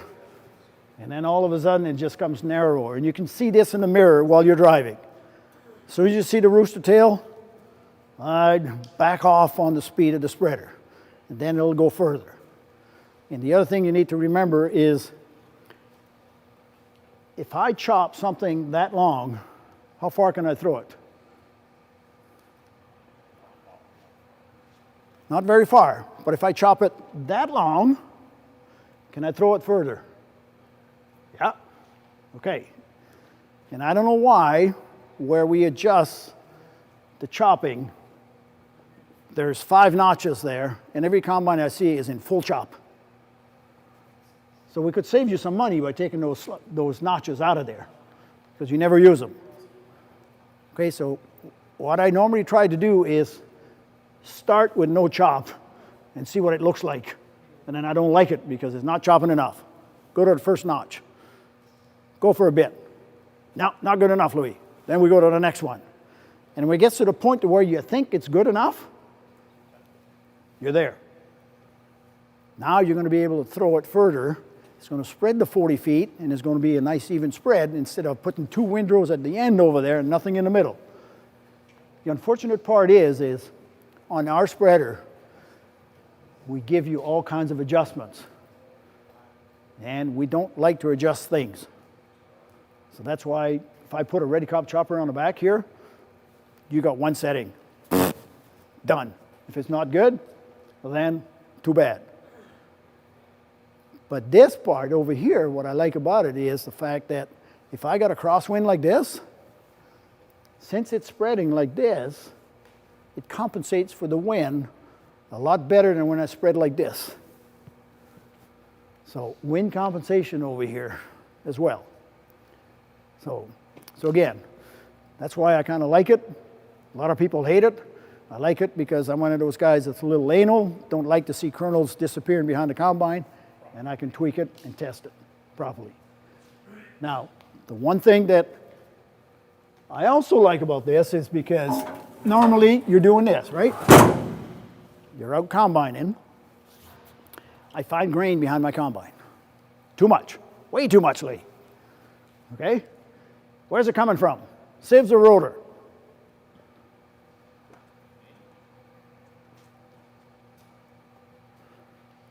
How do you identify if it's sieve or rotor?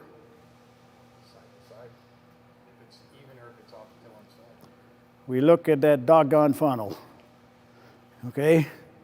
Sieve loss is in the red. Rotor loss doesn't even show up. So is it sieve or rotor? Sieve, I would think. Well, it's got to be sieve because there's nothing on the rotor. There's only one way to tell. Okay? And it's this way. Open this door. I don't give a crap about pressurizing the system now, right? Because I'm checking rotor. And then I lift this thing up, this guy.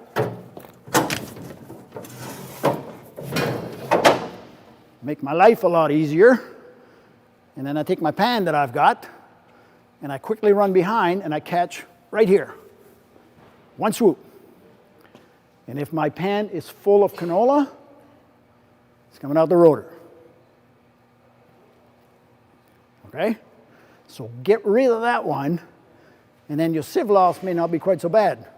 And I know I'm looking at Alvin over here and his gear are grinding.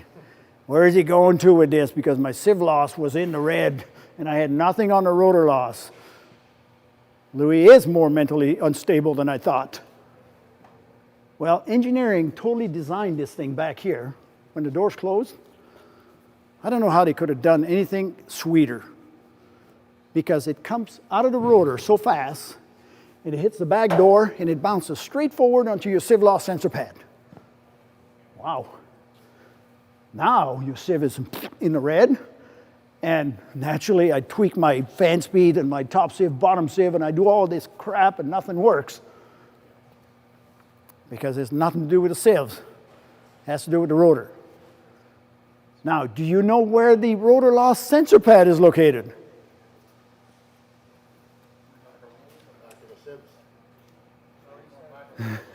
You know where you open the side door, the white doors? The back door? If I take the white door off and I stand on that platform and I reach in there, and the rotor loss sensor pad is right there. On the side? Against the wall. The new 9250 now, it's bolted to the modules. Okay? So you can see it now, where before you couldn't see it. So now, if a kernel comes up with a rotor and it hits that pad, where does it fall? It falls on the sieve. So why am I getting excited because the rotor loss is in the red? I'm catching every one of them. I might be missing some, but doggone it, if I'm hitting a pad, I'm falling on the sieve. So don't get excited if you see the rotor loss in the red. But get really excited if you see nothing, because if I see nothing, what's happening? Still in, it's caught in the material and it can't get out. It can't get out to hit the sensor, so now it goes out the chopper. And then it bounces against the back wall, right onto the sieve loss. Sieve loss is in the red, and rotor loss has nothing. Okay? So don't get caught in a trap. And this is what I get caught in every time now for the last 5 years. It's, if you got too much sieve loss, and you go and do this, and you open the door, you always find it here. So then go work on your rotor. But now that you're a lot smarter than last year, as soon as you see too much sieve loss, what are you going to do?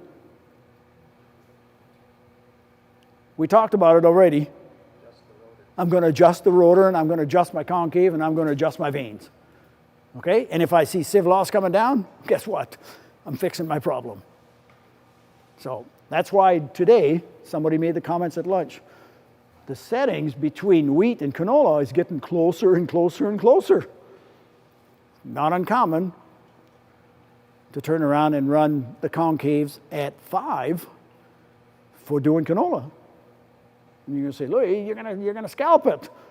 Well, just try it, okay? If it scalps it, then try another adjustment.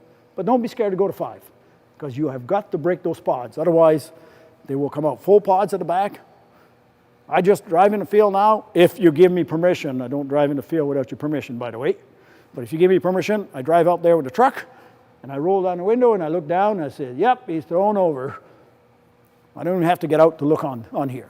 I already know. I just look at the pods. If they're all full pods, you're thrown over. No argument.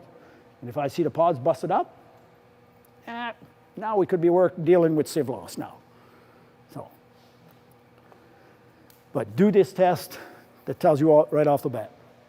And your drop screen is still good, by the way, because your little cleaner is really nice. It has to be good. I've already got it. I know, but the cleaner will make up for everything else. So, Use a leaf blower too. yeah, On the shear grain one. yeah. Well, the short grain, that's the one I don't. Sorry. So anyway, so bottom line is just take your pan, throw it over there, put it in the middle, throw it over there, and then do your full test. Then you get a better idea. As long as you remember your width of your header, you'll be fine. Okay? Shake your head the right direction. Alvin, your head never goes like this.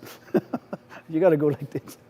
That's all right. Remember all this bullshit. I know. You'll be fine. You'll be fine. Okay. All right.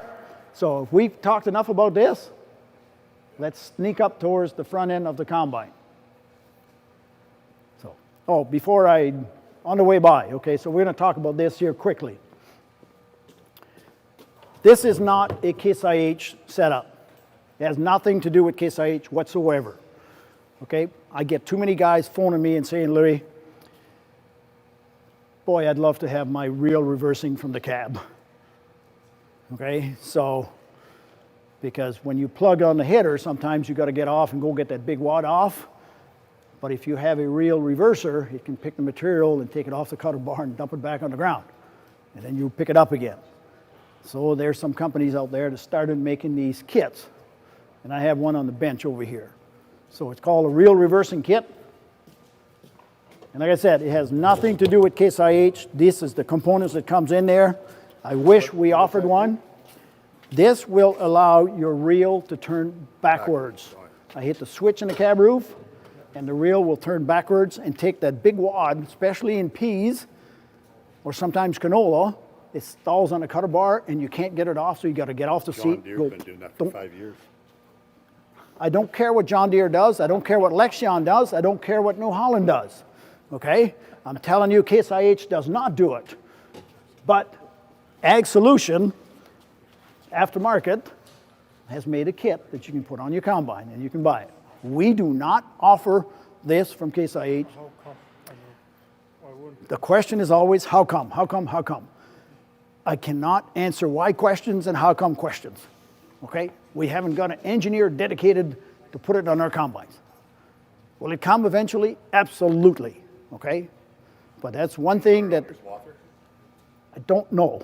Okay? It's an aftermarket solution, so it's no big deal. It's just a diverter valve assembly. So if you think it's something you like, take a picture of this or a sheet, and then you phone this guy or send him an email.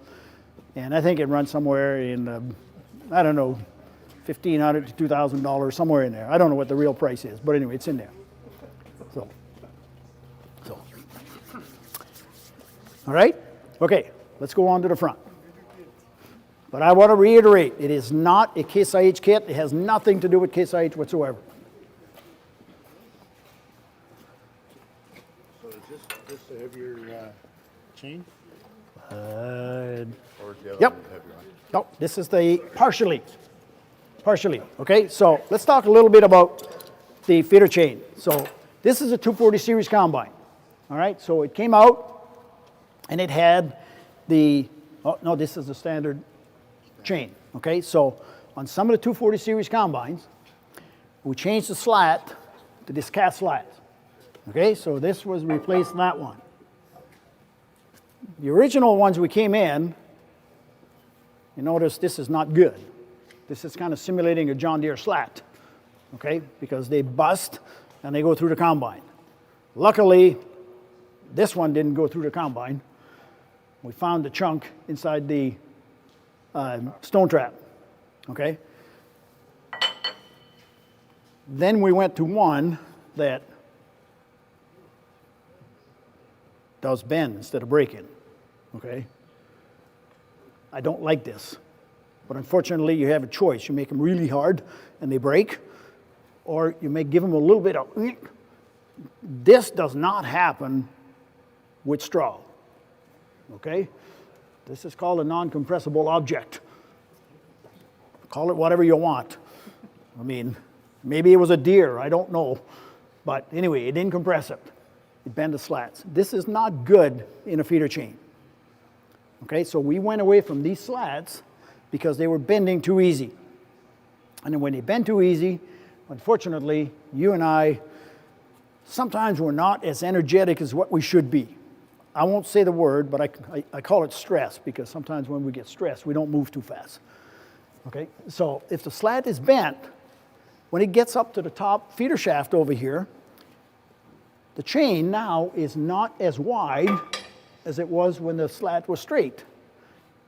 It now, when the slat bent, the chain is now this wide.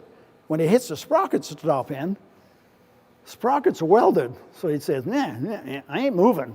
So the chain has to do this. It goes by. And it does this 44,000 times today. And then the chain says, enough. Boom. So it pulls the link out. This part over here, clink. And now you got a busted chain. Okay? So that's why we went to this, to alleviate that. So it takes a lot more to do this on these than it does on those ones. And they bolt right on. Okay? So the only difference is if I want to put this one on this combine, notice there's a disc here, the back support, it don't fit. All right? So don't get smart and say, I'm going to cut this off, and then I can fit my slat, because your roll is going to bust right where you cut it off. So it needs a new drum. Okay? Now, we started with the cast slats on the 240 series combines. The 250 series combine, you heard me say when we started, we went to a heavier chain. They both look the same, right? Not really, this one is heavier. You notice that the inner link right here is thicker than this one. It's the same length going this way on both of them, but the inner part is almost double the thickness of this inner part right there. One's an oil field and one's a commercial. I'm pretty sure they're both made in China.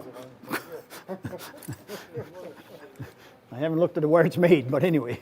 So the only difference is these links are bigger and the pins are bigger. About 25% bigger pins. Okay? Don't forget more money too.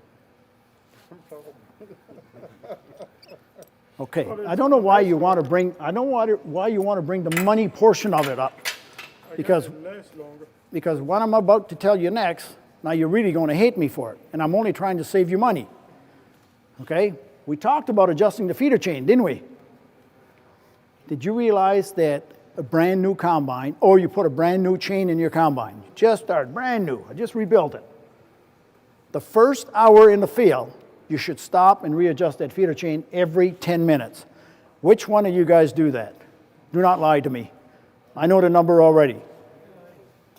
What? Are you brave enough to put the finger up? Every hour, you got to stop every 10 minutes. And you've been kind of, like chopping at the bit to get in the combine to go combining. And you're finally in the field. You stop 7 hours later when your teeth are floating in your mouth. Okay? So, and we done the test. The farmer's way of adjusting the chain And the engineer's way of adjusting the chain lasts twice as long. Holy crap. So, I mean, it's your money. I'll gladly take it. Every 10 minutes. Every 10 minutes, you readjust the feeder chain. If it doesn't need adjustments, you don't have to adjust it. But if it does, tweak it. Tweak it, tweak it, tweak it, because it's a long chain and it stretches. Well, let's put it this way. Sorry, bad word. Can I stretch this? Can I stretch this link? No, not a chance. So if the chain is getting longer, what's happening? It's wearing. The pins are seeking. You got the automatic adjustment here. Okay, the automatic adjustments is only there. Alvin, you shouldn't have brought that up because that just reminds me. It's only there for lazy people. Okay? No insult, by the way, I'm not saying you're lazy, but it's only there for the lazy people. We used to have a spring-loaded chain, okay? And you kept tweaking it, and nobody tweaked it because that's a lot of work. You got to climb from the cab down here, big old nuts, so you got to crank on her. So the guys would let it go loose. I'll do it tomorrow. I'll do it tomorrow. So now, all of a sudden, guess what? The chain is too loose. You plug the feeder house. You activate the feeder reverser. It's spring-loaded, so what does it do? Jumps the sprocket up top. Now your chain's crooked. So engineering says, oh, well, we're going to fix these guys. We're going to put a spacer inside the spring that's only so long. So if the lazy person lets it go too loose, when I go and reverse it, it's automatically going to tighten up to the spacer and it won't jump the sprocket. So I'm saving you some energy from climbing up and down the ladder and jumping the chain. That's the only reason it got put there. Okay? So we knew that you were not going to adjust it, so we thought we'd make your life easier because we don't like jumping the sprocket because people will never change it back. It'll stay there for 2 days. And now it's wearing the sprockets and it's killing the chain. So best to just go in there and just, if you see one of these, first thing you do is you take it off. Don't go to the field with this bent slat. Do I need to put another one in there? Right now? You can straighten that, can't you? Well, you can try, okay? Press it straight. I was going to say, don't use the hammer because you'll be leaking and it'll be red. Your green blood will fall out, okay? So, yeah, you might be able to put it on the press and push it. I don't know, but I can tell you that this one does not go as nicely in the press as this one does, okay? So, make sure you get the cage around the press, just in case she decides to go the other way. So, safety first, okay? That's why they didn't make it tough steel, so you can straighten it, and it'll bend. Well, we went with this first, and it broke. Then we changed it to this, okay? So, find the happy medium to where they don't break, but nothing is indestructible, so. Okay? All right, let's slide on over to this side.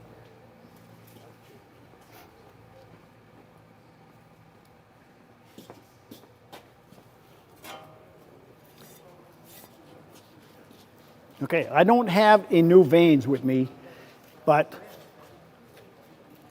this is a worn out vane, okay? Vanes are in the cone area and also transport vane.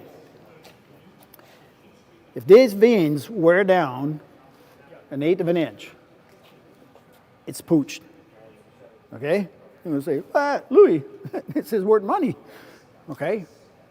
It is what it is. So if you take a new vane, you put it alongside, and if you see that your vane is 1/8 of an inch gone, you might as well replace it.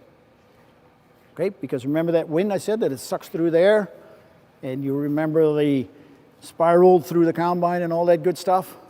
That's done with good vane. And these wear. They're stainless steel, but they wear down, okay? They do a lot of work. So I said, everybody says, like, what's the gauge? My gauge is, if it's 1/8 of an inch, it's pooch. Throw it away. Can you go all the way down to here? Yeah, probably. But your capacity is going to be diminished a whole bunch. Okay? So that's kind of a rule of thumb. Now, on the rasp bars themselves, the rasp that's actually on the rasp bars, if it wears down to the point to where the head of the bolt starts getting rounded off, to the point to where you're going to put a socket on it and the socket turns but the bolt don't turn, what are you going to do then? Okay? So the head of the bolt gives it away. As soon as it starts to round off the corners, if the socket turns and the bolt don't turn, you are in deep trouble. Now you need to find a way to get the bolt out of there. Okay? And if you do happen to take RAS bars off, That's usually when it's time to trade them up. well, that's what most guys usually do, say out, okay? But if you do take, especially when you have some of these, okay, this is a straight bar that actually bolt into the separating area. This is to reduce rotor loss in corn, okay? Some combines have them installed from the factory. These things take a lot of horsepower, okay? So if you don't have any corn and you got these in there, might be something to look at to go and take those off of there and put spike bars in. Where did it go? In the back end of the rotor, in this section right here. Okay? So if you look in there and you see these in there, not a bad idea to take them out and put spike bars in there. Now, the bolts that you use, don't ever use the bolt more than one time.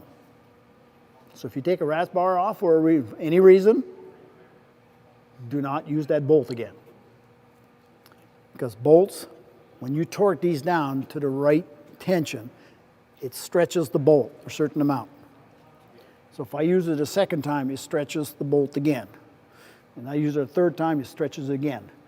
And then all of a sudden it's going to hit a wad, and this big old clumsy thing comes flying out. So what do you think happens inside? Not pretty. Not pretty, okay? That's my old saying, you know, if a trunk like this comes out the back end of the combine, and the combine do not vibrate, don't go look. Okay, you're not going to like what you see. But trust me, if this comes off, it will vibrate. And the reason I bring that up is because if you happen to put a rock in by accident and you knock a knife off the chopper, it will vibrate. You cannot tell me that I did not know that I lost a knife, okay? You cannot stand it on the seat. So if you cannot feel the rumble after you lost a knife off the chopper, that means you've been in the combine way too long. And you had a little brown bottle next to you, okay? Because it will rattle your teeth out of your mouth. So now, if you keep running with a knife missing, trust me, you are going, in a short period of time, you are going to go and crack the whole frame back here by the chopper going up. Okay? So then it becomes a very hard, you'll look up in this area up here and you're going to see that there's a crack that's developed in the frame of the combine. So now you need to do some fixing. So don't ever run with a knife missing off the chopper. And when you do replace brand spanking new combine, you're just happy in a pig and shit with your new combine, right? Just bought it. You went 20 feet in the field. Boom, I hit a rock. Fling goes a knife. And now I have to replace that knife. How many knives do I put in? Two? Oh, just the one that's missing? Just the one that's missing. Okay. Brand new. It's brand new. The knives, when you order the knife, they come in a package. There could be two, there could be three. How many are you going to use? All of them. All of them, thank you. Okay, because they are balanced, so you need to go around. And that's where you're going to cry, because brand new combine and I got two good knives in there that I'm going to have to throw in the garbage. Trust me, throw them in the garbage. So whatever, the moral of the story is whatever comes in that package is what you replace, whether it's brand new or not. Okay, don't take any chances, because choppers out of balance will destroy a combine. I don't care if they're painted green. So they don't like it. So, all right, so I didn't take the sides off the combine because I think everybody pretty much knows what it looks like inside, unless you have questions inside the rotor cage. I'll just move on to the next one. Okay. Now,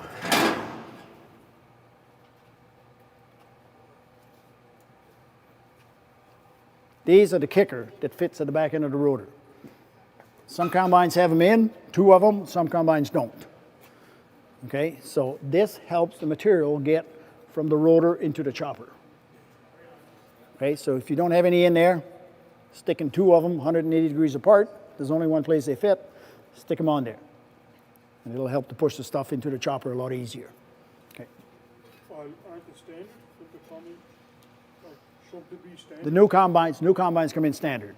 But for the guys that have older combines, they could be missing out of there.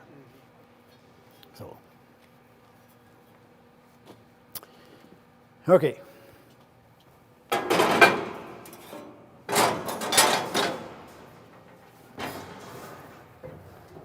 All right, famous rotor gearbox. I like it when I get lucky. Okay. It shifted pretty easy, right? Sometimes they don't shift that easy. I just plugged my combine, solid. I need to shift the gearbox from 3 to 1. I cannot get it out of 3rd gear. First trick is to shut the engine off, okay? Because there is a brake in the CVT that's actually holding the shaft from turning. So if I can't get it out, I might pop it out of 3rd, but then it'll get stuck between 2nd and 3rd, because as soon as I pulled it out of 3rd, it rotated just enough. And in the gearbox, there's big ass gears inside, and they are now nose to nose. And you cannot compress those, so you got to turn something. You either got to turn the rotor, or you got to turn the shaft that's on the CVT. Okay, so they need to do this, plunk, and then in they go. If they're like this, no sense using a 4-foot bar. You're not going to mash those gears. It is not going in. You need to turn something. So in order for something to release, if you shut the engine off, it'll relieve the pressure in the CVT and will allow the shaft to rotate backwards, which naturally does this, bloop, and now they fall in. Okay? So, if you did shut the engine off and it did not rotate, you might have to climb up on top, and the shaft that goes from the big gearbox into the rotor gearbox, just rotate it. And now the gears will move, and then I can shift my gearbox. Okay, so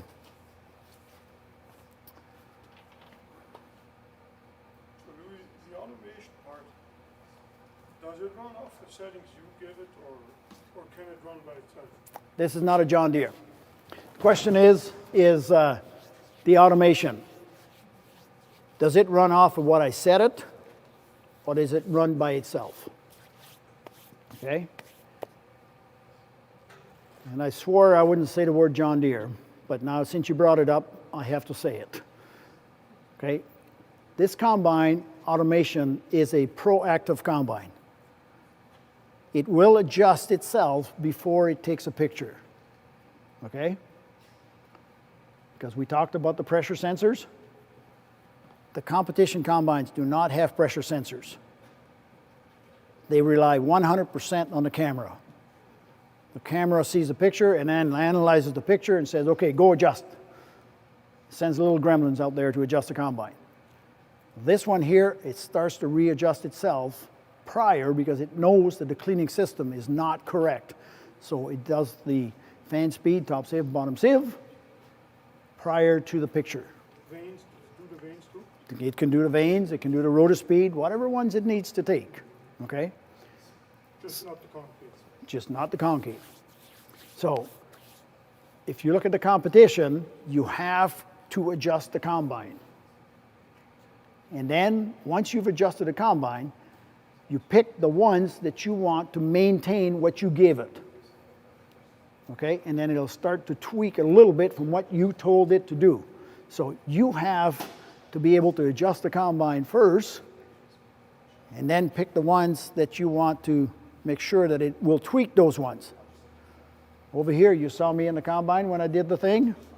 I just simply went and I picked wheat, and I let automatic crop setting go in there and totally set my combine prior to me flipping the automation on. Then I flip the automation, and then it takes off from there. So it'll do what it needs to do in order to be able to find the sweet spot. So that's why we call it a proactive combine instead of a reactive combine. Reactive simply means it's going to take a picture, analyze it, go set it. Over here, the cleaning system already knows something's going wrong before I take the picture. And no, we do not give you a picture in the cab or in the monitor because it's useless information. A picture of what the camera sees, you mean? Yeah. You won't see it on a monitor. It won't pop up and say, hey, this is what the picture the camera took. It's irrelevant. There's no need for it because what the camera is going to give you is exactly what this neck can do. You look in the grain tank, you already see what the picture looks like.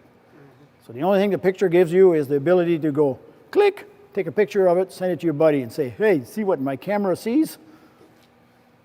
Okay? So basically, if we go in wheat, you just punch in crop type. Don't make life difficult. Just jump in there, take the crop type, automatic crop setting, poof, it sets itself, flip the switch to automation, go combine it. Now, Let's say you're not satisfied with the sample.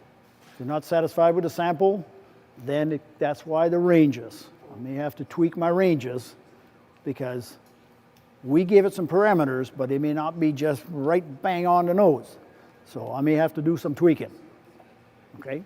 You're not totally useless in the cab yet, okay? So not quite yet. It's coming, but not quite yet, all right?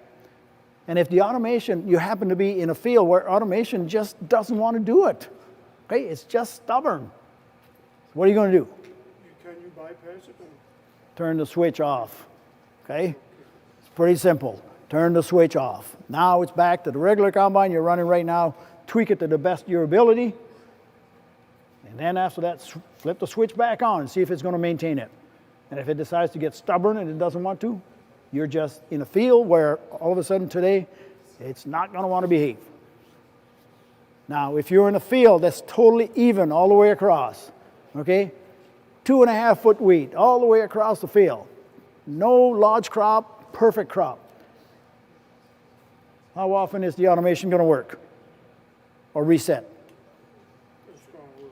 If it don't have to, nothing will happen, okay? It'll only reset if it needs to.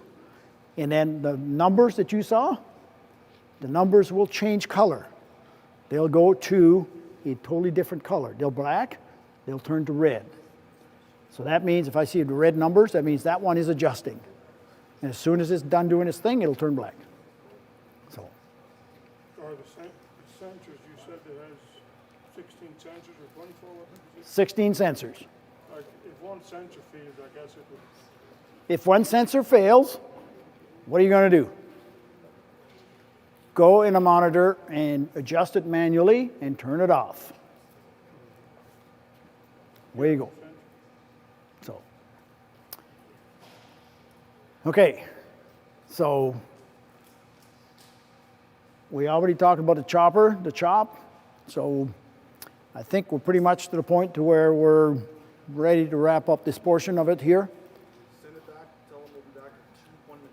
All right, so what we're going to do next here, we're going to take just a short break. The folks over here are going to go back and take their seats, and then we'll be back in about 2 minutes. Okay? All right.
Okay, welcome back. So we're going to do our second last Q&A here.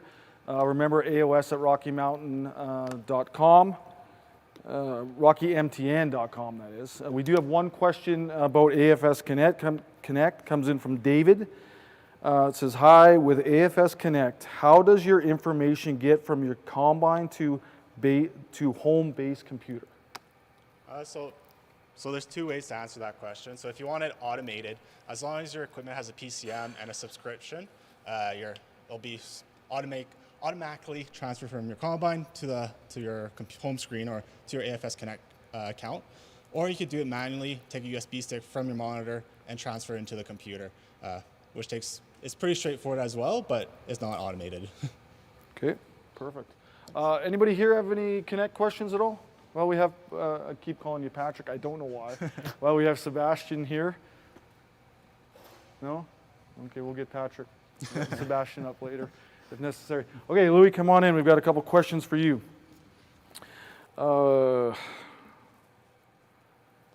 We've got Patrick has sent one. No, Patrick, maybe that's why I keep calling him Patrick. I have a customer in Falaire asking about the spacer block on the upper shaker shoe arm on a 2012 9120. Can the spacer be moved to adjust this angle of the upper shoe? I wish you wouldn't have brought that up, Patrick. Okay, that is a bad subject. And I don't know if there's a way for the cameraman to go take a quick video of the combine to show what spacer he's talking about. If you have the ability, can you go to the combine and I'll show you which spacer we're looking for? 1 minute? Okay. The spacer that he's talking about is on the cleaning system. There's a little block on the shaker shoe arm, okay? And that little block is attached to the cleaning system at the top and down at the bottom. And there's a little block on there, and if you look on the side of it, there's a CB on there that shows pointing down. Okay, well, I'm just going to run over there quickly to show them where it is. So follow me. I think I can get.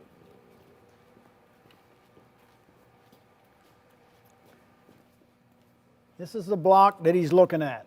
Okay, so it's got a CB on it with an arrow down, and it's got an SG with an arrow up. So, for you guys, CB stands for what? Corn and bean. SG stands for what? Small grain. Okay, and I said the arrow was up. All right, so if the arrow is up, it makes you tendency to take the block from there and move it up to the top position. I'm going to tell you right now, forget that you even saw that block. Do not move that block. That doesn't apply to Case IH. That applies to New Holland combines only. If you move the block to the top, I will take your money any day because it will crack the cleaning shoe. Okay, so for anybody that tells you out there, wow, does it make this combine fly across the field? It does. That's the best thing ever. Don't do it. Okay, it'll throw over more, so don't do it. If you want to experiment, have fun. Like I said, I'll take your money any day. The cleaning system costs a lot of money, so I can't stress it any more than that. Don't do it. Just don't do it. Pretend you never saw that block. And if somebody went and moved it up there because it was a New Holland guy, move it back to where it belongs on the bottom because you're going to wreck your shoe. Okay? So that's the best way to explain that. Don't mess with it unless somebody's already gone. It should be on the bottom of that bracket, not on top. Okay, we're going to move on to the next one. This one comes from Seth. I am used to a deer. What should I expect going to Case? Other than needing a bigger grain cart? Okay, going from a deer to a Case IH, what should I expect? Very. All right. So, first of all, I think we've talked enough about that. The nice part about the Case IH one is that you can actually go and test what's coming behind the combine. So if you can accumulate more grains in a grain tank, you're just going to make more money. So that's what you can expect out of it. All right? So do your calculation properly like we talked, because on the green combines, it is fully enclosed and you can't check it. You take it for granted that you get the next number of bushels per acre, and that's gospel. And you could be crushing 5 bushels an acre real easy. Okay? And the next thing you can expect, you're going to find that the Case combine is amazingly simpler than the Deere combine. When you look at the side, you take the shields off, everything is completely open. You can see in there, and it's easy to get even the worst part of the combine. When you look at all those pipes where the CVTs are and all this kind of stuff, you can remove every one of those pipes by only removing one other pipe. The worst one that's hiding behind, you can take that pipe off and you only have to remove one pipe to get to it. Okay? So it is well designed. And then the nice part that you're going to experience is going to be the fact that if you do happen to plug it, you got bad luck, you can unplug it from the cab. And I didn't talk about that, but do not give up too easy. That reverser is capable of unplugging the combine. Even if I kill that 550 horsepower combine dead in a doornail in the middle of the field, I can unplug it using the switch. Okay? I have never since 2002 used a wrench to pull a module out to unplug the combine. Okay? You already heard, I'm mentally unstable. I'll sit in the cab because this is easy. Okay? But getting the wrenches and getting the service truck out in the field and taking the modules out, how long is that going to take you? Oh, no, I unplug it in the cab. Well, you always unplug it from the cab. Okay, by the time you go get the service truck and whatever else, you're going to waste an hour. And sitting on the button for half an hour is a very short period. So keep hitting the button. And eventually she says, okay, I've had enough. So off she goes. Okay? Don't quit too early. That is a tremendous feature and it works very well. So, and if you've used the wrench, that's because you gave up too early. Now, I did have one guy that told me that it took a 40-ton jack to turn the rotor backwards. Well, I always say there's always 2 nuts behind the steering wheel. Okay? One serves a purpose. That's the one that holds the steering wheel on. So. And you can unplug it easier by putting it into first gear? Can you unplug it easier by putting it in first gear? Absolutely, because you got way more torque. All right? So if it won't go in third, get it down to first, stay on the button. Keep going. Okay, we're going to move on to the next question here. So Seth actually has a follow-up. So without the chopper, what happens to all the straw? I know you get a cleaner field with having a chopper on, and it makes for easier seeding due to not going through all that straw and stuff. Okay. I don't quite know if I understand the question, but I'm going to say it this way. There is a chopper in the combine. Okay, depending on which model you bought, there's an internal chopper in there. It could have 28 knives on it. It could have 48 blades on it, or it could have 120 blades. So if you find that you are in fields where you don't have enough chop, maybe if you only got a 28 blade chopper, maybe the option should have been a 40 blade, or it should have been a 120 blade. Okay, now we already know that between 120 and 40, both choppers do just about the same amount of chop. Okay, because the stationary knives go in deeper on the 40 blade than they do on the 120. Okay, so not being able to distribute the material evenly across the field, that's usually an issue of poor spreading pattern. So you need to do your adjustments on the spreaders at the back to make sure you don't make a couple of windrows where you come in with seeding in the spring, you hit those windows, and guess what? You're going to plug. So even out the distribution behind, and it's going to make your life a lot easier. So rear-mounted choppers, sure, they chop, but if you're working in windy conditions and all your straw gets blown off to one side, you're not fixing your issues. Okay, last question. comes in from Darius. Will the 250 series feeder chain fit in a 2017? 2017. The feeder chain, the new feeder chain will fit on previous combines as long as the chain has one feeder chain, because some of the combines had two feeder chain, a left and a right. Okay? So the chain has not changed that much from the single chain. So it will go over the sprocket. I will have to buy a new front drum, and I will have to buy new adjusters on the side for the heavier chain. But as long as it's got a single feeder chain in, not two feeder chains side by side, then it should fit in there. So. Okay. I thought that was the last one, but this will definitely be the last one. Same person, Darius. Can you add more kicker bars for canola? Okay. In 1,000 words or less, Louis. I'm going to have to go get my kicker bar. I'll be right back.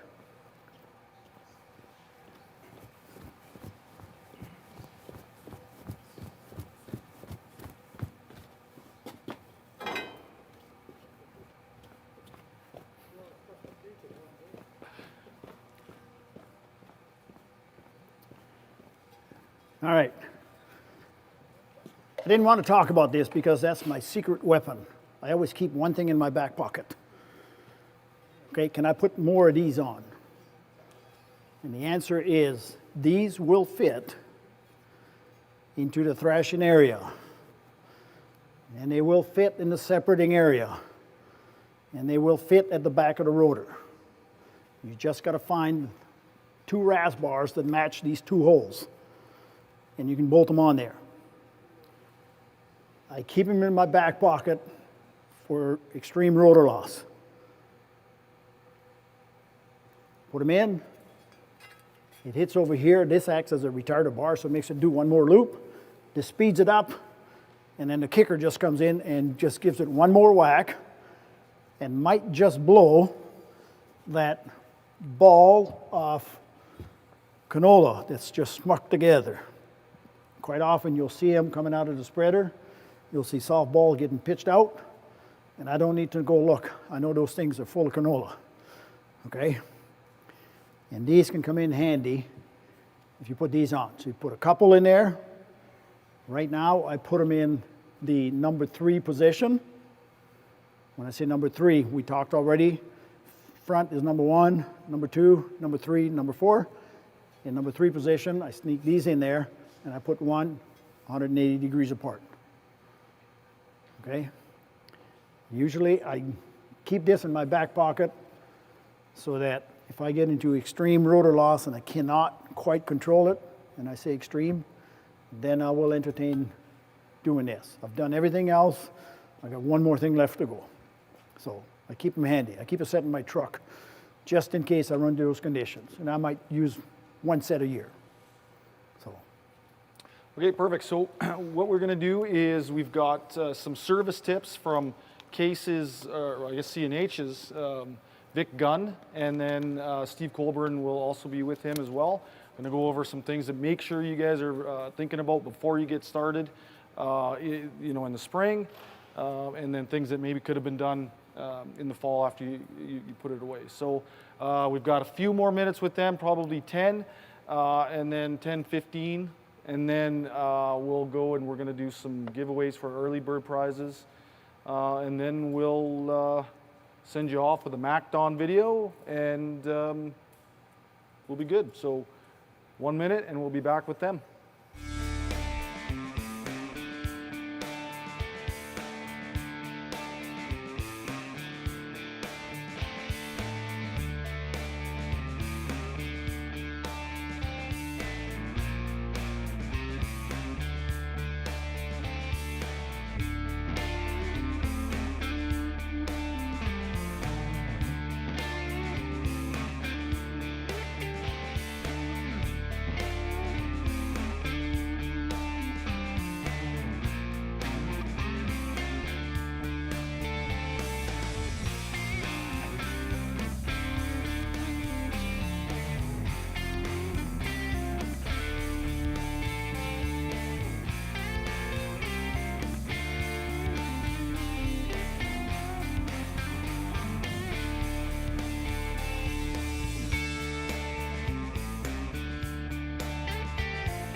Afternoon, everybody. We're going to talk to you briefly about some combine servicing stuff. We're going to be really quick. First thing we're going to get into is auger finger timing on the pickup heads of the combine. Adjusted with this coupler right here. You can see this guy is just about maxed out in the slots, although the timing is correct. So have a look at yours. If you are seeing it maxed out in the slots, it's a good idea to check it. When the fingers are in the 8 o'clock position, so when we walk around the back side of the head, we walk around this back side of the header over here, you can see we have this finger in the 8 o'clock position. We want that flush with the edge of the auger. This one's pretty good. It's pretty close. It's not perfect, but it's damn close. So just something to watch out with your pickup head. If those fingers aren't set correctly, what you'll get is you'll start to see material start to wrap up over top of the auger. So it picks it up and flips it up between the auger and the feeder chain on the combine. I'm going to talk about the front drum. Louis already talked about the feeder chain. The front drum and support arms, just a quick check. Do any of you guys have a loonie? Any of you guys have a loonie? I want the back though. Oh, actually fine, then I'll just use my loonie. If you take a loonie and you put it right in behind the front face of the drum, you should be able to fit it in and slide it up and down. And that way you know that the bearing and the support arm are still good. If the bearing is starting to fail, the gap will get very small and you won't be able to fit your loonie in there. Up at the top of the feeder chain, of course, we have our top sprocket. The top sprocket, like Louis is saying, has a serial number on it. Also, if it has 2 grease zerks, just by spinning it over, you'll be able to know that then you can grease that every 100 hours to keep the splines lubricated as well. Stripper plates up there on those top sprockets, so they look like this right here. Basically, we want 1 millimeter of clearance between that stripper plate and that top sprocket. What you'll find over time is this groove will wear in right here, and these plates will actually bump into the sprocket. You may have to take a grinder, you might have to grind a little bit of this off so we get that clearance in here to strip the material off of those sprockets. So just something to keep in mind. They do wear.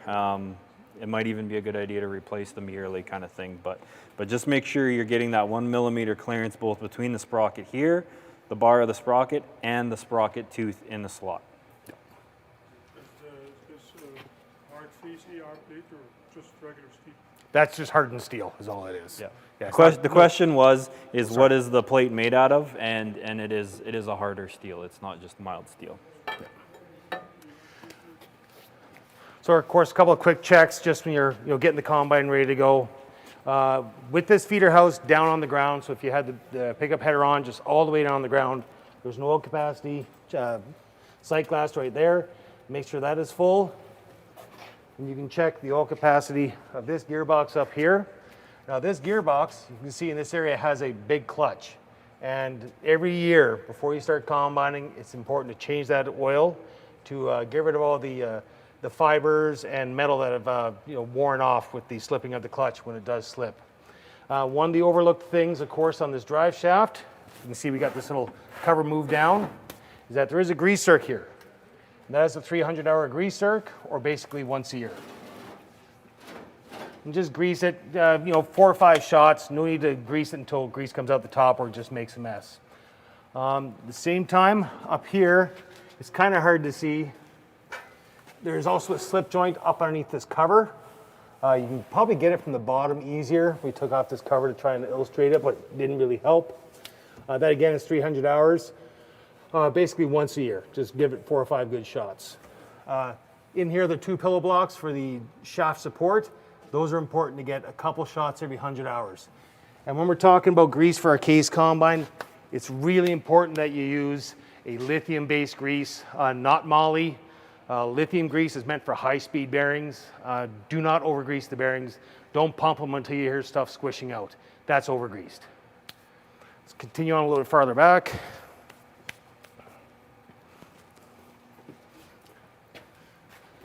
One of the overlooked oil capacities is the unloaded gearbox. This should be changed hopefully yearly, but if not every couple of years. There is a sight glass on the inside. Another good thing to look for is a mirror, just to check that sight glass every once in a while. Just make sure the oil's not getting milky. If the oil's getting milky, that means that there's water getting into it, which means we have a problem with the seal in the top of that gearbox.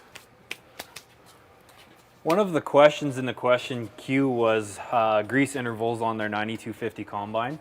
This sticker right here gives you that entire interval. So doesn't matter what model of the combine is, there is your grease interval sticker basically located at the battery box.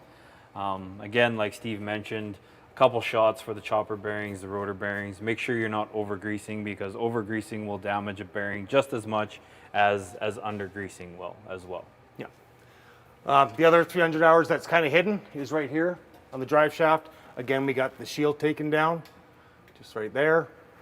On the grease chart, there's always showing something up on the unloading auger area. That is for the older combines where they had the tensioner over here with the spring gauge. That was just for greasing the slide. It's not on this combine.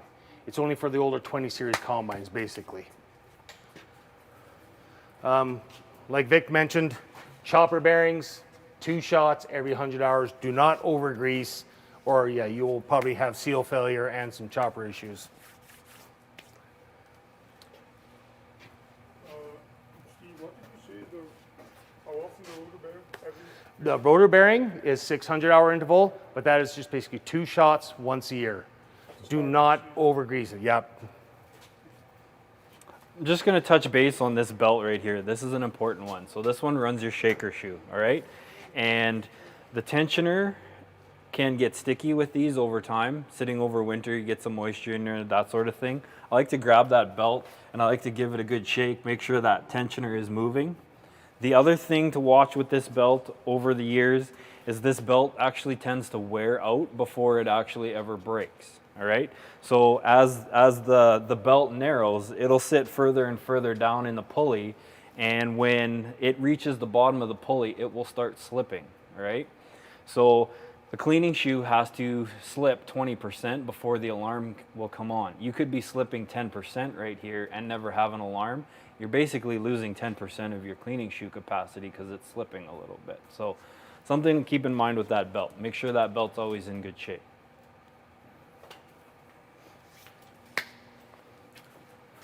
When it comes to the hydraulic oil filters on the combine, me being a little bit anal retentive, I really recommend you just change them once a year.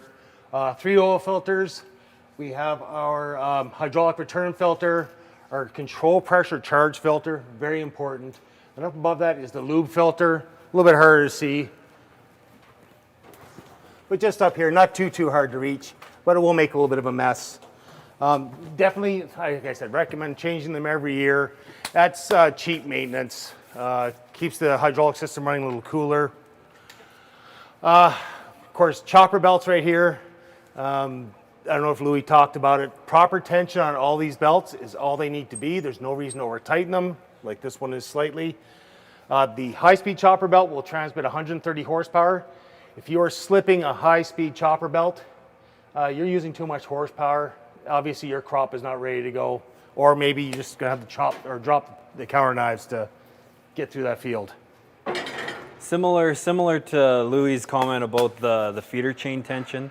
So very important, if you put a new belt on that chopper, get out and check it regularly, especially with the newer Kevlar style belts. I've noticed within the first 20 minutes that spring gauge will have extended a half an inch. So it's stretched quite a bit right off the bat. So those first couple hours, get out and check it regularly. Nothing worse than blowing a new belt because you failed to retension it. Steve, you should change the filters every year. Just the filters, not the oil. You don't have to change, sorry, the question is, should we change the oil every year as well? According to the operator's manual, you are supposed to. That is a yearly service. Most people, I recommend every 2 years. There's quite a few times that there's been people running for 4 years on the oil. It doesn't hurt, but they've always been changing the filters.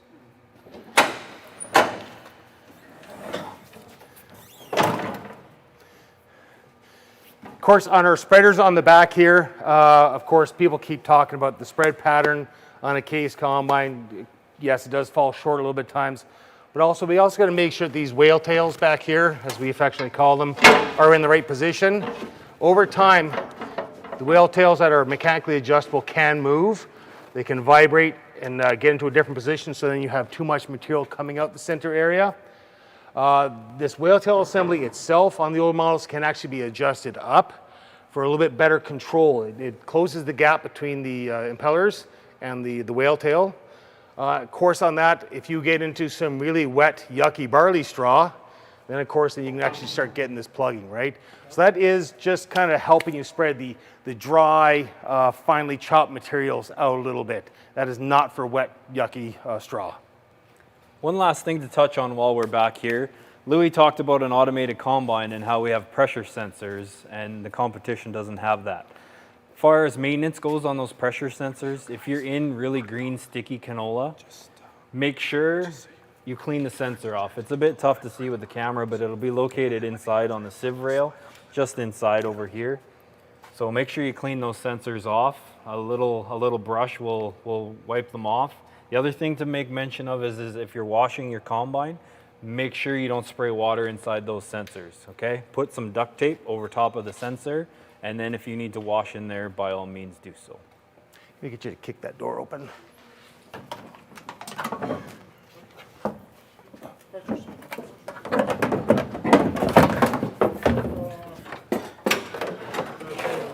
Sieve loss sensors underneath, isn't it? No, they're in the sieve rails. Like Vic was talking about the shoe drive on the other side. Of course, this is the tailings processing unit. This is the dry belt for it. Tensioner is kind of hidden up inside a little bit. You best to get it from the inside of the elevator.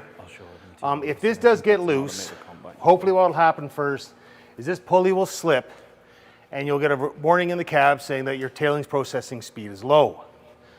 If that does not happen, what can happen, of course, is that you will start getting a shoe alarm saying that the shoe speed is low, and it's actually the belt slipping on this pulley or the drive pulley up top, and it's not actually spinning the shoe fast enough. So again, basically daily or every 2 days, just check your belt tensions. Chain tensions, of course, the chain up here is the bubble up auger chain. It's a tensioner you actually have to move with a wrench. That chain's the bubble up drive chain. There's another chain up top for the elevator drive. Those two chains are a 60 heavy chain. I just recommend changing them every year. Don't worry about greasing or oiling them. They're a pain in the butt to do that in the first place. And just the yearly change helps keep the sprockets in good condition as well. They don't get worn out. Okay, in behind here, of course, is our moisture bypass unit. And we took the, ooh, this is tight. Steve, we can do that with our eyes closed. Yeah, I know. Okay, this one's not coming out. I was going to show you this moisture bypass unit. The auger is actually still full of grain, and we were going to see what kind of grain it was, but it is actually stuck on there really well, so we're not going to do that. But of course, if you do see material in this, Louis was talking earlier about the little 5 amp fuse that is on the harness. It's right back here. Inside this assembly, there is a proximity sensor that senses when the grain is full, and it will turn on the auger to take the old material back to the elevator and let new material in.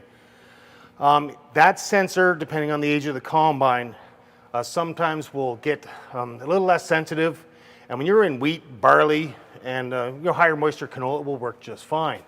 But when you get into the really dry canola down around that 5%, it'll stop working. And actually there is an adjustment procedure that the service department can do to make that sensor start working properly again. It's not something I recommend people going in there playing with unless they know exactly what they're doing or they're needing to buy a new sensor.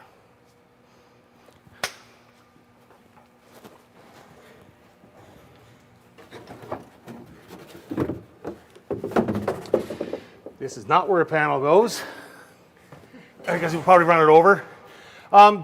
Talking earlier about deslugging the combine, and Louis was talking about doing things from the cab. If after you have a really hard plug going in the combine and you've taken a long time to get that slug out, maybe just come over here and just double check the pivot bolts on the concave. Make sure these haven't broke. They're a bolt with 2 washers that capture a spacer in there, so it should be loose. But of course, if one of these bolts with the force breaks off, you will lose that support on that concave assembly, and then it won't have the proper pinch point anymore. Sunnybrook concaves. Question from the live crowd came up where exactly the sieve pressure sensors are. So camera guys, I'm gonna get you to come in from the other side. I'm gonna go in this side. I'm gonna shine my phone flashlight in there.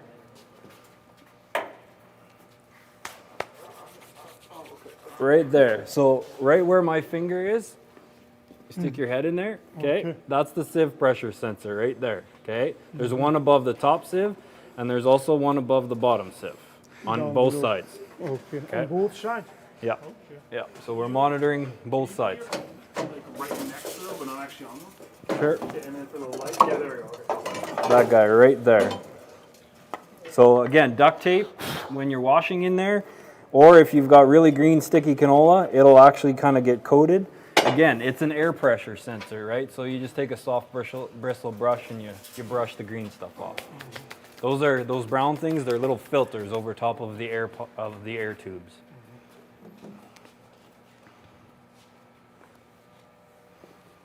Good. Just probably the last little point we have. Of course, Louis was talking about feeder chain tension here. My quick check is just to make sure you can actually move the bolt. If you can grab it and move it, you know that the spacer's not captured. But doing header height calibrations, sometimes the calibration will fail because the header height sensors are working properly. What's wrong? This sensor, which is our feeder house position sensor, sometimes can get a little seized over the years and not move properly. If you just take this off and take it apart, you can get all the material that's built up over the years out of there. It'll probably start working properly, then your header height calibrations will start working again. So Steve, this, what do you call this here? Feeder adapter plate? Yes. If a guy doesn't want to change it from draper to pickup battery, what's the best position to have it in right like this? Well, this year, most years the crop around here, of course, is nice and tall. We've never changed, we've never Yeah. done that. I'm going to say just let's leave it here for now. If your crop is only this tall, then we may have to put this forward. Of course, like Lou was saying, just to eliminate this dead area between the feeder chain and the auger, just to try and get that a little bit smaller. And then when we go to As you mean. yeah, we tip it this way and it puts the bottom of this feeder plate in closer. Okay. So it actually makes that gap smaller. So that actually works really well for doing that. Like I said, in most crops we haven't had to do that. So basically that's all it does is closes the gap. Yep. Yep. I thought you could probably lower the header down a little bit more. That can too, but that's not going to close in this gap and cause the back feeding issue. Yeah. Good. All right, that is all the time we have for our maintenance walk around. We're going to send it back to Chad Moskal and the live early bird draw.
Okay, welcome back. So we're getting towards the end of the day here, guys.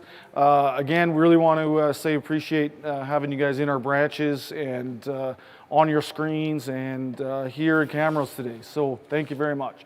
We're going to do the early bird prize draw right now. So this first one is for the Milwaukee blower. We did a random pick of all the emails or all the registrations, and Shane Schmid won that blower. So we'll be giving you an email letting you know, and we'll ship it off to the branch that you are at. So congratulations, Shane. And then for one red seal inspection, it is Walter Gross. So again, we'll email you, let you know how you can get that inspection. So anyway, again, thank you very much for being here, everybody. Have a really great harvest. We're wishing you all the best. You know, if it's not too late, I hope you do get a little bit of rain and everything goes well. So have a safe harvest. And with that, we're going to kind of send you, the last thing we're going to show you right now is a video from MacDon. Some really good information on the MacDon video. So stick around and watch that. We'll come back and say goodbye. But roll the MacDon video, please.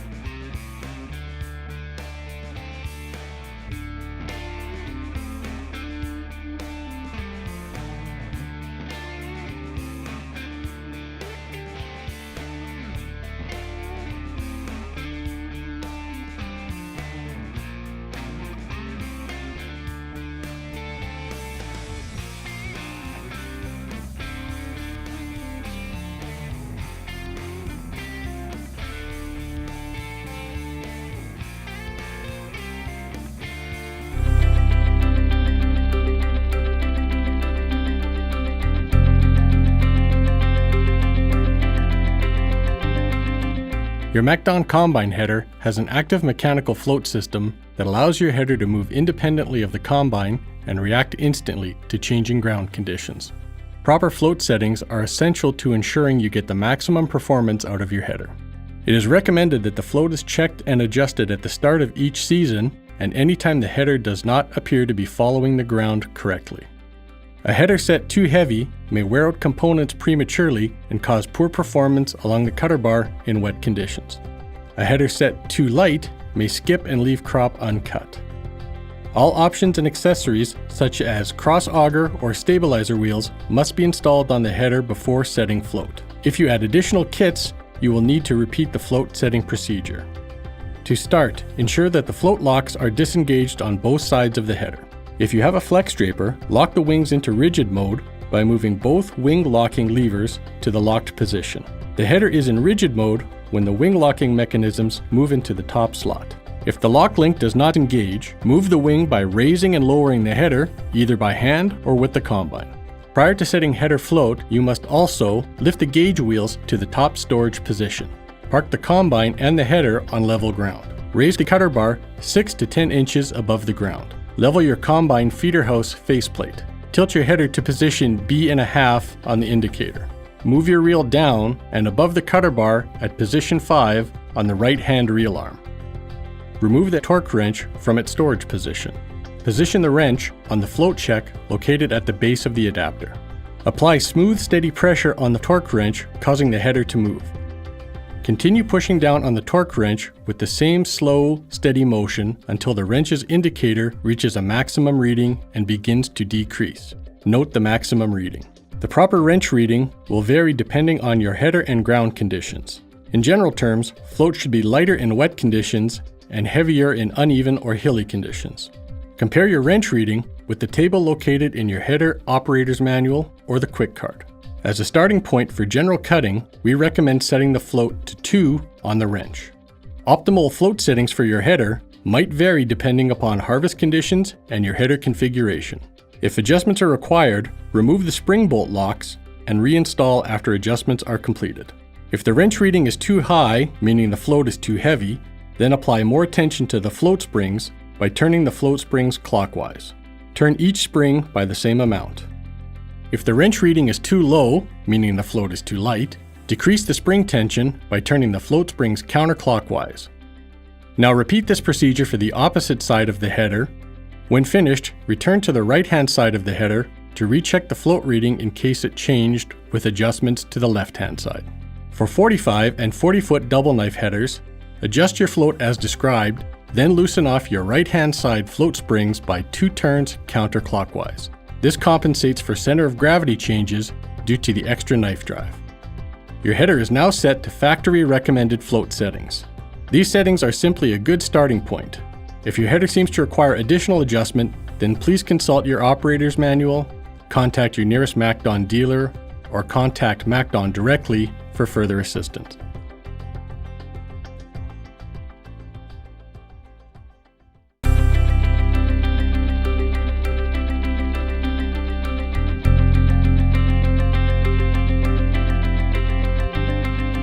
Setting header float must be done prior to adjusting wing balance. Please refer to video 1 in this series for details on how to do this.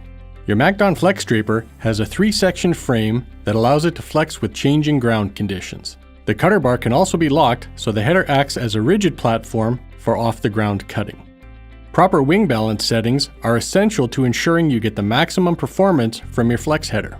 It is recommended that wing balance is checked and adjusted at least once a year at the start of each season. The changeover between flex and rigid mode is done simply by moving the wing lock lever between locked and unlocked. If the lock link does not disengage, move the wing by raising and lowering the header either by hand or with the combine. All options and accessories, such as cross auger or stabilizer wheels, must be installed on the header before setting flex. If you add additional kits to your header, you will need to repeat the flex setting procedure. Prior to setting wing balance, you must lift the gauge wheels to the top storage position. Park the combine and the header on level ground. Raise the cutter bar 6 to 10 inches above the ground. Level your combine feeder house faceplate. Tilt your header to position B1/2 on the indicator. Move your reel down and above the cutter bar at position 5 on the right-hand reel arm. Ensure that the float locks are disengaged on both sides of the header. Remove the black flex linkage covers from either side of the header. Adjust the bell crank parallel to the top link. In this position, the cutter bar, wing, and center section are aligned in a straight line.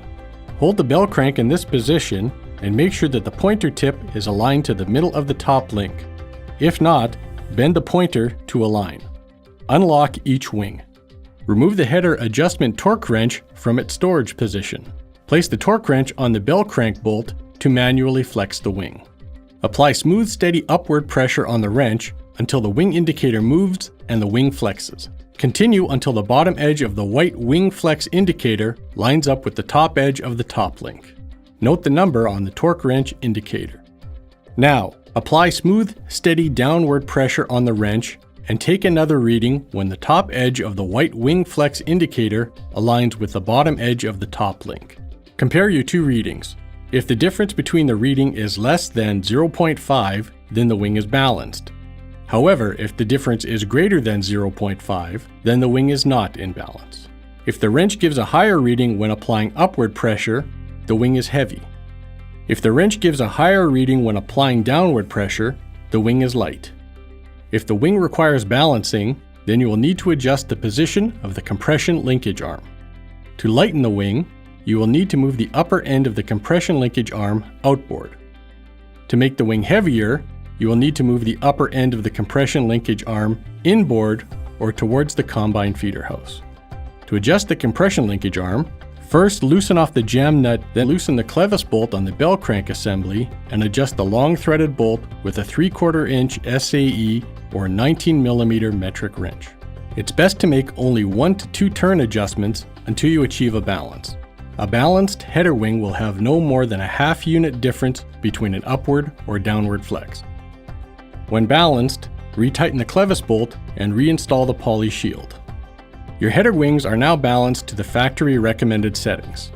If you feel that your header requires further adjustment, then please consult your operator's manual, contact the nearest MacDon dealer, or contact MacDon directly for further assistance.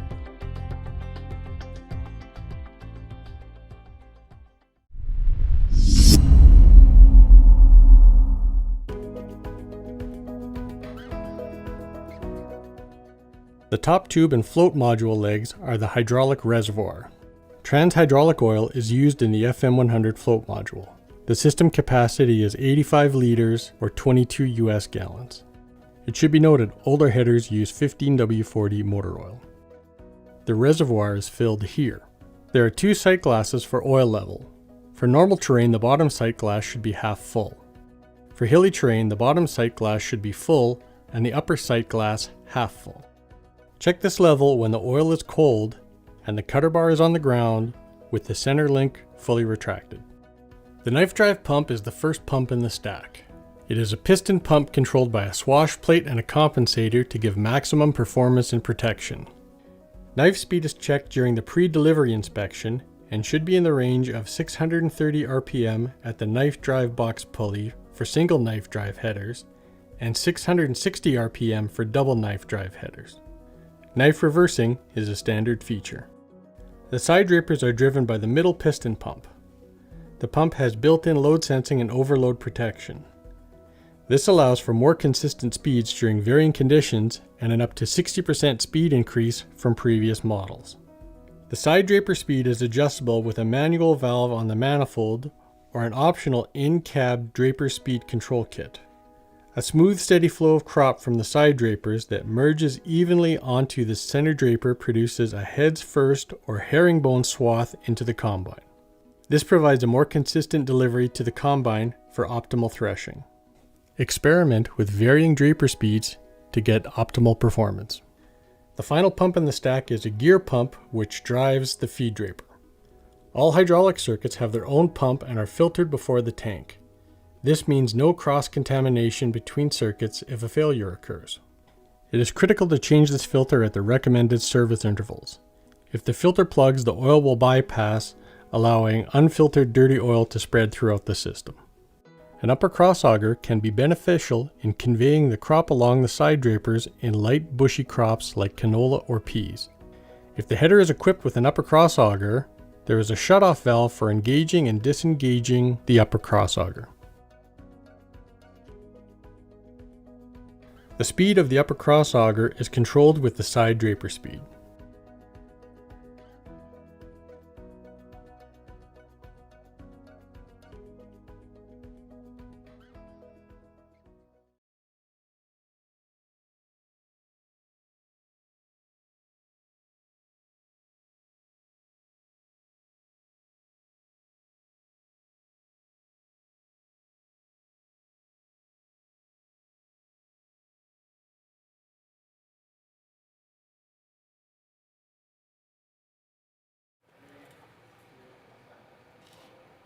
Okay, that's it, everybody. Again, thank you very much for participating and joining us this year. Again, good luck with everything, and if there's anything you guys need, remember our service techs are always available. Parts people are there to help every day, and the AOS. Okay, that's it, everybody. Thank you very much.